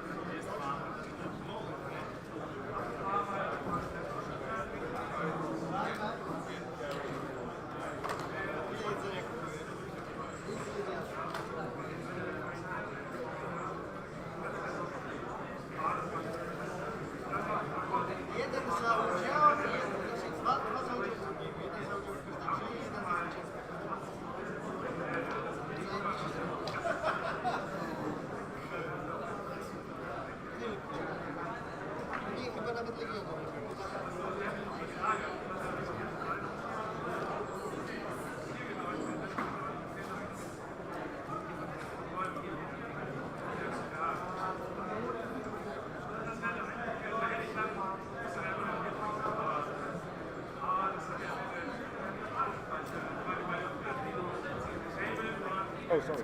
I didn't see it's about to be, close because they finished See it. that you had the. I would have thought that thing would have been placed over there. But Sorry, once again? I thought that you would have been next to the table actually. No, but when you commentate and you're like fingering what they Oh, gonna right. do, Yeah. it's not to hear Yeah, us. that makes sense. That makes a lot of sense. Yeah, it has to be like, moved away like at least some, just few meters. So how many points did you finish with? Well, I should have like 29. It was a table. 21 or 29, yeah, so for sure. Should be here on Sunday. Yeah, but if you're like from club with Tokra, Yeah. I believe you practice a lot. We do. Well, less than like 3 years ago. Coming into this tournament today, I was like, well, I practice a lot. I didn't prepare where to put all the obstacles, like on one of the missions where I can place all of them. I got a general idea, but I didn't measure it out to the detail. Yeah, exactly. And I did that like 2 years ago in part. And had all the missions on. Du bist doch morgen nochmal da. Ne? Ich habe jetzt irgendwie verpasst, dass die Prize World zu ist. Dann kannst du es morgen vielleicht noch für was eintauschen. Okay, soll ich dir noch ein Foto schicken? Alright, machen wir nachher. But so it was really, and usually I was like very tense going into the first game. Today I didn't have any of that. I didn't, and it worked out. Maybe that's just better for The me. receive. Yeah, Maybe. But you're also- not traveling a lot, like for the tournaments. Only Germany, I right? always I was in the Europe's 2017, I think. And Come on, that's like 5 years ago. yeah, that it was like 5 years ago. I thought about going to Poland with Dennis, but it was like 8 hours drive, and I would have had to take. That's what we did. Come on. Yeah, I'm maybe gonna next see you. time. Yeah, exactly. This year in Poland. When is it? I mean, I don't know because there are only rumors that there will be similar qualifier, but we don't know if it is going to happen. If not, then we used to make like during the COVID, for example, we were making the like Polish, the community-based nationals, pretty much the same 2 days tournament, and it will be for sure organized this year in Poland. Next time someone beat Abe, please. Sorry? Next time someone has to beat Abe, the one who won his. Yeah. He's gonna. It's be not here. nice coming to Well, the other it- country it- and winning a tournament. It really isn't. But if you go in, and honestly, if you go in and win this one, I'd say, yeah, well, I wouldn't be too happy, but I can understand. For me, it's a bit on your side anyway. No, he's a really nice guy, but I really don't like his list. Abe's one? Apes, yeah. I also don't like it, to be honest. I don't like the archetype, the type, so Yeah. that you're just bunkering and just that PE, etc. But that's how the game is, That's fine, but I And it's would. good that new archetypes are in play. Back in the days, it was like, oh, what do you have? Oh, Raikkonen or so. Yes, indeed. No, it's a healthy, very different meta. I mean, you have some lists like Sloan, like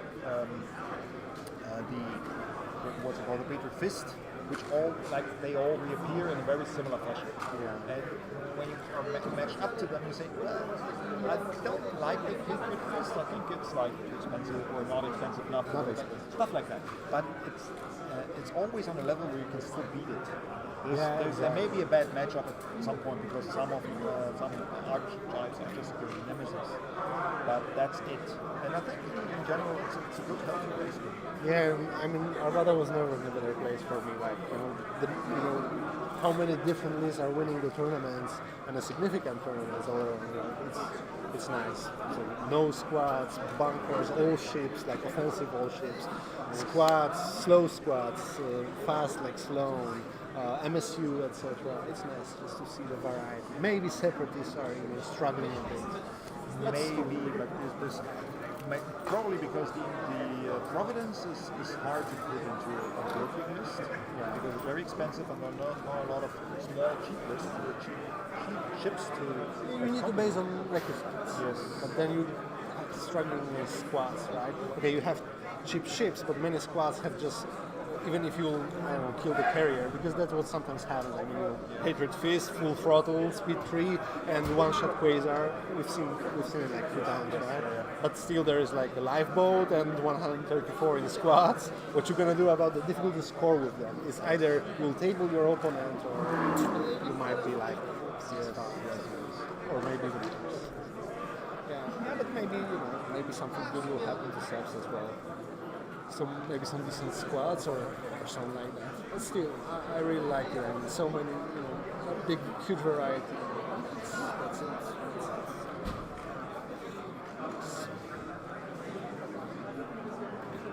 So you'll be playing tomorrow. Yeah, I will play tomorrow. And who's gonna be the streamer? I know someone from our team. You're gonna nominate someone. Exactly. No, the guys know how to handle this, so it's not. I believe we will just have two people commentating, so it's only switching on and putting the lists on the screen, and that's it. And for Sunday as well. So. All right. Yes. So you're going home on Monday then. You stay till Yeah. We're going to see. Nice. I mean, sad thing is that they didn't manage to organize it before in a way that both heats would count the same amount of people, like Yes. 16 people on one day. Well, it should have been all about 20, but then several people dropped. But there are always people who drop. So. Yeah, that's fair. But they can't push more people to Friday from Saturday. If you want to play, go over. It's like most people just don't take vacation for stuff like that. If it's a Saturday or can't, most don't let them. They have to pre-plan it. My wife works behind the counter in one of these normal shopping, selling meat and stuff. She couldn't. She has to pre-plan her vacation in October for the next year. And she could never attend something like that on a Friday. Yeah, I get it. Well, she doesn't play or she doesn't game, so no sweat. She wouldn't come anyway. But I mean, the kind of people like that can't come on Saturday. Yeah, of course I understand. I mean, still the reason why they add this additional hit is good because so many tickets sold out. It's nice. Yes, that's true. So it's always appreciated. Yeah, and still kind of strange top 12. I mean, he goes on vacation tomorrow, so he's going to grab his family and start off tonight or early tonight? Tonight. 3 o'clock tonight. But did you make the cut? Are you going to drop? Or? No, but even if I made it, I still have to drop. So. Well, still you can watch it here. Yeah, that shot was one for the gallery. Wow, that was so sad. Game over. Right there. Such thing happens like once in a lifetime. You'll never witness it again. Yeah, that's how statistics. Since I can't play the cut anyway, so whatever. Okay, yeah, that's a good approach. 3 wins and 1 really cool loss. So. Yeah, that was a I don't know cool if it one. was cool, but it was memorable at least. Okay, I'm going to finish the... Okay guys, so I'm going to shut the stream now. Thanks for watching us. Subscribe, like us on Facebook, Instagram, etc. And tomorrow we're here for the second day of the German World Qualifier. 4 rounds again, so we'll start I think approximately at 9 a.m. local time. Therefore, yep, see you, hear you. Well, hopefully not to hear you on Sunday, but who knows how it's gonna go. So tomorrow someone will be commentating for sure for you, so just stay tuned.